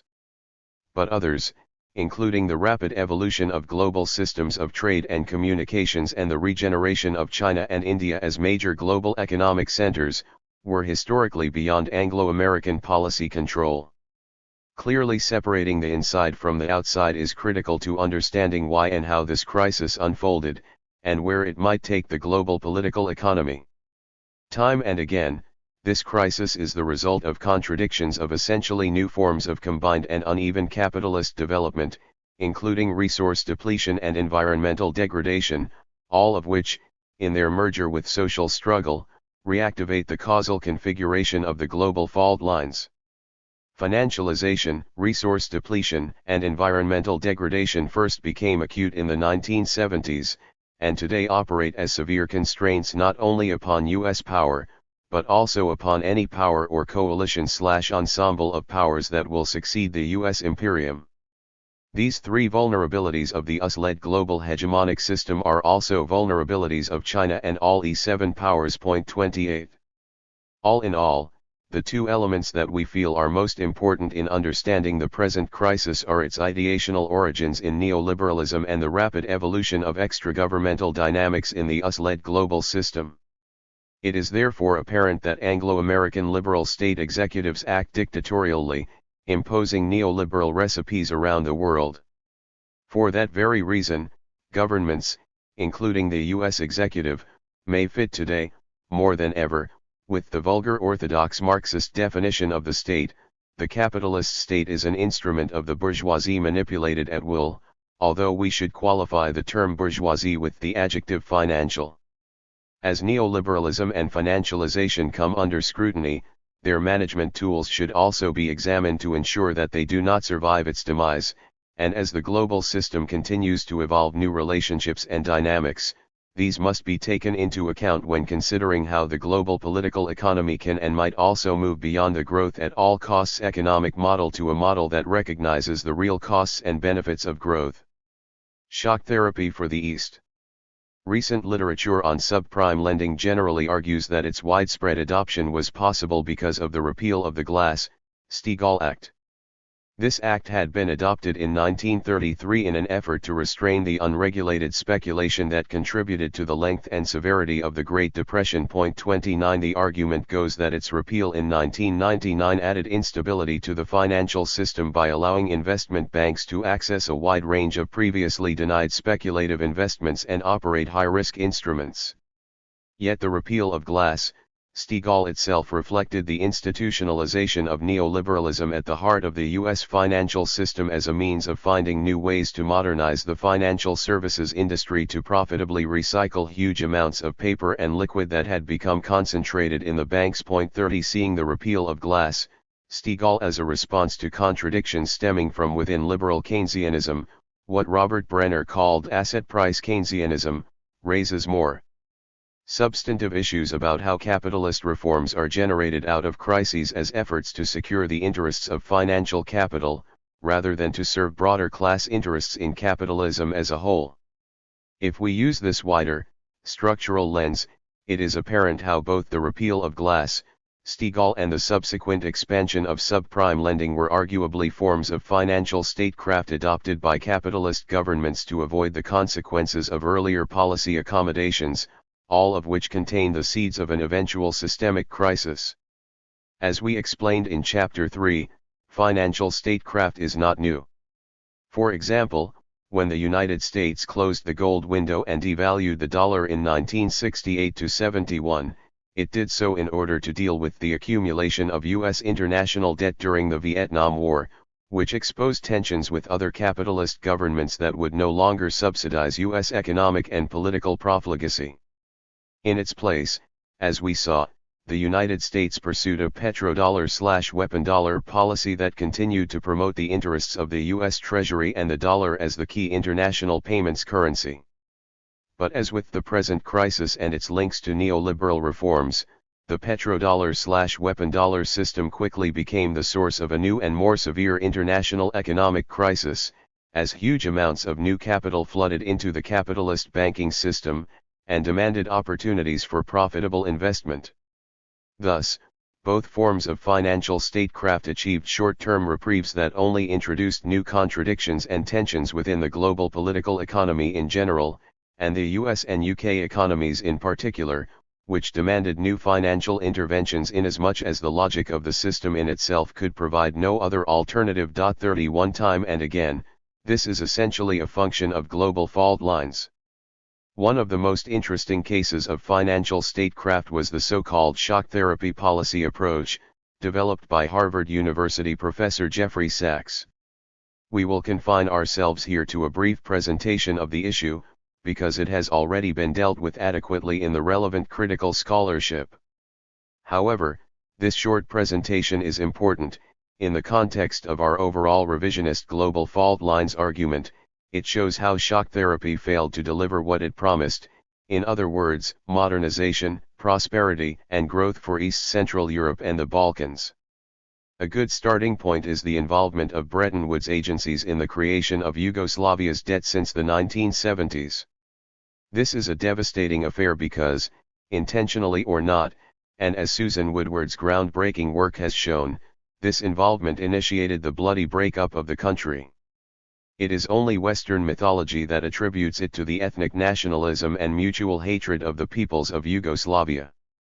Mainstream explanations of the violent breakup of Yugoslavia argue that the main culprit was the highly politicized ethnic hatred between the peoples and the elites of the constituent states of Yugoslavia, which blew out of all proportion after the country's charismatic leader, Marshal Tito, died in 1980. More sophisticated accounts add as a cause to the collapse of the country the very impact of the disintegration of the Soviet Empire. Being a non-aligned country, Yugoslavia needed the support of both the West and the USSR to maintain a balance between its borrowing requirements and defense needs. With the USSR gone, Yugoslavia could no longer keep its state cohesion. But these are not the real causes that led to the violent disintegration of Yugoslavia. If they count at all, these variables should be seen in conjunction with the interference of concrete exogenous agencies and even state actors, such as Germany and the Vatican, and above all the IMF and the World Bank. Yugoslavia's socialist economic experiment, which followed Edvard Kardelj's theories of self-management, coupled with its non-aligned stance in foreign affairs, proved workable during the Golden Age. Yugoslavia could borrow money from both the Soviet Union and Bretton Woods institutions, it could buy from and sell to both capitalist and socialist countries, and overall, it was able to maintain a stable current account.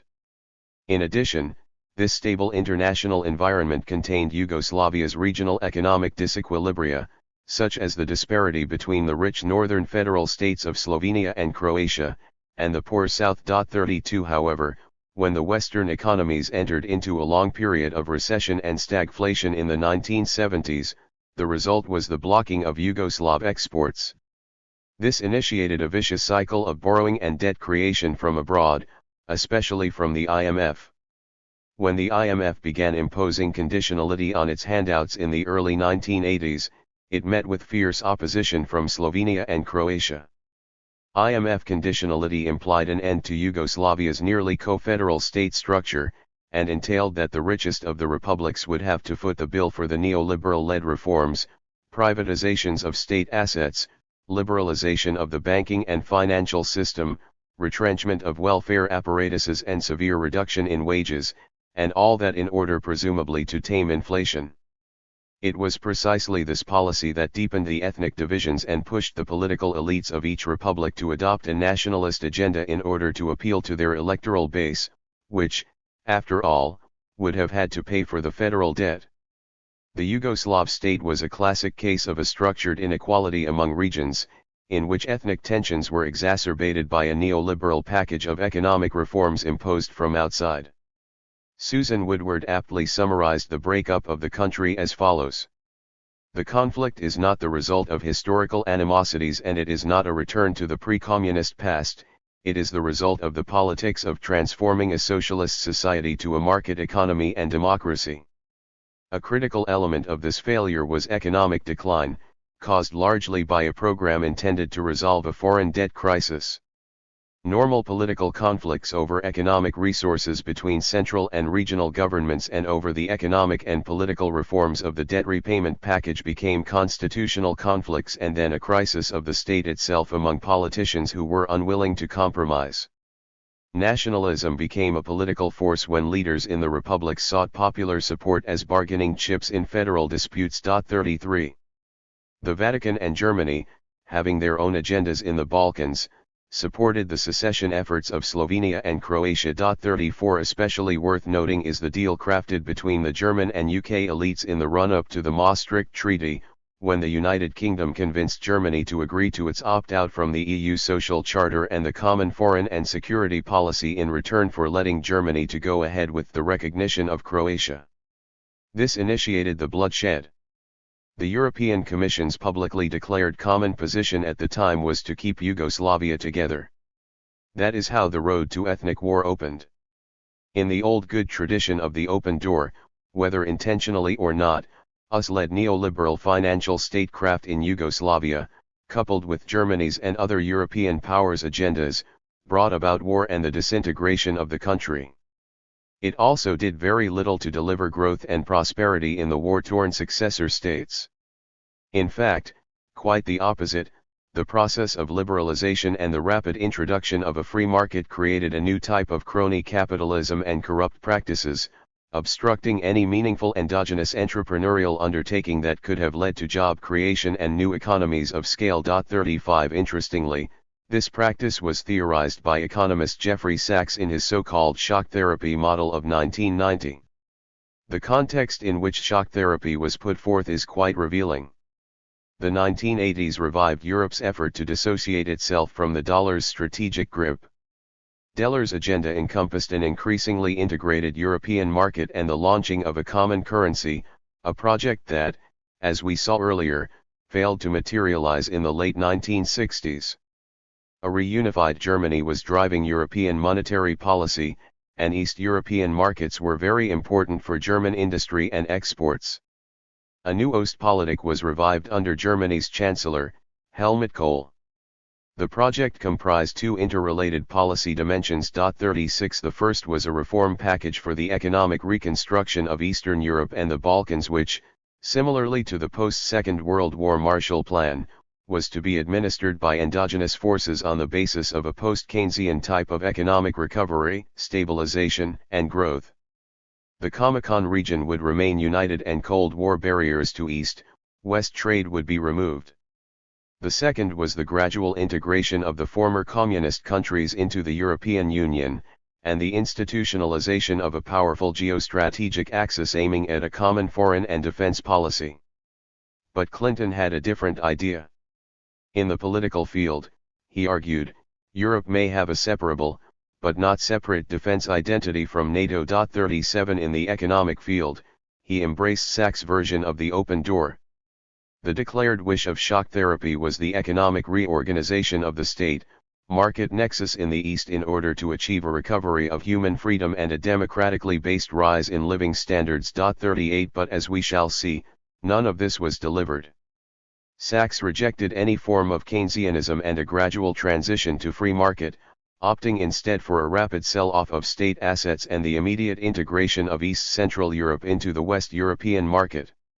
Open trade, currency convertibility, reliance on the private sector, membership of Bretton Woods institutions and openness to foreign investment were Sachs' developmental articles of faith that each former communist country should subscribe to. As Peter Gowan convincingly showed as early as 1994, 95-39 shock therapy practice for Eastern Central Europe failed miserably to deliver on all of its promises.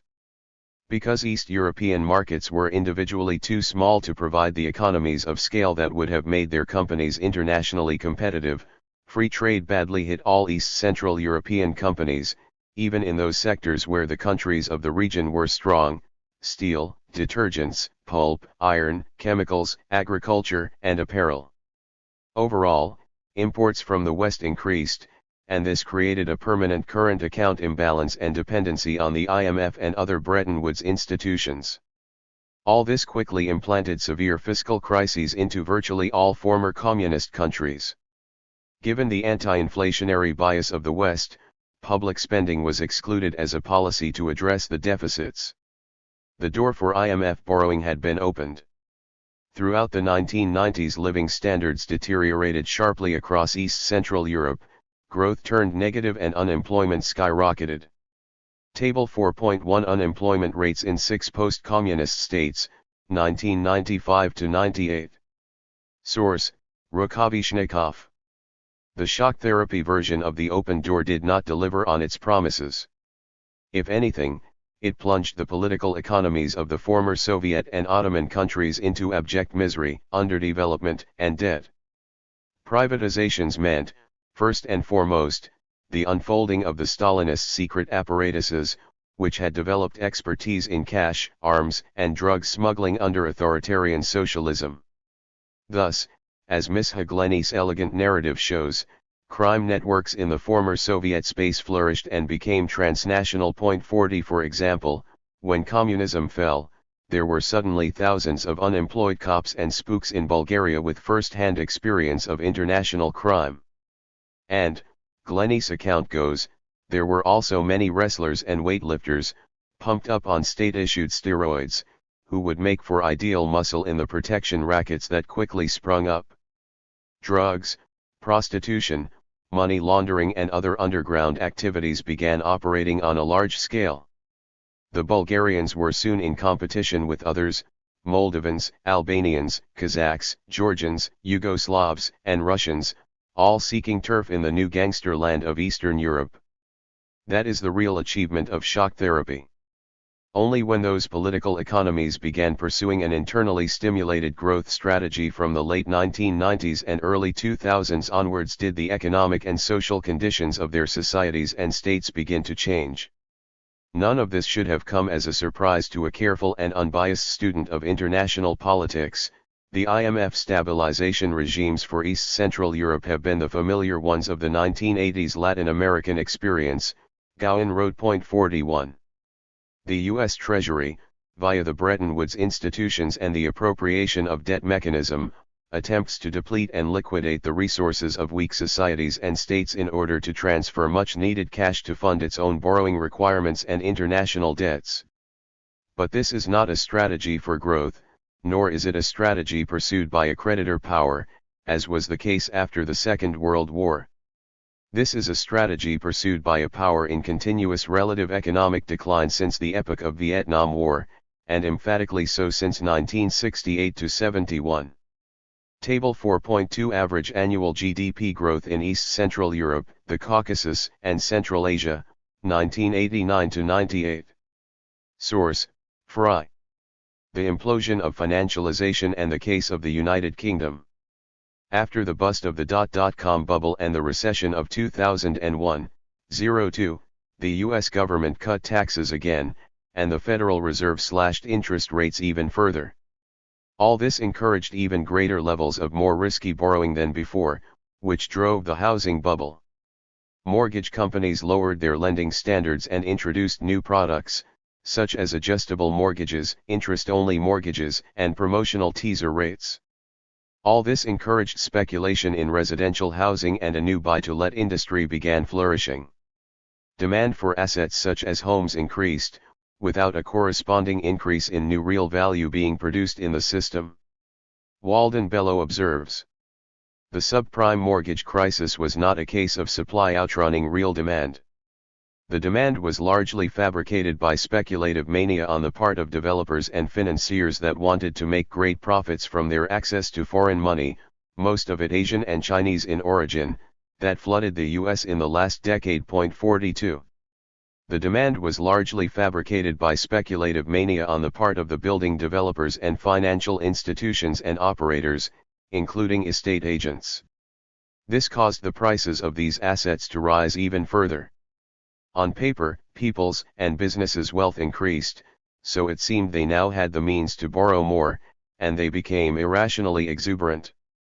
All of this led to a further increase in demand, and so on. 43 Many people were provided with mortgages, by relaxing income documentation requirements, such as the self-certified mortgages in the United Kingdom, to buy overpriced properties that they could not, in reality, afford. John Bellamy Foster argued. The housing bubble associated with rising house prices and the attendant increases in home refinancing and spending, which has been developing for decades, was a major factor in allowing the economy to recover from the 2000 stock market meltdown and the recession in the following year. 44. Under the euphemistic heading of financial innovation, a number of changes in institutional arrangements enabled banks and mortgage lenders to escape regulatory restrictions and expand their activities even further. 45. It seemed, at the time, that the economy was being dragged out of recession, yet we can claim in retrospect that the same measures laid the ground for the much more serious problems the system faces today. Greater levels of risky borrowing led to speculative bubbles and temporary prosperity, and these ultimately ended with corporate collapse and in recession in the real economy. 46. The rise of profit in the spheres of financial and banking capital, being mostly collateral paper asset and leveraging, was not enough to raise investment to its previous levels.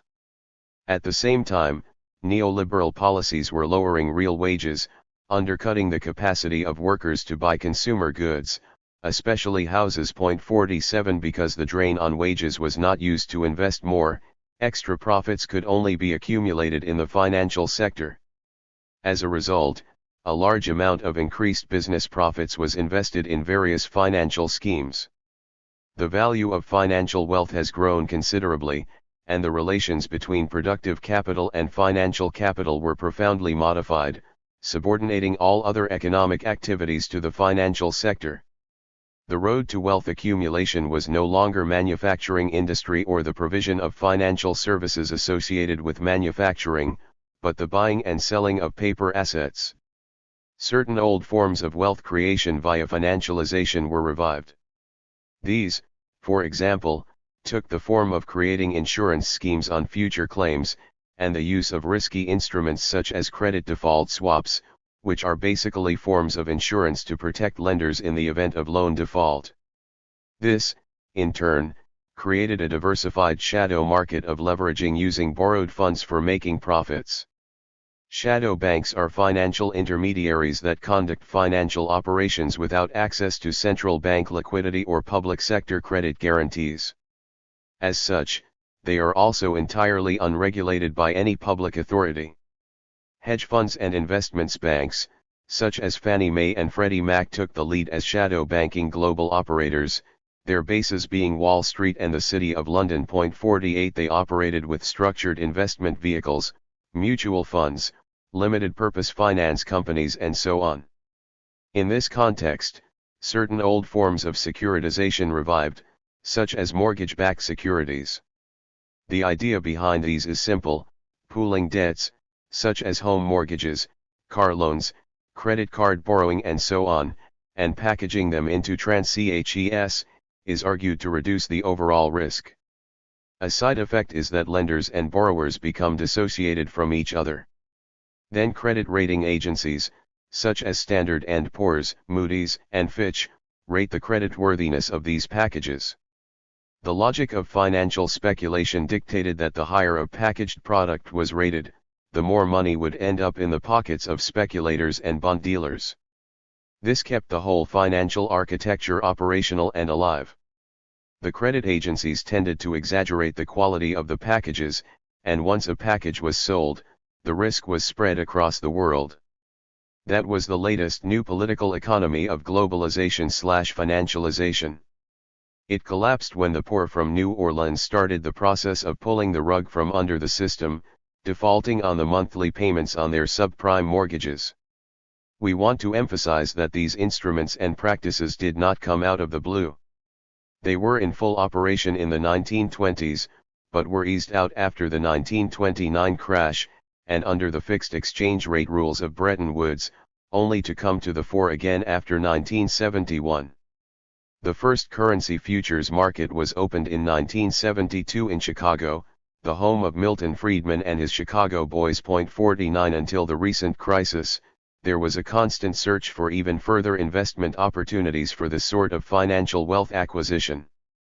Let us repeat here again that this process, widely referred to as financialization, is related to the increasing role of financial motives, financial markets, financial actors, and financial institutions in the operations of domestic and international economies. The truth of the matter is, however, that the whole system remained extremely vulnerable. The computerization of finance in the 1990s and the ability to employ complex mathematical formulas dramatically improved the system's ability to innovate, and a number of long-standing barriers to the reach and range of permissible activities were gradually undermined by various changes in the U.S. financial services industry. Legislation assisted too. As we saw earlier, the Financial Services Modernization Act of 1999, known as the Graham-Leach-Bliley Act, repealed the banking activity restrictions of the Depression-era Glass-Steagall Act, which had separated commercial and investment banking in order to control speculation and protect bank deposits. As a result, the financial system became increasingly volatile and unpredictable. By the end of the century, the level of personal borrowing in the United States rose to the record level of 9% of GDP. Especially mortgage refinancings, what in the United Kingdom is referred to as remortgaging, and home equity loans allowed U.S. households to cash in on the capital gains from rising housing prices without having to sell off their homes. As if financialization was producing its own exclusive overaccumulation crisis, it tried to find exit strategies inasmuch as there was no other way all the goods and services produced within the system could be sold. 50. Levels of debt, subprime lending and banks. The gap between stagnant or even declining wages and fast increasing consumer expenditure was closed by the accumulation of consumer debt. Consumer debt, coupled with all sorts of cheap commodities manufactured in China and other Asian states pouring into the U.S. market, allowed many working families to maintain their standard of living to some extent. In 2007, U.S. households spent more of their disposable income to pay off debts than to buy food. Household indebtedness in the United States rose from 50% of GDP in 1980 to 71% in 2000 and 100% in 2007. This was devastating. The financial sector's indebtedness was 21% of GDP in 1980, 83% in 2000, and 116% by 2007.51. Thus, when interest rates began to rise in 2006, 07, the result was catastrophic. The poor and the deprived could not pay their monthly dues to their mortgage lenders and home insurers, and had to default. This reverberated across the global debt and securitization chain, contaminating all papers and futures, as well as all their collateral buyers, insurers, private bondholders, pension funds, investment and commercial banks. The list is endless. This is a very peculiar form of class struggle. It shows the deep contradictions of the global capitalist system and its negative dynamics, as well as the way in which the poor can take revenge over the rentiers who created their debt. In the United Kingdom, borrowing levels were proportionately even greater. Until the current crisis, the house boom was even crazier, with average house prices quadrupling in 12 years. The reason why the United Kingdom is in so much trouble is that both its corporate debts and its household debts are huge. It is this combination that makes the UK economy such a credit liability. Michael Saunders from Citigroup has calculated UK external debt, what the country owes the rest of the world, to be as high as 400% of GDP, the highest in the G7 by some margin. The next down, France, is 176%. The US external debt is just 100%. Japan has half the United States debt level. 52. Between mid-2000 and 2004, U.S. households took on $3 trillion in mortgages. 53. Where did this money come from? During the same period, the U.S. government, as well as the private sector, borrowed $3 trillion from the rest of the world. Between a third and a half of mortgages were financed with foreign money. The total U.S. debt had doubled as a proportion of GDP since 1980, and was 350% of GDP even before the recent dramatic takeovers of new debt by the government. This is one result of financialization, an enormous increase in debt of all kinds. 54. Another result, equally serious, is the inability of the project to contribute to any real growth for the United States, as figure 4.1 indicates. Subprime lending offers important lessons that show why this present crisis is a fundamental, systemic crisis of the capitalist process, and not just a garden variety recession caused by the bad behavior of a handful of greedy speculators. What capitalism as an economic system does most efficiently, especially when left to itself, is to create and increase social and political inequalities. And what it does most inefficiently is account for social needs and systemic change.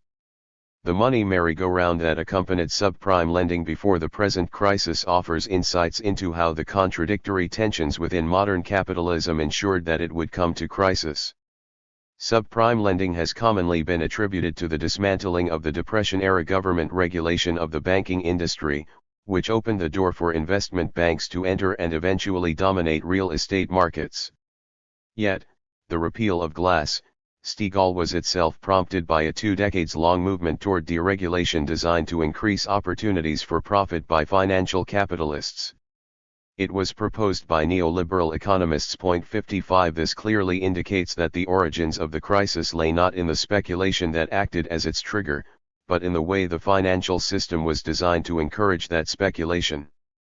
The money merry-go-round, an expression dear to Mondale and Susan Strange 56, that became visible after the collapse of the speculative frenzy must be seen as fundamental and systemic, rather than as merely the bad behavior of those within it.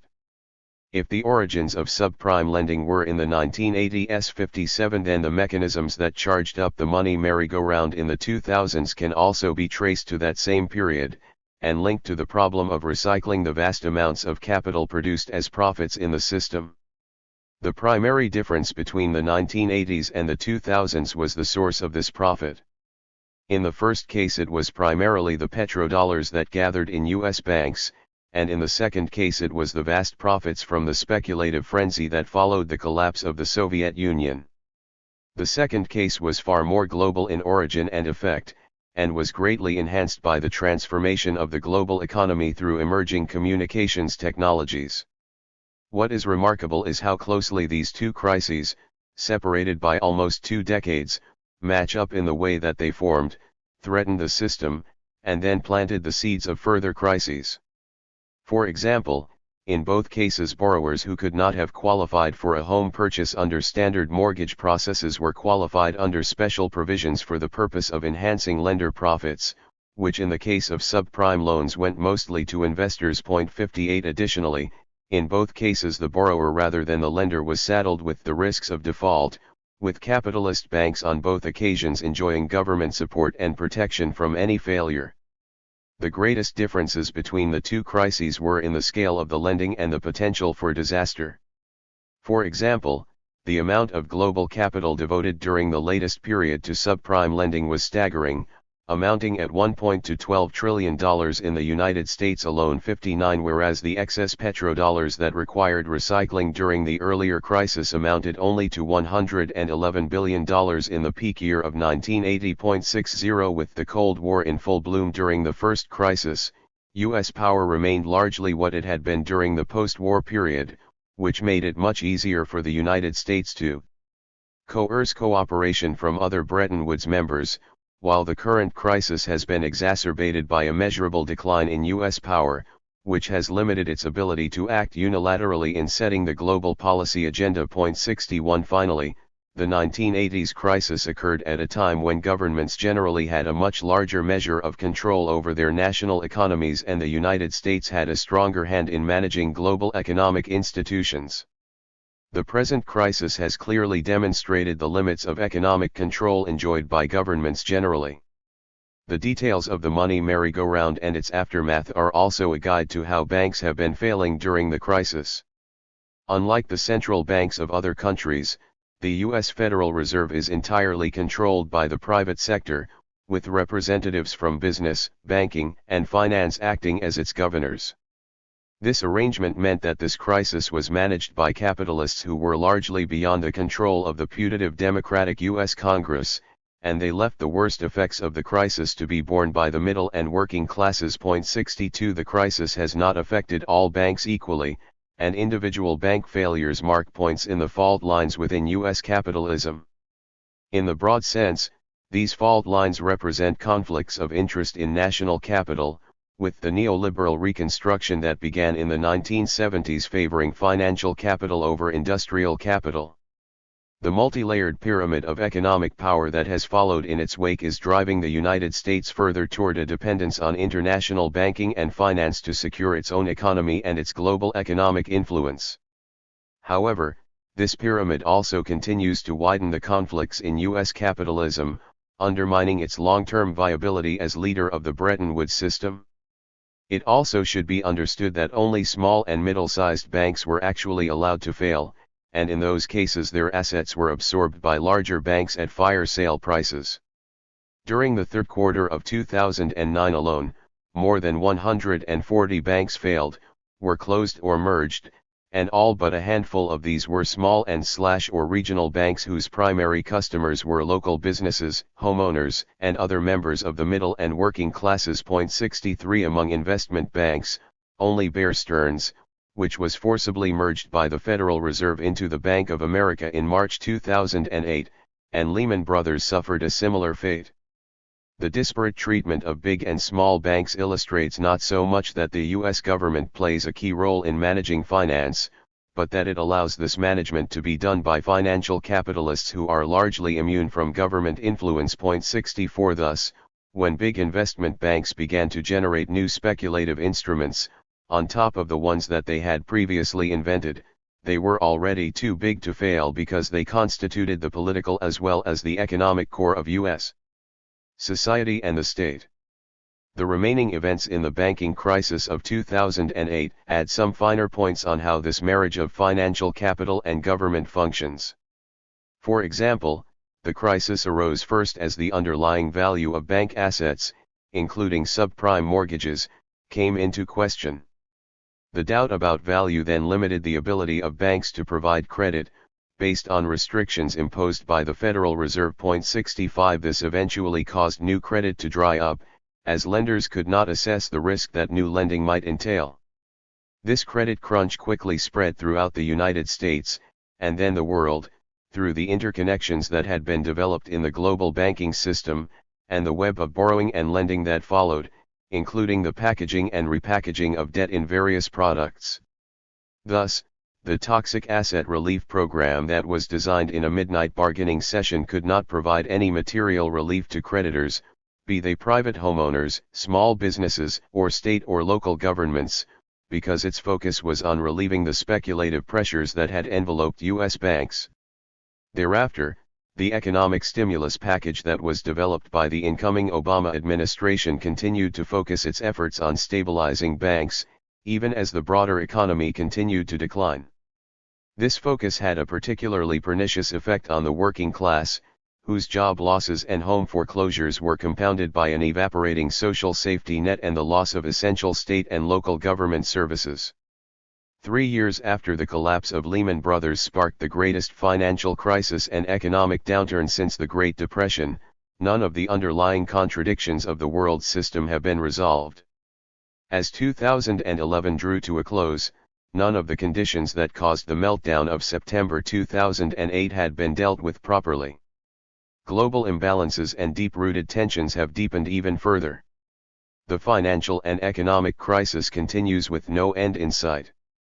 We are now well into the 5th year of the global crisis, and the outlook remains far from settled. Hundreds of billions of dollars have been made available to save banks and financial houses around the world. The plight of the Eurozone is beyond belief. In 2003, as it was preparing for the Olympic Games which it hosted the following year, Greece's borrowing boosted its GDP by 5.9%. In 2010 it dropped down to -4.5%. 66 Portugal's GDP was 4.1% in 1999, but -2.5% in 2009. Basically, all of Europe's peripheral lame ducks threaten the viability of the Eurozone. Governments and central banks took off the books of the banks the worthless or so-called toxic assets, which were transferred onto state balance sheets. Greece, already bankrupt, receives one bailout after another because this is the only way for the private bondholders of the Greek debt to transfer it to public institutions and the European Central Bank, so it is the European and Greek taxpayers who are paying that debt. The bailout operation, and similar measures such as quantitative easing, have cost more than 25% of global GDP, which is tantamount to the globe's black or invisible economic sector. This large-scale bailout, however, did not solve the problem. The false claim that the governments have broken the back of the recession is running out of steam. Recent figures point to a marked decline in economic activity in all of the 16 countries of the Eurozone. Leading countries outside the Eurozone also recorded negative growth figures, and where the figures appear positive it is because of quantitative easing and other monetary measures that only bring temporary relief. There is a sharp worsening of the economic situation in all Western economies. The concerns about the U.S. economic outlook and the continued debt crisis in Europe also hit risk markets hard. Unemployment has not stopped growing, and the housing market remains depressed at historically low levels. Economists warn of a lost generation as youth unemployment soars as high as 40% in some European countries. The United States and the other leading developed countries all face the prospect of low economic growth and high unemployment, whereas the challenge of deleveraging remains. Far from easing the dire crisis conditions, governments of the advanced economies, in line with the international financial institutions, are now implementing sharp austerity programs on a scale not seen since the 1930s. Everywhere in the Western world there is unemployment, foreclosures, bankruptcies, depressed housing markets, and no recovery in sight. Already, in many advanced economies the highest number of people since the 1930s are now jobless or unable to find full-time work. But unlike the 1930s, when the credit crunch was tackled by governments with a turn to Keynesianism, especially after the war, the governments of the West today seem to have opted to deal with the crisis by way of deepening neoliberalism and globalization. No doubt they are wrong, and they are digging the hole even deeper. Austerity in the United Kingdom.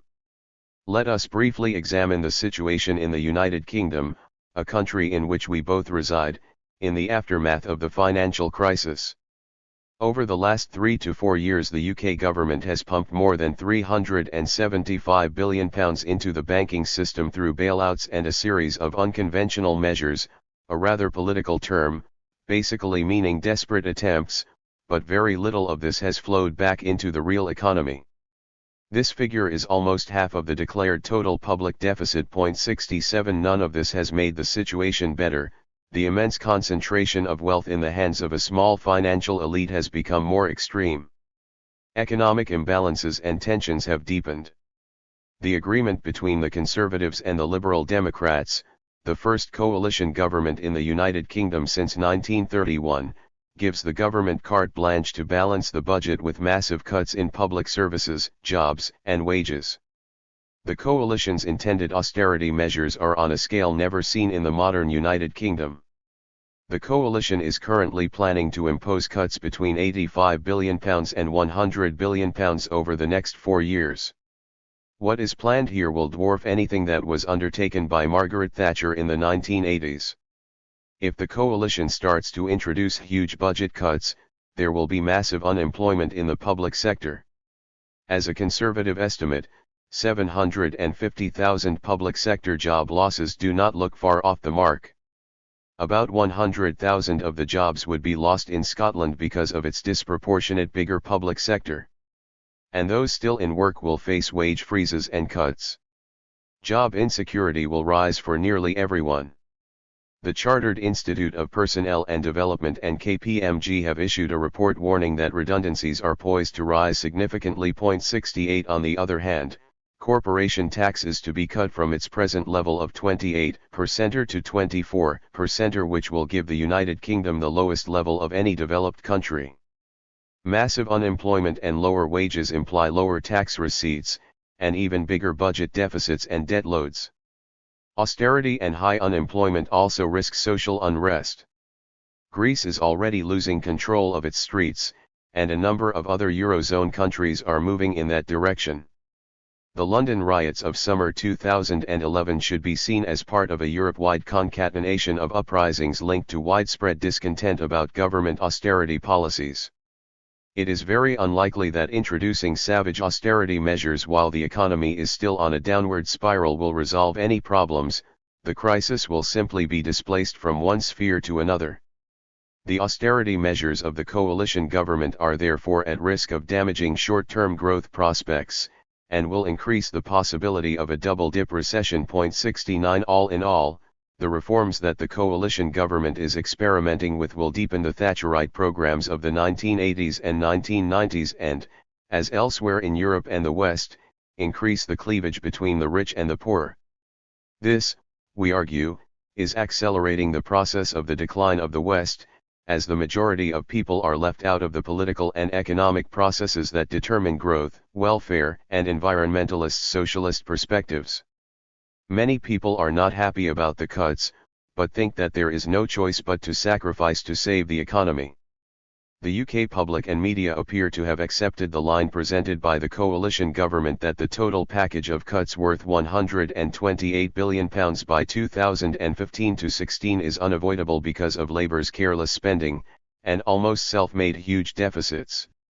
Until the financial crash of 2008, however, the Labour governments had succeeded in keeping national debt below a 40% of GDP target. In 2006-07, public sector net debt was 36% of GDP. In 2008, it rose rapidly primarily because of financial interventions to bail out Northern Rock, RBS, and other banks, because of lower tax receipts, and because of higher spending on unemployment benefits, all caused by the recession. So the current deficit was caused primarily by the recession, not by the previous administration's pre-crash spending plans. In 2010 it stood at 63.7% of national GDP, and was projected to peak at 74.9% in 2014 to 15.70. UK Prime Minister David Cameron's Big Society programme offers an ideological justification for the intended massive cuts. It is obvious that the cuts of this scale are about much more than just deficit reduction. Critics have argued that the cuts are part of an agenda to transfer services from the public sector to the private sector. The pretense of there is no alternative is a means for the Conservative project to radically transform the state towards an ever more neoliberal direction. In general, Keynesian deficit financing to achieve a constructive result requires a very careful approach to spending cuts and overall fiscal policy. Reducing the overall debt/GDP ratio is difficult by simple fiscal measures, and not always necessary. Sometimes a large fiscal deficit can be useful to actually reduce the ratio if the fiscal deficit creates a larger GDP. The economy must also be on a growth path in order to achieve required economic and financial benefits. But if the country suffers from not only low or no growth, but also no growth in the working age population, reducing the debt/GDP ratio seems unrealistic and is also highly risky. Therefore, in order to achieve a balanced annual budget, careful fiscal measures should be accompanied by other measures such as tax rises and growth-led investment. But the UK government does not even follow these tested pre-socialist recipes. It currently seems to be obsessed about the need for belt-tightening and continuous financial statecraft, but the real problem is inadequate productive spending, in other words, the lack of real economic activity. Cutting government spending too soon may make the situation more drastic, and the recession more severe and lengthy. There is a real danger that spending cuts could reduce economic growth and therefore hinder attempts to improve tax revenues. If the course of the Great Slump is a useful example, the current policy of the coalition government could have the unintended consequence of exacerbating the crisis rather than beginning to address it. The current coalition, which at the time of writing was shaken by the emerging details of News International's phone hacking scandals, is citing the experience of Canada during the late 1980s and the 1990s as a success story for massive spending cuts bringing down huge budget deficits. Canada had a budget deficit of 9% of GDP in 1992. By 1997 it was showing a surplus. At first sight this looks like a good comparison, two countries with large budget deficits trying to deal with the crisis by introducing fast and massive spending cuts. However, there are huge differences, mainly in terms of the context and the global environment. Canada in the 1990s was aided by the pickup in the global economy, and especially relatively strong US expansion. In the middle of this US-centered growth spurt, Canada bought itself a significant slice of that growth. This is evident especially in the rapid growth of investment in energy and mining. 71 The United Kingdom, however, does not have an expanding and relatively buoyant economy for a neighbor. It has the Eurozone, which itself is struggling with the same financial and economic crisis. In the 1990s, the United States still exercised economic hegemony, and the US consumer was still the world's engine of growth. All this helped to boost revenue growth significantly without a huge squeeze on taxes. The US market was there for Canadian companies, and also many jobless Canadians could get jobs over the border. Today, the United States is in severe, albeit relative, economic decline, with the socio-economic center of gravity moving away from the Western economies. 72. In the United Kingdom, in the near future the bad news for manufacturing is likely to continue. New jobs are more likely to be part-time and temporary, and mainly in service sectors such as call centers, internet services, retail outlets, and more ephemeral trades like advertising and the media. This trend has already been clear for the last 3 decades. In 1970, some 9 million people worked in manufacturing. Today the number is less than 4 million. There is no sign that this trend is about to be reversed. According to a recent survey, most UK workers are better suited for a job selling hamburgers than designing microchips. More than 1/3 of those between 25 and 34 in the United Kingdom have no GCSE level qualifications. 73.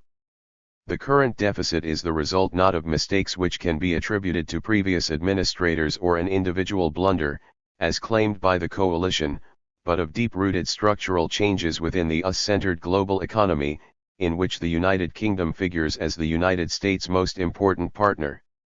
The Office for Budget Responsibility forecasts that unemployment will remain well above 7% for the next 2 years, and above 6% for the following 2. Structural deficits are usually based on the notion that once there is a return to full employment, revenues should be balanced against expenditure. It makes little or no sense to seek to achieve a balance before full employment is reached, and to do it on the basis of an unemployment trend that is already well above acceptable levels. 74. The right task is to find a fair and sustainable path out of crisis. To formulate policy alternatives, it is important to emphasize what caused the crisis. Budget deficits more or less automatically heal with economic recovery. Trying to cut the deficit quickly, in the midst of a serious recession, is likely to damage the economy drastically and extend the crisis. The government instead should concentrate on environmentally sustainable growth, and let this type of growth reduce the deficit. This is a tall order.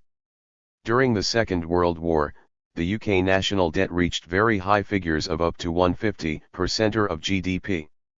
It is normal practice that countries borrow more during the time of serious national and international crises, like wars, or economic upheavals such as the one currently affecting the world, and pay back the debt over a period of time.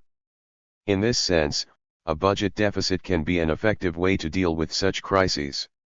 If anything, the problem of low economic activity is the real issue, and it is more urgent to deal with this than to focus on fiscal stability. When the coalition of conservatives and liberals that succeeded the Labour government introduced an emergency budget in September 1931, Keynes stood out against the chorus of approval. The budget was, he wrote, replete with folly and injustice. Cuts will not reduce a deficit, but productive investment and demand-led policies, as pre-socialist measures, will. The Confederation of British Industry has announced that it expects economic growth in 2012 to be much slower than previously predicted, thanks to the coalition government's emergency budget. Much weaker consumer spending is the main reason for this. Ian McCafferty, CBI Chief Economic Advisor, said. The recovery continues to be choppy and lacking in vigor.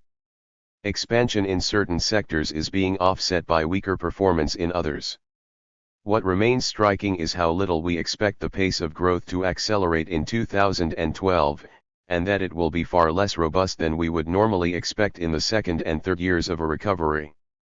Cutting too far and too fast will mean more people out of work, fewer jobs in the economy, a lower level of taxation from workers and businesses, and more people on unemployment benefit, which will cost the government more.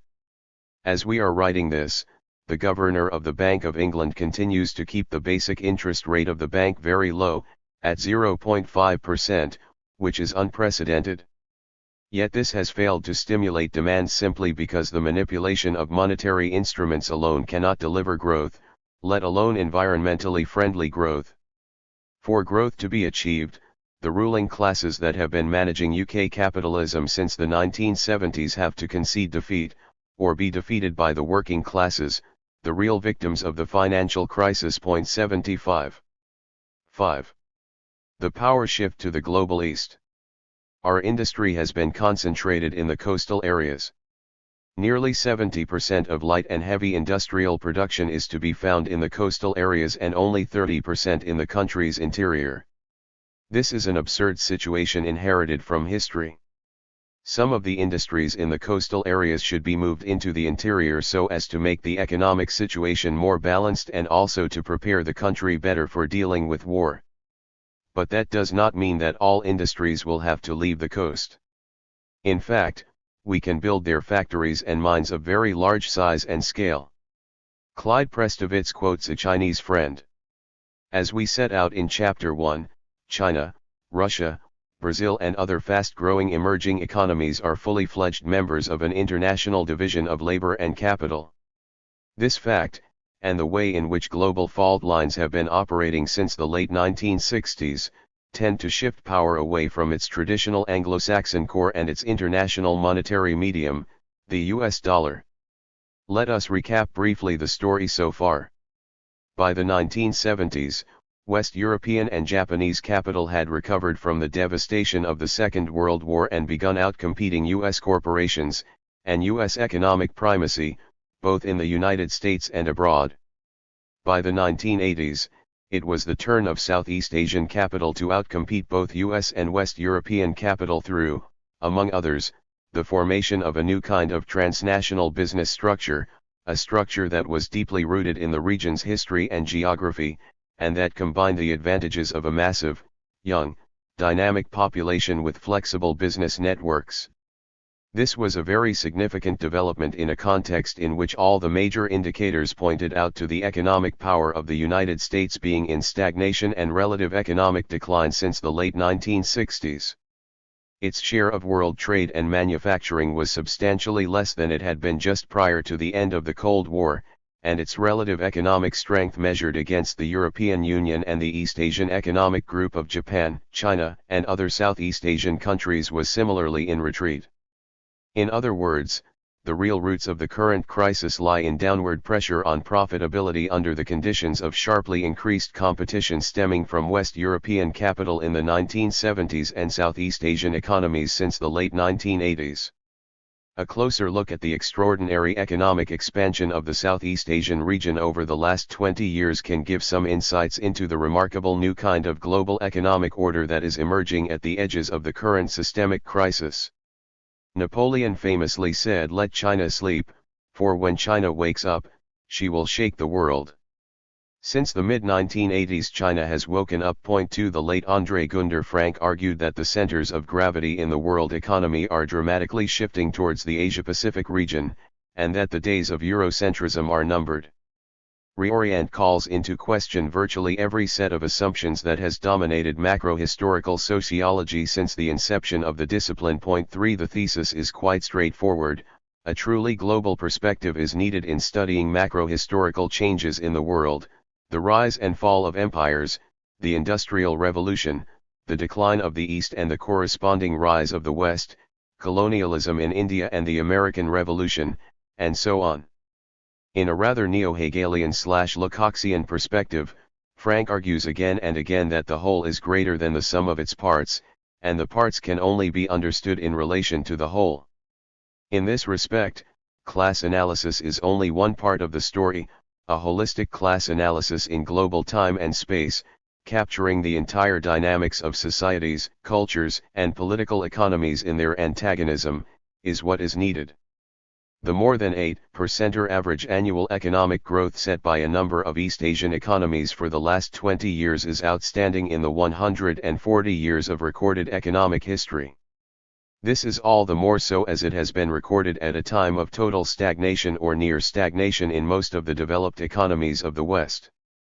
As Scott L. Kastner noted, the rise of China represents one of the most fundamental shifts in world politics over the past few decades. 4 Never has a country so large changed so much in such a short period of time. 5 The opening up of China's economy to global forces was part of U.S. Cold War policy, with the intention of reaching a rapprochement with Mao Zedong in the 1970s against the Soviet bloc.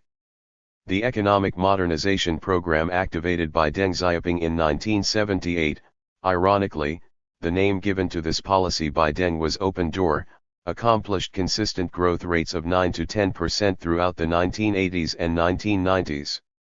Deng established pragmatic economic reforms that transformed China into a market-oriented economy.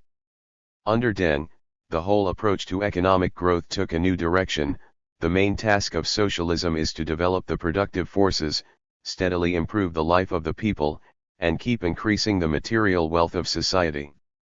So to keep rich is no sin. 6 For more than 2 decades, China has marched to the banner of reform and opening to the outside world. 7 Deng's economic program was regarded by many observers as one of the historical turning points of the 20th century. How ironic it is that now, 3 decades later, the United States increasingly regards a fast-expanding market economy in China as a serious threat to its own global hegemony. This is exactly an expression of the tragedy of the U.S. open-door policy and its current form, that of globalization. Issues between the United States and China. The U.S. political elite is not only more aware of the limits of its own power, it is also much more concerned about the strengths of potential rivals.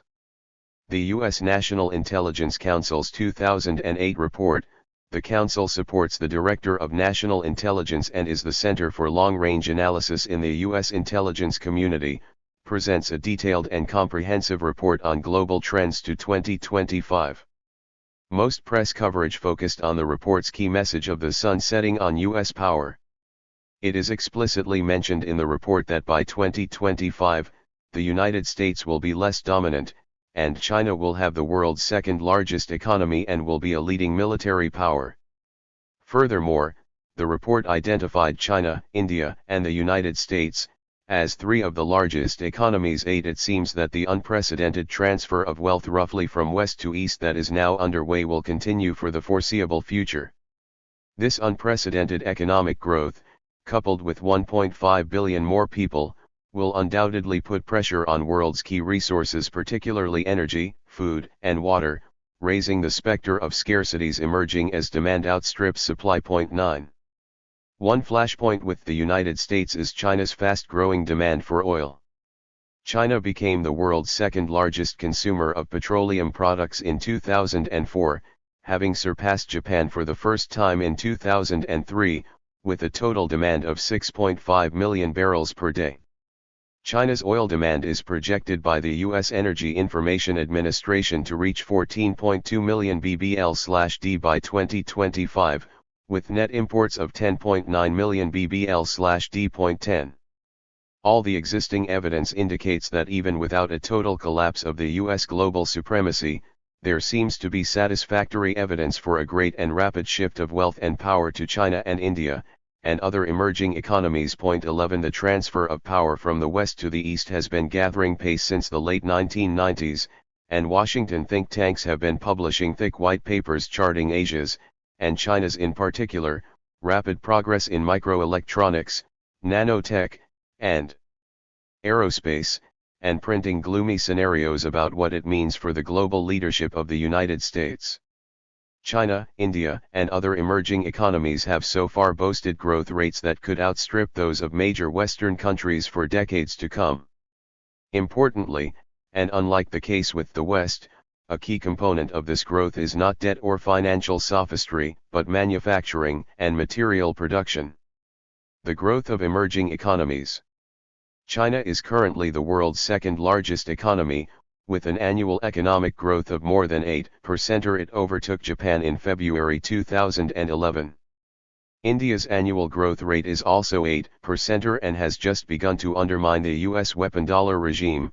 The Indian government's decision in July 2011 to reject offers from 2 U.S. firms to supply fighter jets worth an estimated $12 billion has put into question the future of U.S.-India defense collaboration and military sales. By mid-century, India is expected to have 1.6 billion people, and 220 million more workers than China. No doubt, this could be a source for instability.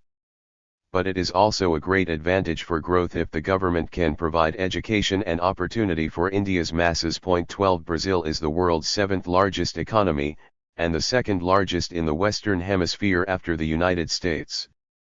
Brazil's GDP growth is over 5%, and the country is predicted to become one of the 5 largest economies in the world in the future. China has become the engine driving the recovery of other Asian economies from the recessions of the 1990s. Japan, for example, has become the largest beneficiary of China's economic growth, and its leading economic indicators have improved as a result. Thanks to increased exports to China, Japan has finally emerged from a decade-long economic crisis. After China, India is emerging as an economic superpower. With economic growth topping 9% in 2007, an acknowledged nuclear capability, and a growing role in international relations, it has attained the status of a leading emerging power. India is today playing an invaluable role in the global innovation chain. Motorola, Hewlett-Packard, Cisco Systems, and many other high-tech giants now rely on their teams in India to devise software platforms and dazzling multimedia features for next-generation devices. Intel has 2,000 electrical engineers with PhDs in Bangalore designing state-of-the-art chips. Indian engineering houses use 3D computer simulations to produce sophisticated designs of everything from car engines and forklifts to aircraft wings, for clients like General Motors and Boeing Corp. 13. The post-war era witnessed economic miracles in Japan and South Korea. But neither was big enough to power worldwide growth, or change the direction of the global economy across a complete spectrum of industries. China and India, by contrast, possess the weight and dynamism to transform the 21st century global economy. The closest parallel to their emergence is the saga of the 19th century United States, a huge continental economy with a young population, providing a driving force that enabled it to grab the lead in agriculture, apparel, and the high technologies of the era, such as steam engines, the telegraph, and electric lights. But in a way, even the rise of the United States falls short in comparison with what has been happening in China and India for the last 2 decades.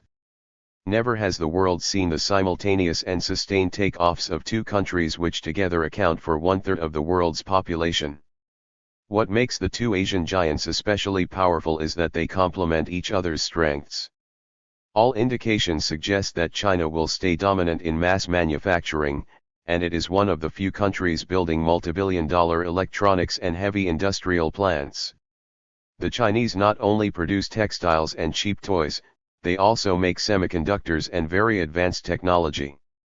Indeed, the world's semiconductor fabrication capacity is dominated by the Asia-Pacific region. 14 India is a rising power in software, design, services, and precision industry. If Chinese and Indian industries truly collaborated, they would take over the world high-tech industry. These immense workforces are already converging. Because the global deployment of high-speed internet communications renders geography almost irrelevant, now multinationals are able to have their goods built in China with software and circuitry designed in India. Together they are combining Indian software technology with Chinese hardware technology to achieve world leadership in the global information technology industry. In 2005, India and China formed a strategic partnership. More recently they agreed to hold their first ever joint military exercise. 15 The refusal by India to go ahead with the buying of US military hardware in July 2011 may well be connected to the China link. One obvious reason for this shift in the balance of power in many technologies is that China and India produce a combined total of more than 500,000 engineering and science graduates per annum. The total number of graduates in the United States is only 60,000. In 3 years' time, the total number of young researchers will go up to 1.6 million in India and China together. Because these 2 countries can throw more brains at technical problems, their contribution to research and innovation is increasing very quickly. 17. Western business is not just shifting research work to Asia because Indian and Chinese brains are young, cheap, and plentiful. Thanks to the comprehensive and intense technological education available in China and India, in many cases, Asian engineers are better educated than Western engineers, and they combine complex skills, mastery of latest software tools, a knack for complex mathematical algorithms, and fluency in new multimedia technologies. It is true that many Western companies came to India and China for the low cost, but they are staying for the quality, and they are investing for the innovation. China and India are rapidly moving from providing low-cost manufacturing and services to being innovation powerhouses. Now it is becoming increasingly clear that China and India are taking center stage in the global competition for innovation and talent. China and India now boast some of the world's top science and research universities, including the 7 campus Indian Institutes of Technology as well as Beijing's Tsinghua University. 18 Origi is quite right when he argues, and repeats again and again, in Adam Smith in Beijing that the Chinese labor force is not just cheap but also highly skilled. One of the most striking features of the Chinese labor market, Raphael Kaplinsky endorses further, is its growing level of education and skilling. 19. Control over resources.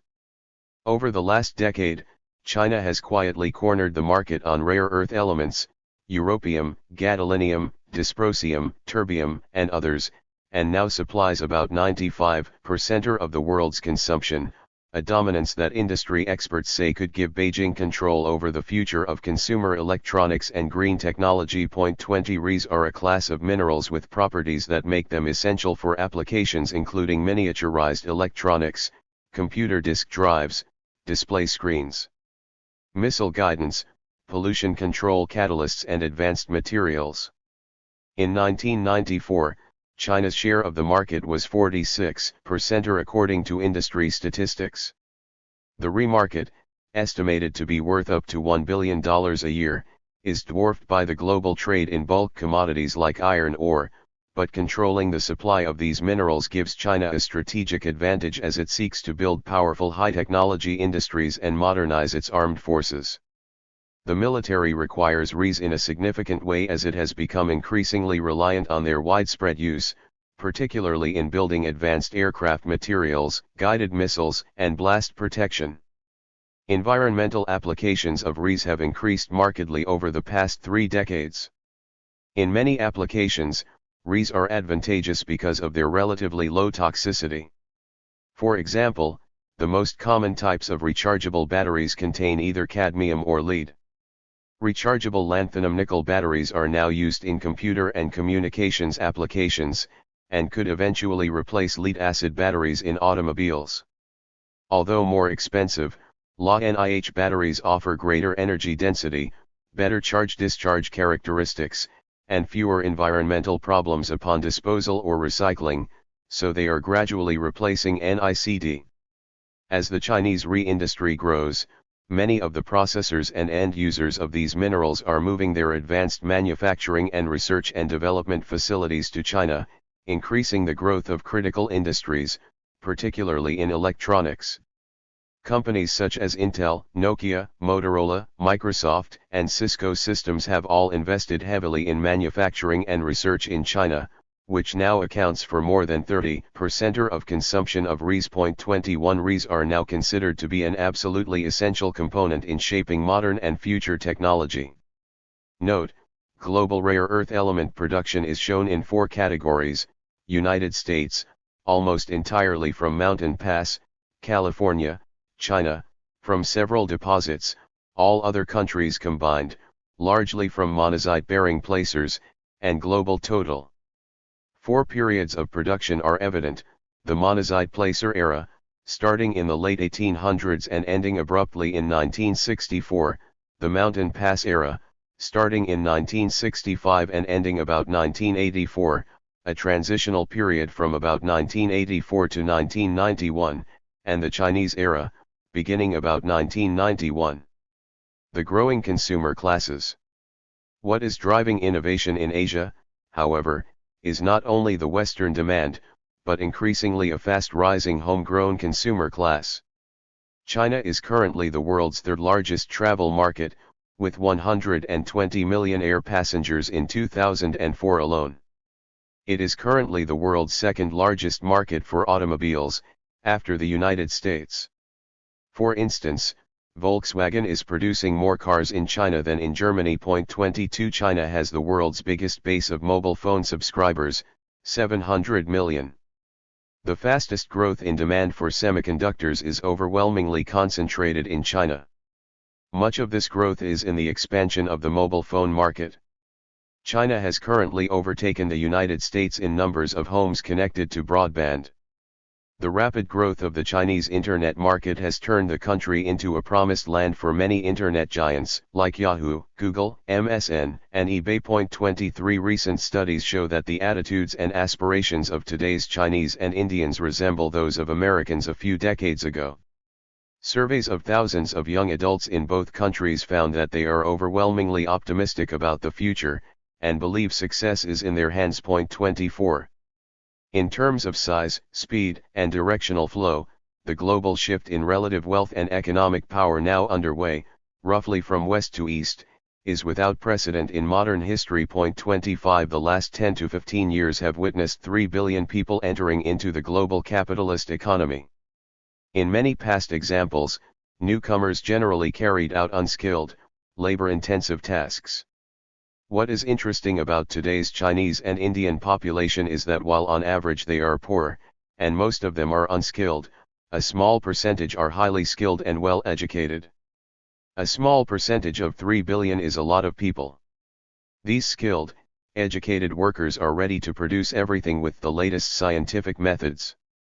These 300 million highly skilled newcomers, a number as large as the US population, larger than that of Japan or any European country, will make a big impact on the global economy. And what is important for our purposes here is that they are engaged in material production and commerce, two aspects of the real economy that us-led globalization/financialization could not care less about. Both India and China will become major power centers by 2020 even if they remain middle-income countries, on account of their having the highest populations in the world. Their fast integration into the world economy during the last 20 years has already dramatically changed the pattern of the world economy, something that has been described as the most significant global shift in the geography of the world economy during the past 40 years. 26 As the global crisis churns, China and India are emerging as more vital players in limiting the economic damage from the worst global financial crisis in almost 80 years. Together, India and China, two of the largest economies in the world, clearly have the wherewithal to take a leading role and reshape the world imperial order. 27 Their chances for doing so will increase dramatically if an effort to further stimulate internal demand takes root, rebalancing their dependence on exports. In the coming decades, how these Asian giants integrate with the rest of the world will largely shape the 21st century global order. All these powerful trends may soon be followed by increasing Asia's geopolitical strength. To explain the current financial crisis and economic downturn in the context of an epochal shift in the world system away from North American/West European dominance and towards Asia would provide us with a longer-term and deeper understanding of the global economy in the current century. The 21st century looks set to be fashioned by the rise of China and India at the social and state levels, and the formidable rise of Pacific, Asia, India as the foremost economic zones at the regional level. Along with these, a number of other regional powers, such as Brazil, Russia, South Africa, and Turkey, will seek realignments and different economic and political alliances. All this should not really be surprising. Asia, and especially East Asia, was dominant for most of human history, and remains so until very recently. China and the area that is now India then accounted for about 75% of global GDP. Even in 1820, China and India together were worth more than 50% of world trade. Europe's share was relatively insignificant, and the United States had been discovered but was still not important beyond the Western Hemisphere. For a number of reasons Asian economies lost their position to the West and slipped into increasing economic insignificance, but it seems only temporarily. 28 That shift happened in the 19th century, and another shift appears to be happening again at the beginning of the 21st century, as the center of the world economy shifts back to the east. Measured by purchasing power, China had 13% of the world's GDP in 2007. By 2050 it is expected to reach 20%. India will grow from 6% to 12%. The United States will slip from 21% to 14%, and Europe from 21% to 10%. 29 Peter Deacon describes this ongoing process as the changing global economic map, arguing that old geographies of production, distribution, and consumption are continuously being disrupted and that new geographies are continuously being created. In that sense, the global economic map is always in a state of becoming. 30. Brazil's experience. Brazil also appears a strong contender to be well on the path to world power status. With consistent and rapid growth since 2003, driven by record low unemployment and a confident new middle class of free-spending consumers, Brazil has the 8th largest GDP in the world. It is the world's 5th largest country in both population and land area. The Brazilian population has grown 1.5% annually on average over the past few decades to 189 million inhabitants in 2008, most of whom reside in cities. Brazil's case has been strengthened by its government's role in promoting infrastructure, industry, and agricultural commodities, as well as in investing in the ethanol and oil production that have made the country energy self-sufficient. The Latin American powerhouse, Brazil is the largest producer of many soft commodities, such as sugar, coffee, and oranges, the second largest producer of soybeans and ethanol, and the number one exporter of all these products. The country is also the second largest producer of beef, and ranks third for chicken and fourth for pork. It exports more beef and poultry than any other country. The cost of production in the Brazilian agricultural sector is currently lower than for most producer countries. Brazil has also huge mineral reserves, especially iron ore, aluminium, copper, chromium, gold, tin, nickel, manganese, zinc, and potassium, and a clear advantage in all major sectors associated with these commodities. The recent huge discoveries of oil reserves in the pre-salt layer has made Brazil a major player in the world market, and it is projected to become a net exporter of fuel in the next decade. But it is not just commodities that are driving the economic boom in Brazil. The country has also a substantial manufacturing base and a sizable automobile industry. Brazilian aviation giant Embraer is the world's third largest jet aircraft maker, behind Boeing and Airbus, and a main supplier of regional jets to the U.S. market. When Brazilian President Dilma Rousseff visited China in early 2011, one of her biggest achievements was to sign a contract with Beijing for 20 commercial jets from Embraer. 31. The growth cycle was interrupted briefly by the global crisis of 2008, but the Brazilian economy has proved much more resilient to crises than many other leading economies. Brazil's GDP grew more than analysts forecast, pulling the economy out of recession thanks to rising domestic demand. Consistent job growth, coupled with tax breaks and record low borrowing costs, have been driving consumer spending, helping the Brazilian economy rebound from the global financial crisis faster than was previously expected. All key economic indicators suggest that the country is likely to experience higher and, even more importantly, less volatile economic growth in the next 10 to 20 years. 32. Research by PricewaterhouseCoopers predicts that soon the collective size of E7 will be about 25% or larger than the collective size of the current G7 rich economies. By 2020, according to the same research, China, India, Brazil, Indonesia, and Russia will between them account for 30% of global GDP. The change will bring an important shift in the global balance of economic power. 33. A more recent survey by PwC predicts that the E7 economies will by 2050 be around 64% larger than the current G7. The report reads: in the following decade from 2020 to 2030, however, the process of overtaking is likely to be reinforced, with total E7 GDP projected to be around 44% higher by 2030 than total G7 GDP in PPP terms. The gap would widen further beyond that, with the E7 almost twice as large as the G7 by 2050 in PPP terms. The key drivers of the E7 growth are China and India, although the former's growth will slow down progressively due to its significantly lower labor force growth arising from its one-child policy. India's growth will remain fairly strong even in the last decade of our projections. Despite China's slowdown in growth, it is expected to overtake the US as the world's largest economy sometime before 2020.34. Similarly, a Carnegie Endowment research report points out that the world's economic balance of power is shifting rapidly, and the trend has only been accelerated by the global recession. China remains on a path to overtake the United States as the world's largest economic power within a generation, and India will join both as a global leader by mid-century. The weight of global economic activity is already shifting substantially from the G7 countries toward emerging economies in Asia and Latin America. Over the next 40 years, this trend is expected to accelerate. After nearly a century as the world's preeminent economic power, the United States is projected to relinquish this title to China in 2032.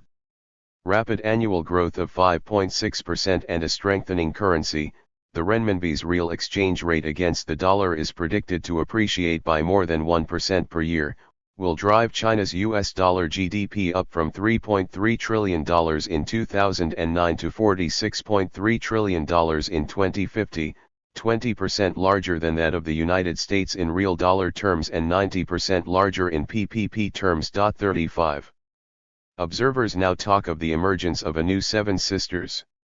Today it is not ExxonMobil, Royal Dutch Shell and the other Western companies, but Russia's Gazprom, China's CNPC, Venezuela's PSA, Brazil's Petrobras, the Saudi Aramco and Malaysia's Petronas that are the giant producers. 36 This is what global fault lines do, and this is how they operate in the international system, whereas capitalists, with the assistance of the state, can outflank workers organized in trade unions.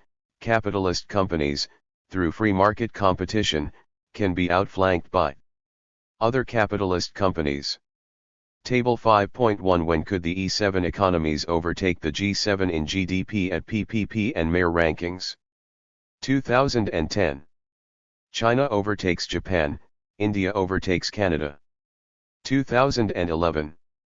India overtakes Japan, Brazil overtakes France, India overtakes Spain, Russia overtakes Canada. 2012. Russia overtakes Spain, Mexico overtakes Australia. 2013. Brazil overtakes the United Kingdom. 2014. Russia overtakes Germany, India overtakes Brazil. 2015. Indonesia overtakes Turkey, India overtakes Italy. 2016. India overtakes the United Kingdom. 2017.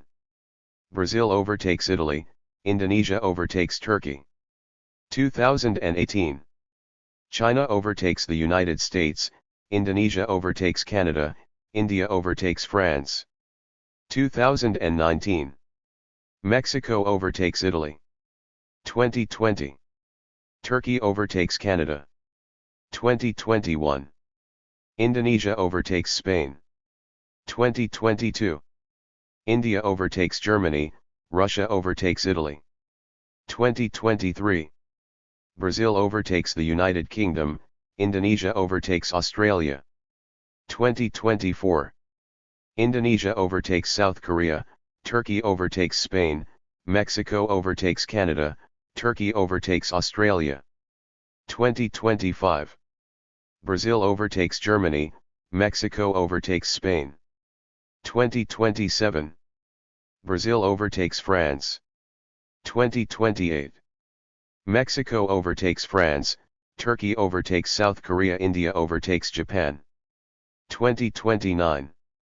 Russia overtakes the United Kingdom, Indonesia overtakes South Korea. 2030. Indonesia overtakes Italy. 2031. Mexico overtakes the United Kingdom, Turkey overtakes South Korea. 2032. China overtakes the United States, Brazil overtakes Germany, Indonesia overtakes Canada. 2033. Turkey overtakes Italy, Russia overtakes France, Indonesia overtakes Spain. 2034. Mexico overtakes Italy. 2035. Turkey overtakes Spain. 2037. Brazil overtakes Russia. 2039. Brazil overtakes Japan, Mexico overtakes Germany, Indonesia overtakes Italy. 2040. Indonesia overtakes France. 2042. Russia overtakes Germany. 2044. Indonesia overtakes the United Kingdom, Brazil overtakes Japan. 2045. India overtakes the United States. 2047. Indonesia overtakes Germany. 2048. Mexico overtakes the United Kingdom. 2050. Mexico overtakes Germany, Indonesia overtakes France. Projected results of the shift in economic power. Whatever we think of the details, methodologies, and differences of such projections, there is no doubt that momentous changes are happening in the global economy. With the rapid rise of alternative economic power caucuses, the relative weight of the United States in the global economy is plainly declining. The balance of economic power is shifting to China, India, and other emerging economies, placing the Asian region, under Chinese leadership, in a much more competitive position in relation to the United States. Russia and Iran, with the first and second largest natural gas resources in the world, have the potential to undercut NATO's expansion in Eurasia by, among other things, blackmailing Europe over the supply of much-needed raw materials. The increase in output in the emerging economies means the departure of numerous industries from the old industrialized countries, as a result of which real wages in the United States and Western Europe are steadily declining, strengthening the trend to chronic unemployment. As a result of this still continuing trend, the purchasing power of the populations in the advanced economies will diminish even further. One factor that could start to prop up the Western economies in relative terms is the purchasing power of Asian consumers in Western countries proper, purchasing assets, real estate, retailing, hotels and so on. But this might come at a cost. It would mean the reversal of the dependency relationship between West and East, North and South, whereby formerly poor regions, societies, and states will now be in a position not only to overcome their economic and political dependency on the industrial/imperial West, but actually to have the West serve their own capitalist and imperial ambitions. The unconstrained development of global economy in new regions brings devaluation to previously leading centers through intensified international competition. If industrialism and influence go hand in hand, then the wealth accumulation in China, India, and other emerging economies will eventually change the geopolitical landscape, first of Eurasia and later of the world. If manufacturing and economies of scale are the linchpins of global economic supremacy, then Anglo-American economies can bounce back, even if temporarily, only via wars hemmed in by ideational schemes. In this respect, the central question that arises is what the implications of China's rapid rise are for the political economic trajectory of a global capitalist system in which the United States finds it increasingly difficult to act effectively as the hegemonic power. 38. All the available indications are that the current financial crisis, an economic downturn, will confirm and possibly accelerate the shift in economic power to Asia, in particular to China. It seems that many producers in emerging market economies are not suffering as much as their counterparts in the developed world economies in the current global crisis. It is obvious that their exports have been hit, but many of them have found that domestic demand is relatively buoyant. That is because their own economies are on an upward growth path that is not so cyclical, so they can turn to the domestic market and exploit pent-up domestic demand. This is now happening, first and foremost in China. Of course, not all emerging market economies are the same, and the recent troubles have confirmed that a separation is occurring between the more and less robust emerging economies. The gap in growth rates between the emerging and advanced world is widening fast. Emerging economies accounted for about 60% of the global expansion for 2010 and 2011. This is up from about 25% 10 years ago.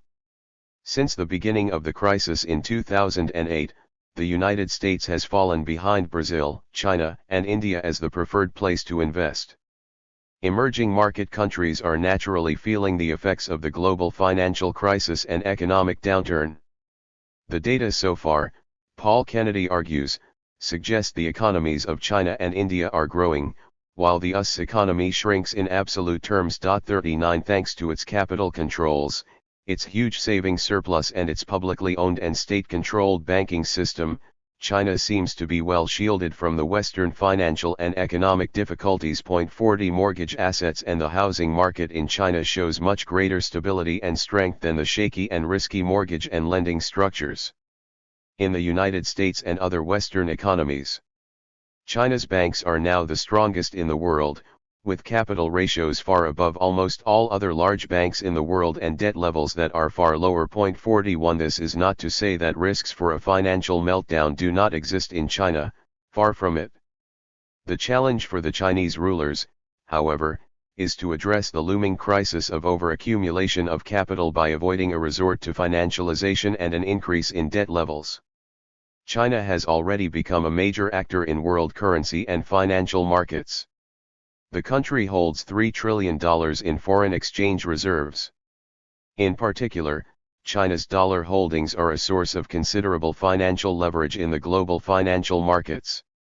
China has an especially effective financial system, which seems to be well positioned to finance the next phase in its economic expansion. Many observers also agree that the Chinese economy has a much bigger margin for maneuver, because its exposure to the speculative toxic assets that lay at the root of the recent financial crisis is much lower than that of the US and West European economies. Furthermore, China's yuan remains basically stable at a reasonable equilibrium level, which helps to prevent the international financial and currency market from further turbulence. The president of the World Bank published a column in the Financial Times in November 2010 calling for a fundamental revamping of the global currency system involving a lesser role for the US dollar. Robert Zoellick urged the G20 to build a cooperative monetary system that reflects emerging economic conditions. This new system, he says, is likely to need to involve the dollar, the euro, the yen, the pound, and the Chinese renminbi. 42 It seems that China faces the global crisis from a position of strength. 43 This is how Roger Altman, a U.S. investment banker, put it. In financial terms, China is little affected by the crisis in the West. Its entire financial system plays a relatively small role in its economy, and it apparently has no exposure to the toxic assets that have brought the US and European banking systems to their knees. China also runs a budget surplus and a very large current account surplus, and it carries little government debt. 44. Thus, while the rest of the world is grappling with the global slowdown, China is figuring out ways to exploit it. Squeezed between falling profits and the credit crunch, a growing number of troubled corporations and countries are turning to cash-rich China for a bailout. Momentarily, even Greece considered receiving help from Russia and China in 2010, but it was and is too dependent on transatlantic power structures to have gone ahead with such a dramatic change of policy. China now appears to be in a much stronger bargaining position than it has been in the last few years. Flush with cash at a time when most countries and global corporations are struggling to access capital, China spent nearly $60 billion in less than a week in February 2009 in a series of deals that will secure a long-term supply of iron ore, copper, zinc, and oil. Recently it started buying debt of peripheral Eurozone countries, such as Italy. 45 Brazil signed a deal to supply China with 100,000 to 160,000 barrels of oil a day in exchange for billions of dollars of investment. Under the agreement signed in Brasilia, the state-owned China Development Bank will provide finance to Brazil's state-run energy company Petrobras to develop its oil reserves. In 2008, trade between China and Brazil totaled $36 billion, making China Brazil's second largest trading partner. 46. The China Development Bank is also lending money to Russian oil companies as part of a loans for shares deal. This would oblige Russia to supply 15 million tons of oil a year to China from 2011 to 2030 in exchange for $25 billion in loans to the state-controlled Rosneft oil company and Transneft pipeline operator. 47 In exchange for finance, Russia will provide China with an additional 300,000 barrels of oil a day over 20 years through a dedicated pipeline. Other recent multi-billion-dollar deals include the purchase by China Petrochemical Corp., the country's second-largest oil producer, of Canada's Tanganyika Oil, which works in Syria, and the bid that China Minmetals has made for Oz Minerals, an Australian zinc producer on the verge of bankruptcy. The current financial crisis has opened the door to a wider range of takeover possibilities for Chinese state and private companies. So far, Australia has been the country most often targeted by China for strategic investments. It seems cash-rich China has a clear advantage over Western countries in the current worldwide downturn, and will be able to continue to make significant acquisitions and deals at good prices in Africa, Latin America, Russia, and beyond thanks to its strong financial balance sheet. It seems likely that China will exploit the current economic crisis in a manner that enables it to emerge as the dominant economic power in the world in the foreseeable future. 48. A free trade agreement between the Association of Southeast Asian Nations and China came into effect on January 1, 2010, creating the world's third-largest free trade bloc behind the European Union and the North American Free Trade Association.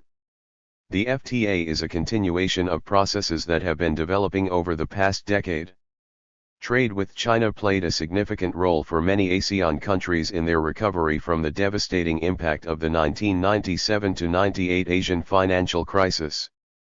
Two-way trade between ASEAN and China amounted to $19.5 billion in 1995, rose to $57.6 billion in 2003 and hit $231 billion in 2008. China has supplanted the United States as ASEAN's third-largest trading partner after Japan and the European Union. The combined population of the free trade bloc is 1.9 billion people and its combined GDP is $6 trillion. This is the latest indication that Asian economies are beginning to vote with their feet as the relative decline of U.S. capitalism continues. Analysis and interpretation. In The Rise and Fall of the Great Powers, Paul Kennedy shows how economic data provided clear signals about which powers were rising and which ones falling back between 1500 and the 1980s. In his survey, Kennedy detects a pattern repeated over and over: wealth is usually needed to underpin military power, and military power is usually needed to acquire and protect wealth. Kennedy argues that the strength of a great power can only be properly measured relative to other powers, and he argues that great power ascendancy correlates strongly with available resources and economic durability. Military overstretch and a concomitant relative decline is the consistent threat facing powers whose ambitions and security requirements are greater than their resource base can provide for. He argues that military superiority by itself is often deceptive, since it may be weakening a state's ability to compete economically and fund future conflicts. Kennedy demonstrates that while it is true that in the year 1900 Britain stood as the world's greatest power, the writing was already on the wall. The figures for shipbuilding, military spending, amount of coal produced, GDP and other relevant categories clearly showed that Britain was being overtaken by Germany and the United States. 49. Less sophisticated accounts on the rise of China are offered by John Mearsheimer in his The Tragedy of Great Power Politics and Fareed Zakaria in The Post-American World. 50 According to Mearsheimer, great powers rise and fall as a result of an offensive realism doctrine of a systemic state power maximization, which helps balance the system out at any moment in history, undermining unipolarity and other alliance systems. The tragedy of great power reflects precisely the innate propensity of the global system, which is miraculously pushing all great powers to maximize the power they already possess, causing wars and making ways for other powers to rise. Here, the international system is visualized as a society composed of the sum of its individuals, whereby each state in the political market behaves angrily and on the basis of their own interests, just as an individual does in a bazaar when the seller refuses to lower the price of a commodity. For all these reasons China is bound to be the next hegemon, and in addition, its economic wealth will eventually translate into military might. Zakaria, as all good journalists do, plays with words. It would be a mistake, he says, to talk of the rise of Asia and China, simply because the United States is not really declining, whereas many other parts of the world are registering fast growth rates. What happens, he explains, is that as the rest of the world is growing fast, then the world becomes post-American rather than anti-American. He then tries to pinpoint opportunities for the United States in this new post-American world. In these analyses, domestic politics, class considerations, and other concerns, such as the environment, are wholly absent. The methodological foundations of these and similar arguments are also flawed. Mearsheimer, for example, wanting to recast some 250 years of modern history in order to prove his theoretical point of offensive realism and offshore balancing, cherry-picks historical cases that fit his preconceived theoretical scheme. 51 What saves Mearsheimer, and indeed every realist in IR, is the centrality they attribute to the concepts of conflict and competition, albeit for the wrong reasons. But this all is beside the point. No state is a class-free agent, and conflict and cooperation are in the service of social classes. If their interests converge, then there is cooperation. If their interests diverge, then there is conflict. The obvious cannot be elevated into theory. At best, it can be a description. At worst, a prescription for the imperial narrative to correct its course. China is potentially uplifting the whole of Asia, and indeed the world, as global fault lines evolve unevenly and discursively across the world, and in all the economic caucuses that were previously subordinated by sterling dollar diplomacy, including the Middle East. Moreover, China's success is conditional upon certain domestic reforms it has to carry out. These are concerned with the extent to which the Chinese state addresses the problem of boosting aggregate demand, taking the country away from its dependence on US and European consumers. If China eventually moves ahead to implement a policy of internal demand stimulation, then Mao's insight about an industrial rebalancing of the coastal areas with the interior will come true, while signaling the death rattle for Western supremacy. But there is more to the story. Our global fault lines argument suggests that China's rise is contingent upon the way it uses and transforms resource depletion and environmental degradation to its own long-term advantage. China could relaunch an industrious revolution, as Arrighi put it, that will be quite different from the West's industrial revolution, but it will do so only if it manages to overcome the three vulnerabilities all global powers have been subjected to since the 1970s. To repeat, these are financialization, examined thoroughly in the previous chapters focusing on the Anglo-American model, resource depletion and environmental degradation. 6. Resource depletion and environmental degradation. 1. As individual capitalists are engaged in production and exchange for the sake of the immediate profit, only the nearest, most immediate results must first be taken into account.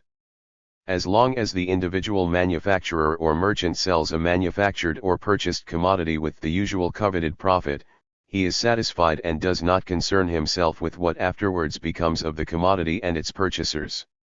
The same thing applies to the natural effects of the same actions. What cared the Spanish planters in Cuba, who burned down forests on the slopes of the mountains and obtained from the ashes sufficient fertilizer for one generation of very highly profitable coffee trees? What cared they that the heavy tropical rainfall afterwards washed away the unprotected upper stratum of the soil, leaving behind only bare rock?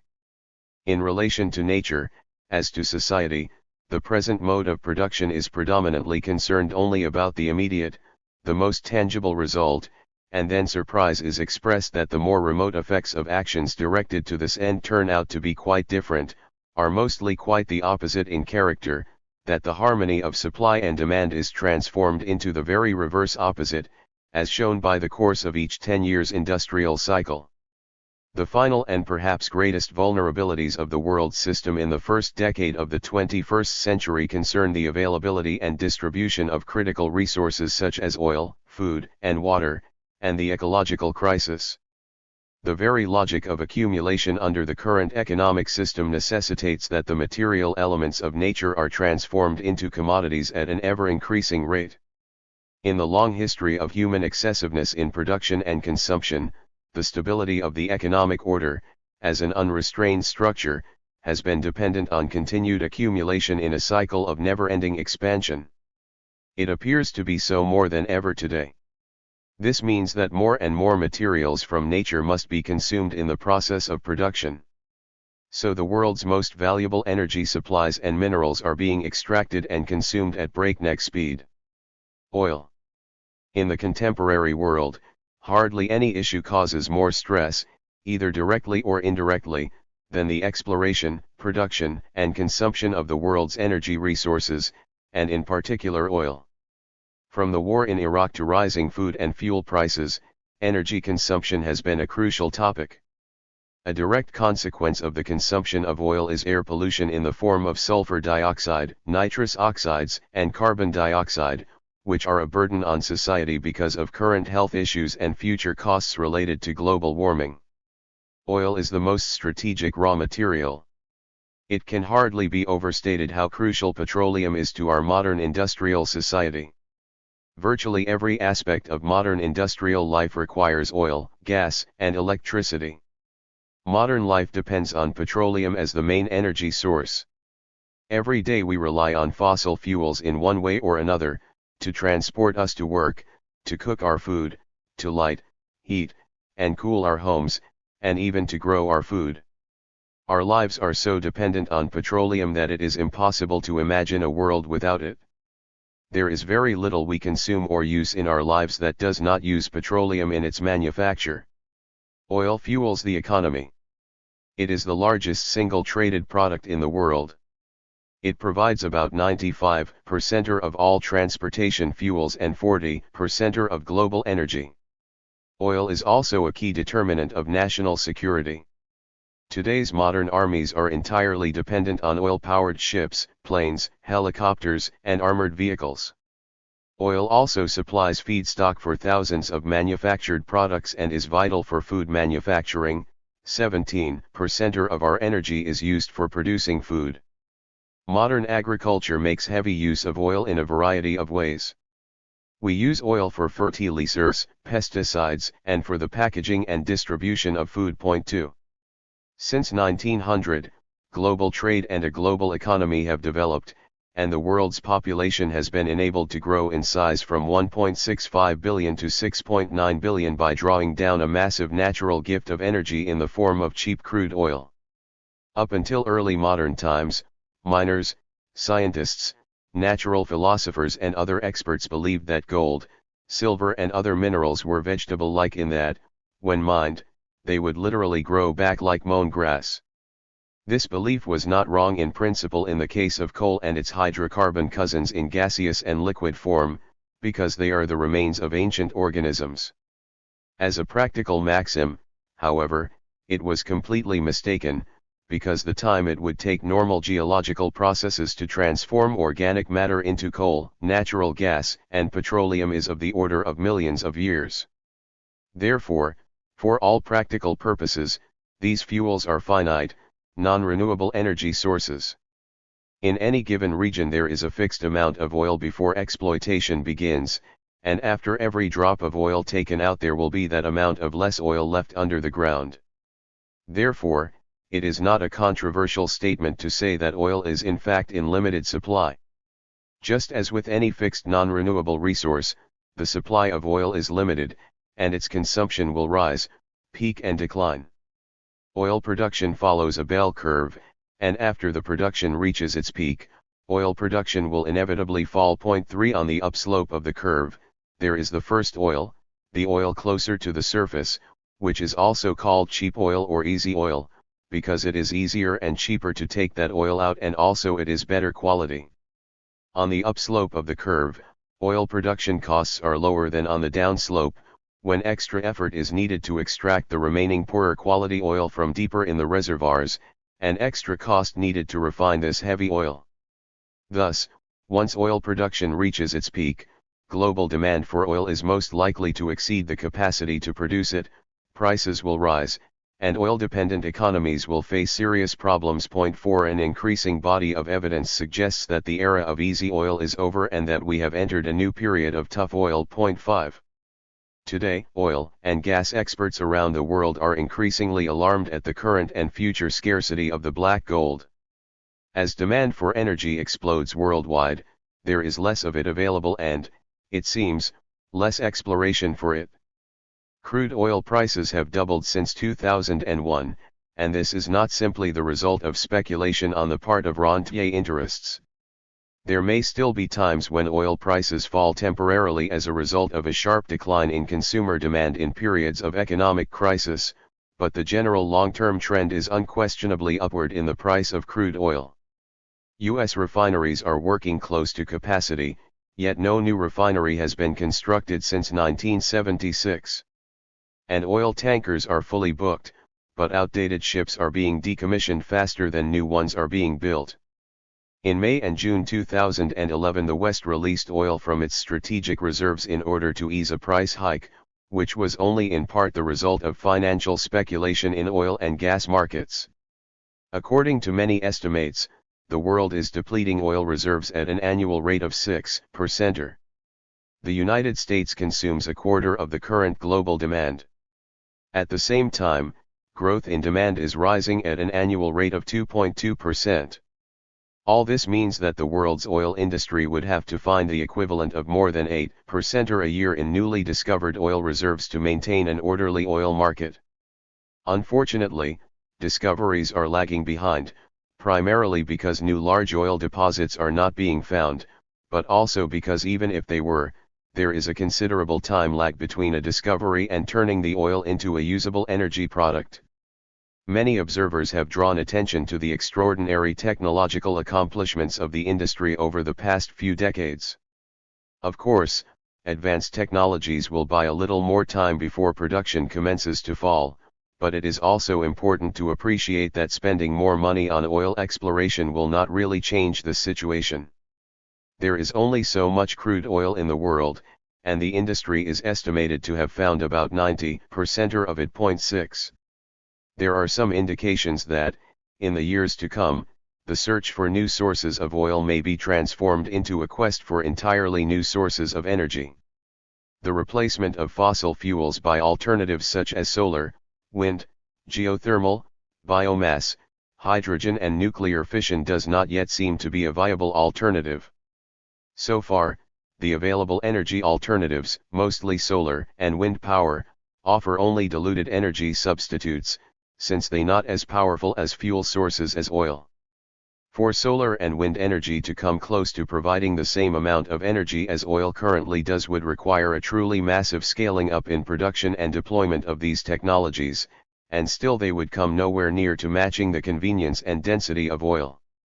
Therefore, while conservation and renewable energy are much in the news, the reality is that neither of these factors is likely to have any significant impact on the steadily growing demand for oil products.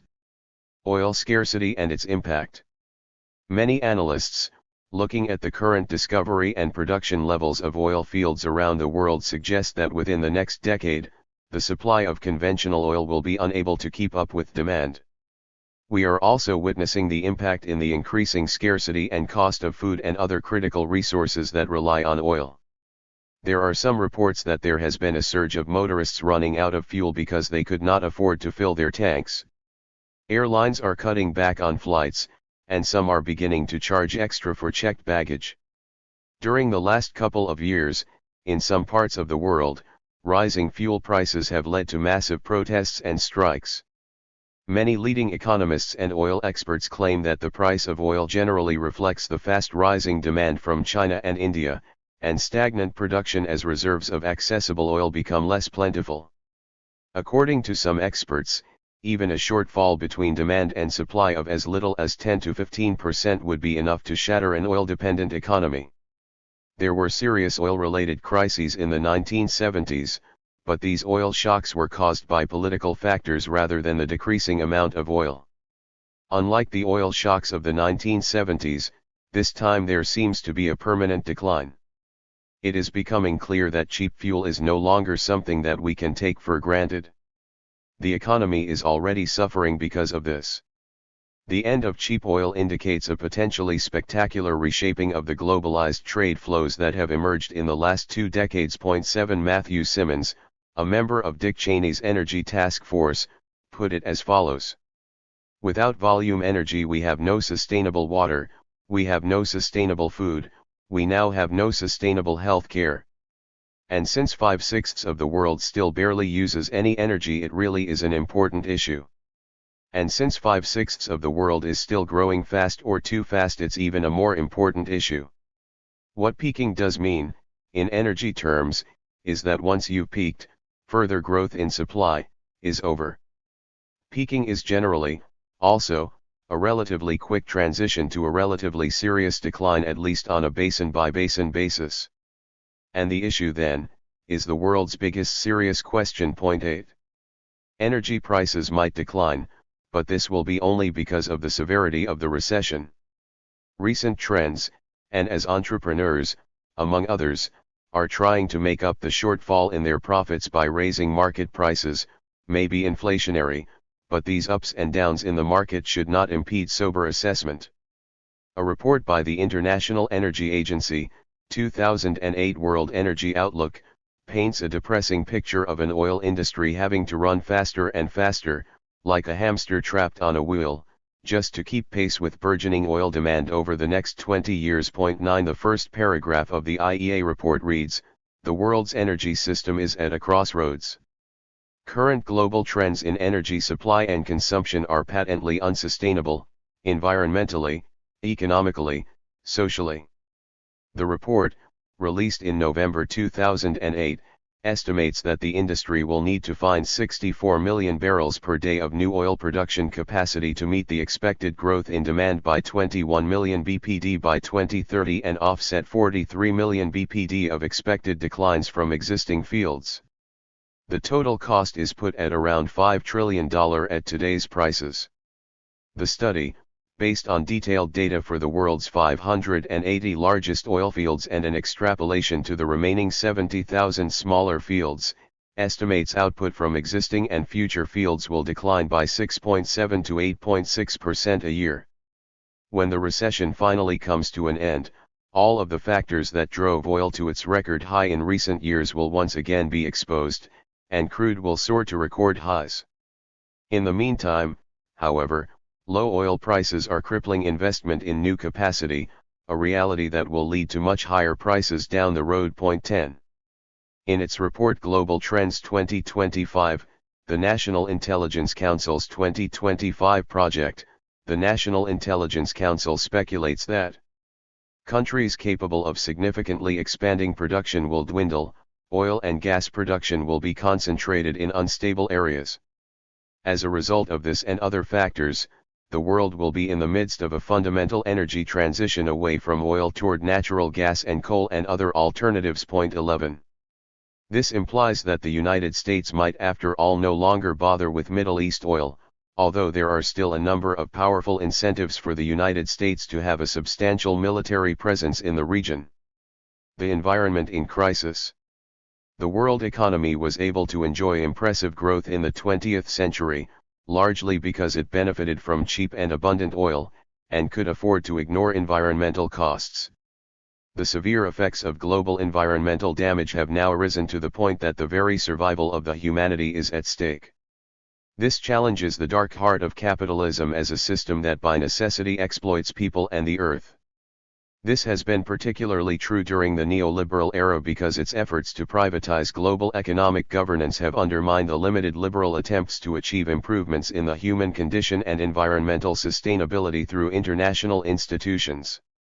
By far the most controversial feature of environmental damage is potential atmospheric damage, that is, damage to the gaseous membrane that maintains all life on Earth.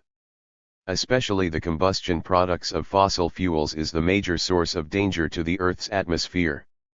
The problems arise because some of the key gaseous components of the atmosphere are becoming excessively concentrated, and many experts believe that this situation is dangerously upsetting the delicate balance between the various gaseous components of the Earth's atmosphere. 12 The result is what is by now a clearly documented process of climate change.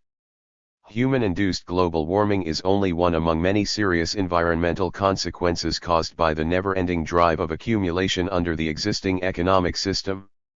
A quarter of all deaths in the world today have some links to environmental factors. The environmental crisis we now confront is quantitatively and qualitatively different from anything before, simply because so many people have been inflicting damage on the world's ecosystem during the present century that the system as a whole, not simply its various parts, may be in danger. 13. The environmental problems associated with all aspects of production, distribution, and consumption trigger crucial questions about the future sustainability of economy and society in the way it is currently organized. Demand for food and energy will jump 50% by 2030 and for fresh water by 30% as the population tops 8.3 billion. The world population is expected to grow by 1.2 billion over the next 20 years, and all of these people will want food, shelter, and energy, further straining the planet's already stretched resources. 14 This is the secret ticking time bomb under the global economic system in the 21st century. The only long-term solution is to significantly reduce our energy usage. This does not just mean using energy-efficient light bulbs, taking the bus to work or cycling. In order to reduce our energy consumption, we must consume fewer products. The only rational response to the impending end of the cheap oil age is to redesign all aspects of our lives.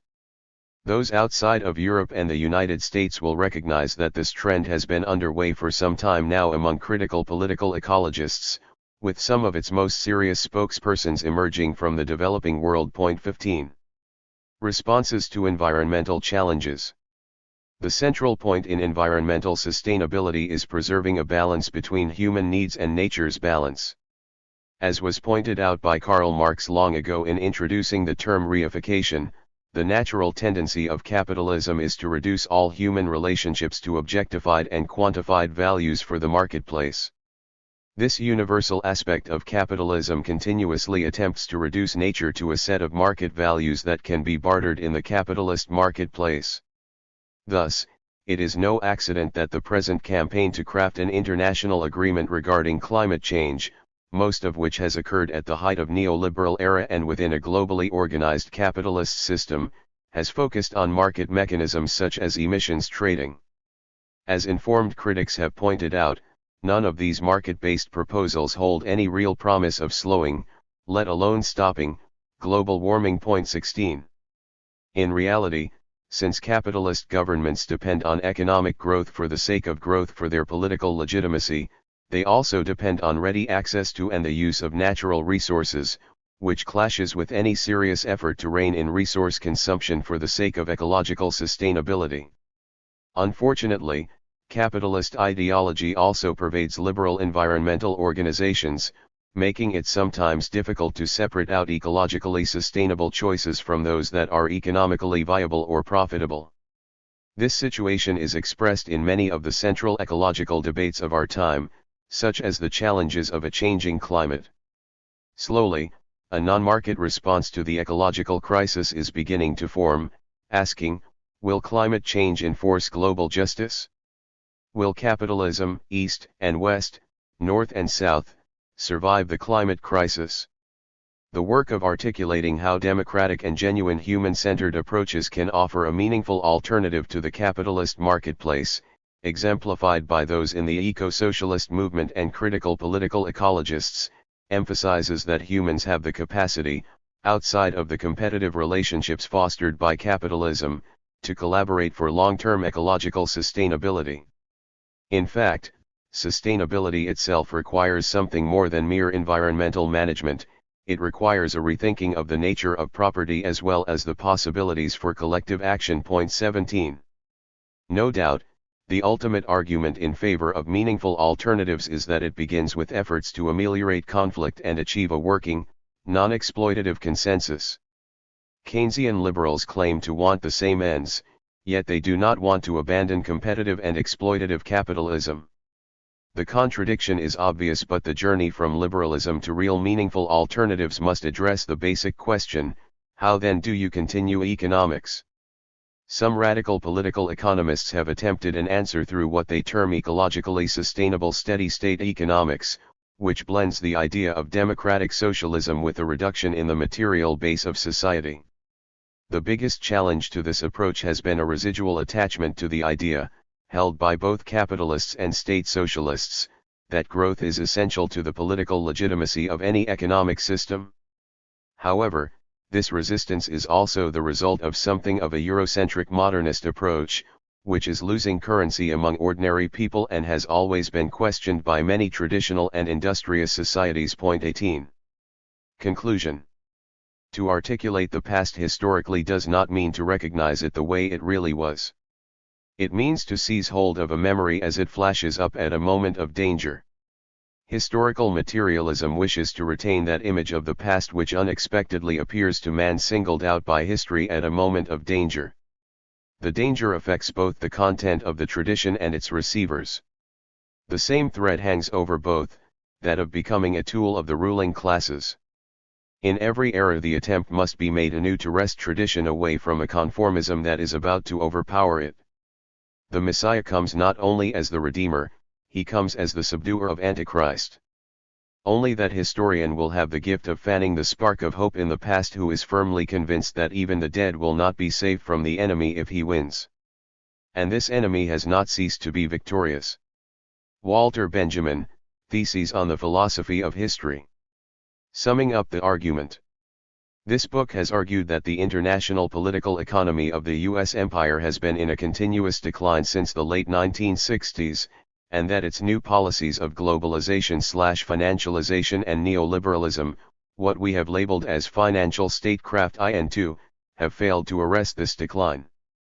In the 1960s and 1970s the sterling, dollar bloc was outcompeted by Japan and West Germany, in the 1990s and 2000s by China and other emerging political economies.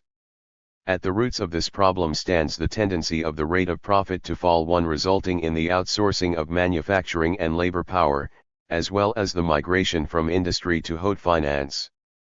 Thus, as we have shown, financialization and neoliberalism are great vulnerabilities, especially in the context of US and UK financial systems and political economies. They have proved to have little contact with the real economy and development, let alone green development and growth. Apparently, Western capitalism has found no empirical/political ways to escape its structural crises of overaccumulation, theoretically analyzed by Marx in Capital.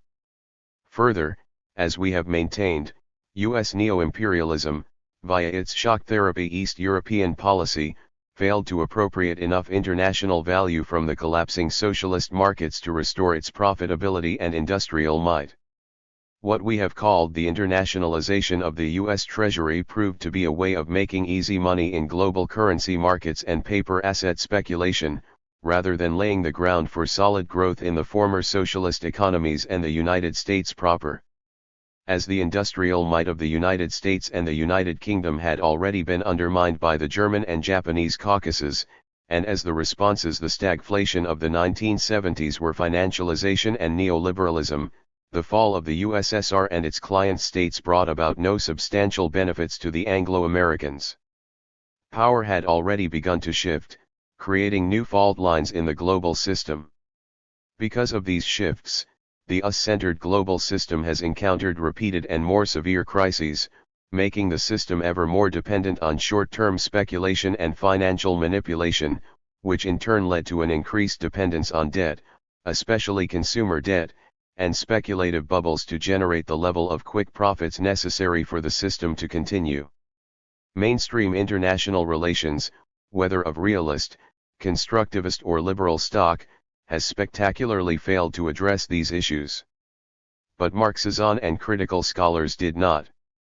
Even when Marxist scholars, such as Leo Panitch and Ray Keeley, argue that contemporary U.S. neo-imperial relations strengthen rather than weaken the state executives of Western capitalisms, the fact remains that their analyses fare much better than mainstream discourse on the crisis.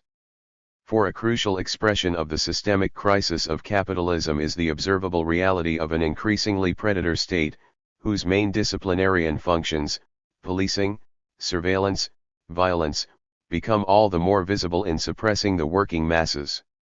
The most striking example of the ruthlessness of the new police-cum-predator state in Europe is observed today in the countries of the periphery, which face enormous debt problems that undermine the very existence of the euro as a monetary project with the ambition to become a global reserve currency.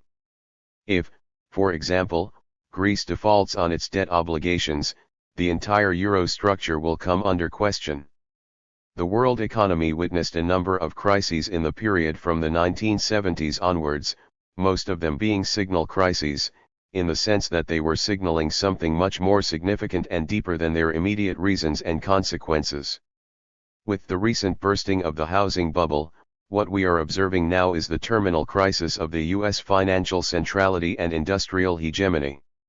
We say this without suggesting or insinuating that the United States might not bounce back, albeit temporarily, via the initiation of wars and/or a descent to chaos, as Arrighi has outlined in his later writings as a possible future scenario. But however it takes shape, this imperial transition will be arduous, painful, and protracted. Our work has analyzed in depth the current financial crisis and how it has trickled down to the real economy, becoming a global systemic crisis. This crisis has shown how fragile are the foundations of the U.S. system of power, a fragility that mainstream IR theory has spectacularly failed to see and address. Without any major confrontation by an organized labor movement, the system collapsed like a pack of cards. But beyond that, this crisis has shown how the constantly shifting tectonic plates of historical and social development, what we have termed here global fault lines, can generate massive movements drawing new fault lines in the geographies of the global political economy, time, and space. Because the real systemic/structural reasons for the present crisis are not the technical aspects of financialization, but the reasons why financialization was and is promoted, simple technical measures cannot solve the problem. Saskia Sassen has already pointed this out dramatically. At the root of the problems is a long-term fall and failure to recover the rate of profit, and the outsourcing of employment and industrial investment to the global East. Indeed, there is no real solution because what we are witnessing is the declining vitality of the advanced economies, and a massive shift of economic power and activities to the East, in the real Gunder-Frankian sense. One of the successes of U.S. Vice President Joe Biden's visit to China in August 2011 was the announcement by Coca-Cola of a further $4 billion investment in 2012, topping its 16 plants already there. Apple, the world's largest corporation by market capitalization, outstripping even ExxonMobil, followed suit. 2 In the long run, this works in favor of China. It accentuates industrial outsourcing and the transfer of know-how from the West to the East, while uplifting purchasing power of Chinese and Asian consumers, especially if China opts to stimulate growth via a democratic and progressive management of aggregate demand, something that is no more than a dim prospect for the United States. It is in this sense that we have argued that the most important developments over the last 2 to 3 decades have not been the collapse of the USSR or 9/11. Rather, the key variable affecting long-term trends in the international system has been the transition of China and Russia to capitalism and free trade. The theoretical notion of uneven and combined development explains this very well, without the need to resort to the concept of global fault lines. Our argument, however, has been that global fault lines is more heuristic and all-encompassing than the notion of combined and uneven development, which in addition suffers from a certain Eurocentrism. Prospects for the future. We have argued that financialization is not the only vulnerability of the United States, a declining power, it is also a vulnerability of all rising powers, not least because they are capitalist powers. Yet this is not the only vulnerability of the international system. Finite oil and the looming ecological crisis are equally serious problems that humanity is facing.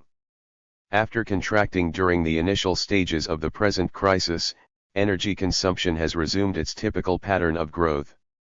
The global revival will need cheap energy, produced in greater quantities than before. The reliance on hydrocarbons, however, will probably decline markedly, simply because the amount of remaining oil resources will not be sufficient. Therefore, it is to be expected that under the impact of the crisis there might be greater emphasis on the development of alternative fuels, and eventually some major breakthroughs in this area. However, it remains very likely that the current crisis will rebalance world economic growth further away from the United States and United Kingdom towards the emerging economies of Asia and elsewhere, especially China and India. The depth and severity of the current crisis is likely to lead to major changes in global political economy, and these will result in a major geopolitical shift. It is clear to us that the direction of globalization has already changed, assuming a truly global dimension, although the dangers of the disintegration of the Atlantic economies, consider, for example, the plight of the Eurozone and the de facto Greek default, may lead to new types of authoritarianism and protectionism. Point 3. The world today resembles the uncertainty and the vengeance of the 1930s or even the 1900s. A likely outcome of the crisis will be a severely declining role for the US dollar and the euro in the international financial and trade system. But, as we have seen in this book, there were similar uncertainties in the interwar period, and at that time they led to authoritarianism and racism. One possibility is that the dollar will be replaced by a basket of the world's main currencies.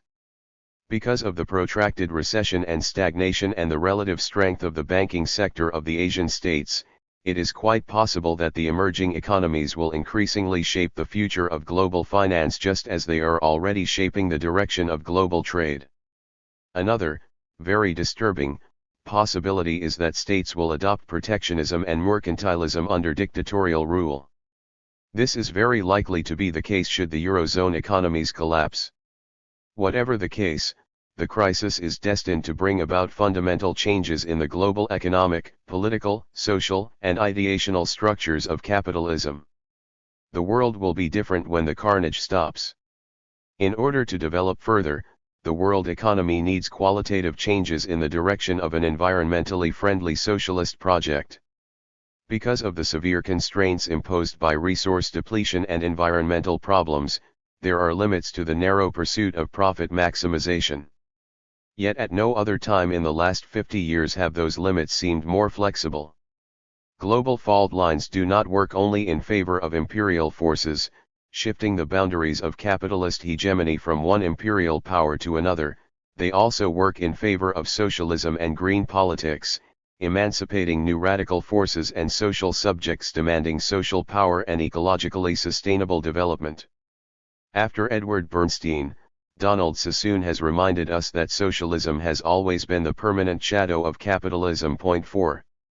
We are writing this being fully conscientious what it means to want to predict events. It is always impossible to do so with any certainty. Yet there is no reason to expect that the current crisis that began in 2007 will end quickly. There is no quick way out of this crisis, and the political classes in charge are incapable of addressing its causes. It is not yet easy to predict the true extent of US hegemonic decline. It is more likely that what we are witnessing will prove to be the start of a long slump lasting many years rather than a quick and sustainable recovery. The last systemic crisis of the world economy in the 1930s lasted about a decade and a half. Given the power that the US economy still can amass with a GDP of nearly $15 trillion, as well as its sheer military superiority over all its rivals taken alone or in combination, the hegemonic transition, as this book has argued, will be very long and extremely painful. Our intention is not to anticipate events, rather, we want to highlight trends. Predictions about complex and dynamic structures, such as the global political economy, are always risky. From this perspective, the task of scholarship remains unaltered since Marx, to discover the rational kernel within the mystical shell. This is what we have tried to do here, taking as a starting point the current financial political economy crisis and the various interpretations of it. Thus, as we pointed out in the introduction, we have reinterpreted the past in the light of the event, the financial crisis and its consequences.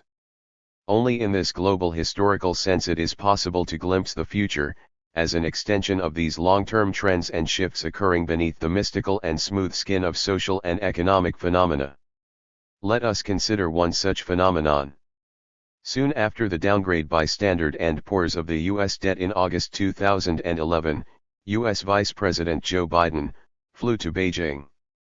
In a major speech he gave at Sichuan University on August 21, 2011, Biden said among other things that the United States has a major interest in protecting China's investment in U.S. debt.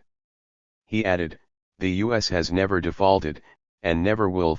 This statement, and obviously the visit itself, revealed the increasing economic weakness of the United States and the ineffective monetary method by which it is trying to balance its bilateral deficit with China.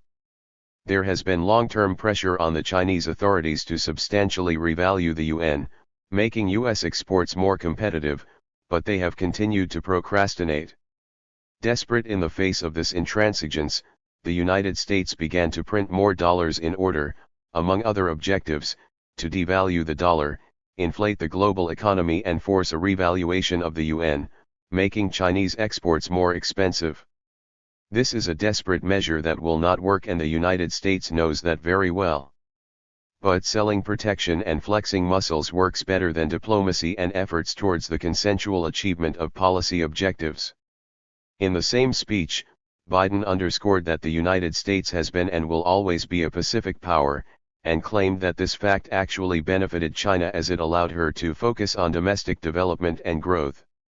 This echoes Arrighi's prophetic comment in his postscript to the second edition of the long 20th century, that the United States and its European allies could attempt to use their military superiority to extract a protection payment from the emerging Caucasus of East Asia. But there is more to the affair than meets the eye. Knowing that China is completely dependent on oil, gas, and other hydrocarbons for its industrial expansion, the United States attempts, at times successfully, to shut out China from Middle Eastern, North African and Central Asian producers. For instance, China has been left out of the Libyan oil market. As we are writing this, the NATO coalition is installing a client regime which is annulling all the Chinese investments that were made under Gaddafi's rule. Meanwhile, U.S. naval power is daily challenging China's presence in the South and East China Seas, especially in the Malacca Straits. Thus, at almost every level of the U.S.-China relationship we see both tension or conflict and the economic cooperation that is necessary due to their mutual interdependence and the US decline. Yet the picture is broader.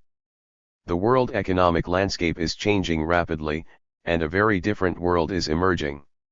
It is perhaps too early to tell whether the United States and its European allies on the one hand, and the new emerging economic superpowers of China, India, Brazil, and Russia on the other, will head down the path to geopolitical rivalry, but the warning signs are certainly present. The rise of China and other large emerging powers, and their resulting competition with the declining U.S. hegemon, will have geopolitical consequences. In the near future, the United States and the emerging powers are likely to engage in more intense competition over global trade and finance. A more assertive and dynamic China and a less competitive U.S. economy make it likely that trade disputes will become more politicized. We have argued in this book that the current protracted and severe financial-economic crisis has not come out of the blue. It is the outcome of deep-seated contradictions within the asymmetrical social and political/ideational structures of the global economic system. It is not a failure of the system, but it is central to the mode of functioning of the system itself. It is not the result of mistakes or deviations, but rather it is inherent to the disintegrative logics of the capitalist system. The current crisis is only one aspect of a larger multidimensional set of simultaneous and interacting crises on a global scale. This is a discussion of shifting tectonic plates in the world economy, longer-term movements together with some more sudden and unexpected eruptions. At this moment of acute systemic crisis, great shifts are taking place in the balance of economic hegemony among the global powers. New fault lines can be discerned in the global system. Just like the movements of the tectonic plates that originate in the Earth's radioactive, solid iron inner core, the vast shifts in the structures of the global political/economic system are the outcome of changes that have been taking place beneath the surface of economic life over years, if not decades. What does this crisis mean for the global imperial system? Is this the end of the capitalist organization of the world economy? A downturn, or a crisis, does not necessarily mean that the current system comes to a halt. There is nothing to suggest that the present crisis is paving the way for the collapse of the capitalist system. It signifies the opening of a new epoch in history, in which some of the old structures give way and new forms may develop to radically affect the global structures of power and imperialism. However, if the current pattern of global imbalances and vulnerabilities persists, so will recurrent financial and economic crises of the kind we have seen recently. And the more the crises persist, the more the power will be shifting to the global East, increasing the chances of new imperial wars, but also of new socialist and green alternatives.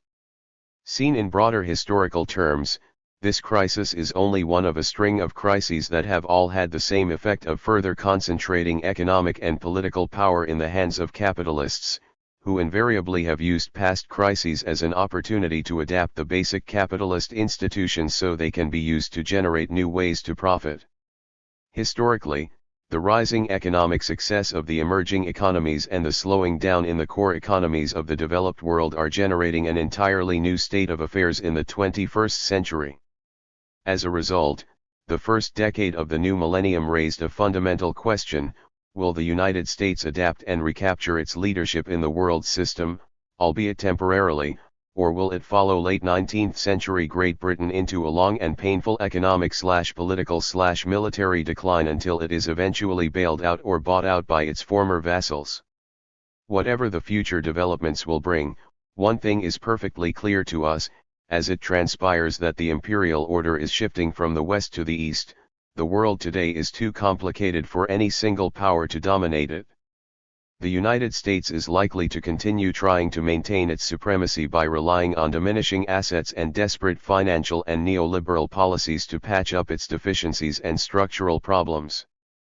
Hegemonic powers come and then eventually go, but the whole process of growth and decline is lengthy and painful, and it will be even more painful than previously, we argue, in the case of the United States.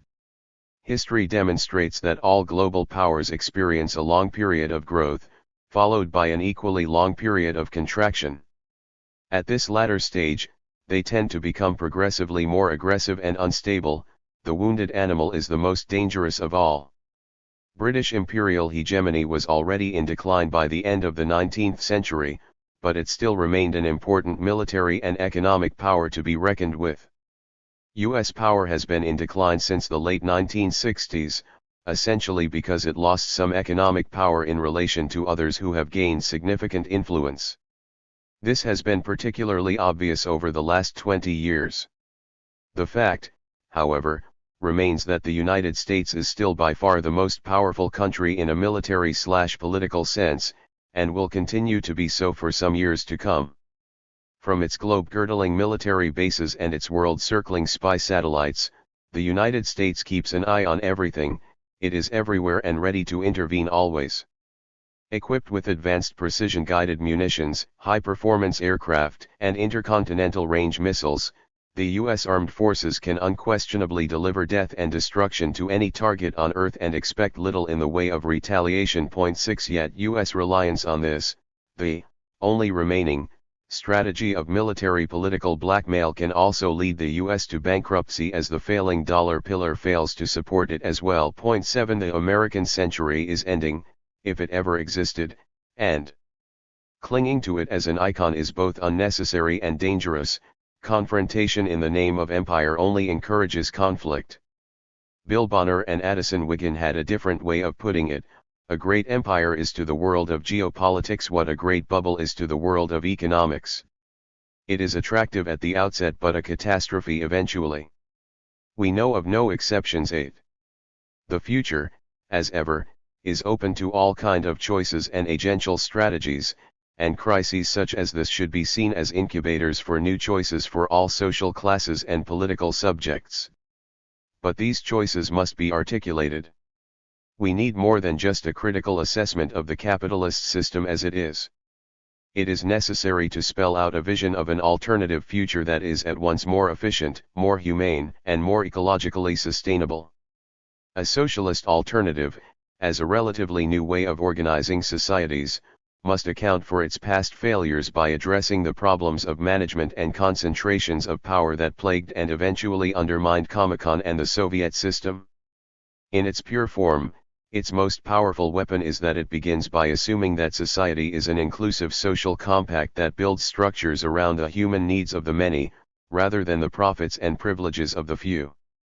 It would also have the potential to deal meaningfully with the world environmental crisis, because it relies on neither the growth imperative, nor the externalization of the costs of pollution that is practiced by capitalism. But as we have tried to explain here, that task must begin by carefully examining the present structures, inherent trends, and fault lines of the global economy, and how they have been, and continue to be, reshaped by historical change. We must be vigilant because, as Walter Benjamin insinuates, capitalism in all of the authoritarian forms it can take has not ceased to be victorious.